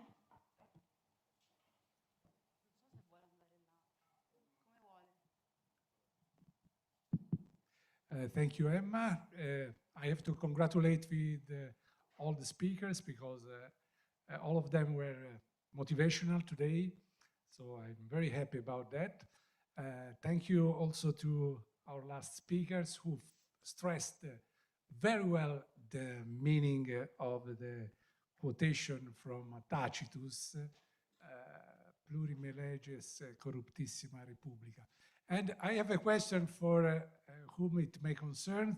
I don't know, maybe Professor Padovano or you, Emma. Do you see a link between public administration inefficiency and the overproduction of laws and norms? Because the efficiency of public administrations promote the economic development. But when public administration gets jammed, it can bring to stagnation. So in this, when public administration is inefficient, some incompetent politicians can be strongly motivated to pass laws so that they can uphold themselves as reformators. But a bunch of laws brings in a very bad situation public administration, and it is a vicious circle that is not good for the efficiency and the economic development. I would ask what's your opinion on that? Thank you. Yes, Fabio, you go. Okay, I go first. I think that's a good point, and I will answer with some evidence that we can get from a strand of studies in economics that show that that's something that happens only under certain circumstances. In countries where the public sector is very big, so there is a big size of the public sector, and this public sector is inefficient, corruption is a kind of response by the market to the inefficiency of the public sector, to the point that when this happens, the corruption do not slow down the economy as we are generally expected that happens, and that generally that's evidence that we find everywhere. But when there is this inefficiency combined with a big size of the public sector, what happens is that corruption, especially if it's not systemic, if it's just a kind of low incidence corruption, can represent a stimulus to bypass the obscure, the burdensome regulation, which is really negative, which is a problem for the entrepreneurship initiative, for the firms that have to ask for authorization, license, and so on, up to the point that if corruption becomes really systemic, then again, it slows down the economic process. So I think that, you raised a very good point. Of course, I'm not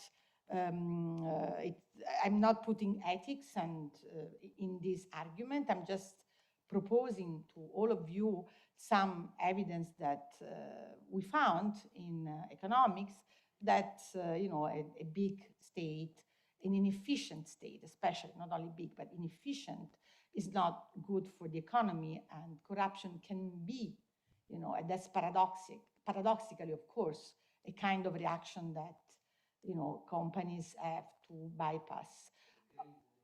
It's a kind of more than it's a kind of grease or oil in the mechanism. That's very sad, of course. That's very depressive in some respect.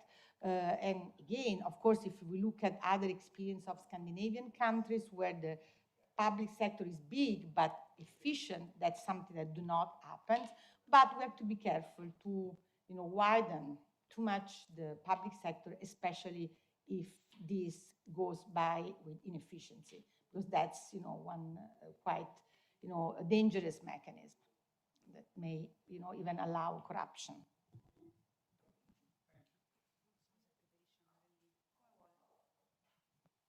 I second what Professor Galli has just said.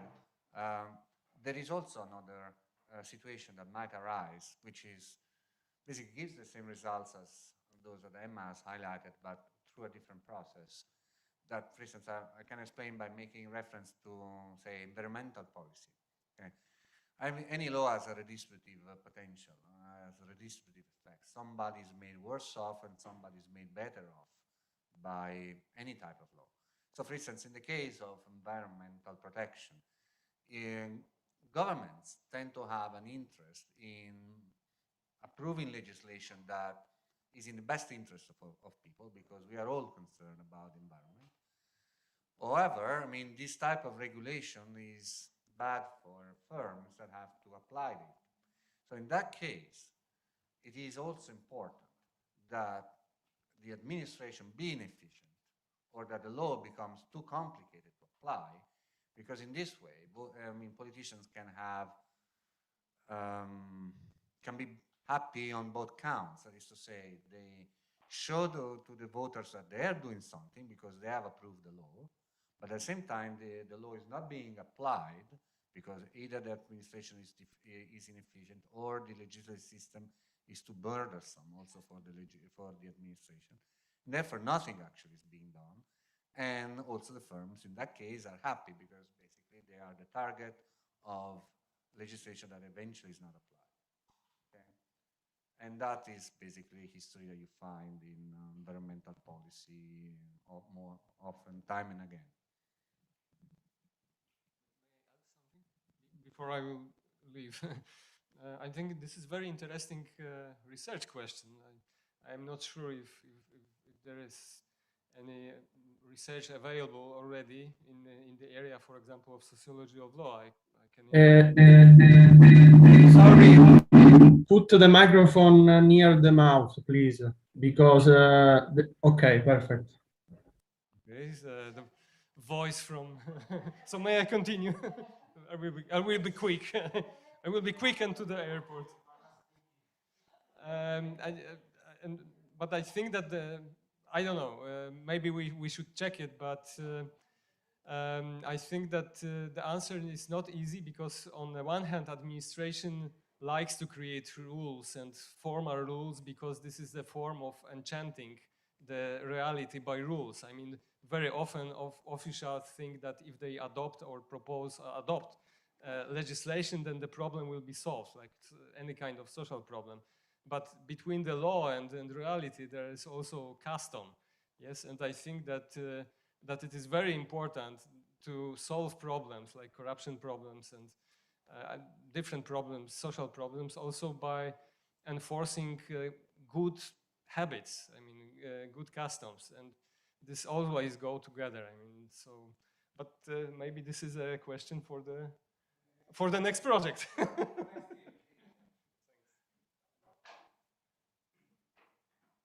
Thanks and goodbye to everyone. Goodbye. So other question or comments? So can we conclude then? Okay. Okay. No, that's fine. I think that I think we can conclude by now. Yes, it's okay. And I don't know if you want to say something to everybody. Yes.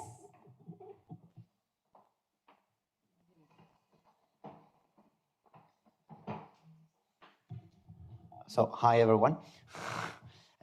Just before 3 years, free all of you and let you go walk around and visit Rome, I would like to express my gratitude on behalf of the foundation and also on the behalf of Gianmarco. I would like to express my gratitude and my appreciation to all who have contributed to the realization of the publication and the event itself. So, first of all, to the speakers that came here today and allow us to have a great day for improve ourselves and to share their experience on the fight of corruption. Then to the authors that are not the same, who contributed to the realization of the book. Friedrich, who stand with the deadlines even when they were so close, so strict. And then to Martina, that she's not here, she is our designer and she realized the book. She practically realized the book. And then last but not least to Federica and Daniela, who helped us with the realization of the end, setting the venue and the online streaming link. So thank you all. We'll see directly to the restaurant. I'll write the address down in the email so that you can join the city, you can walk around, and then we'll see directly to the restaurant. So thank you all.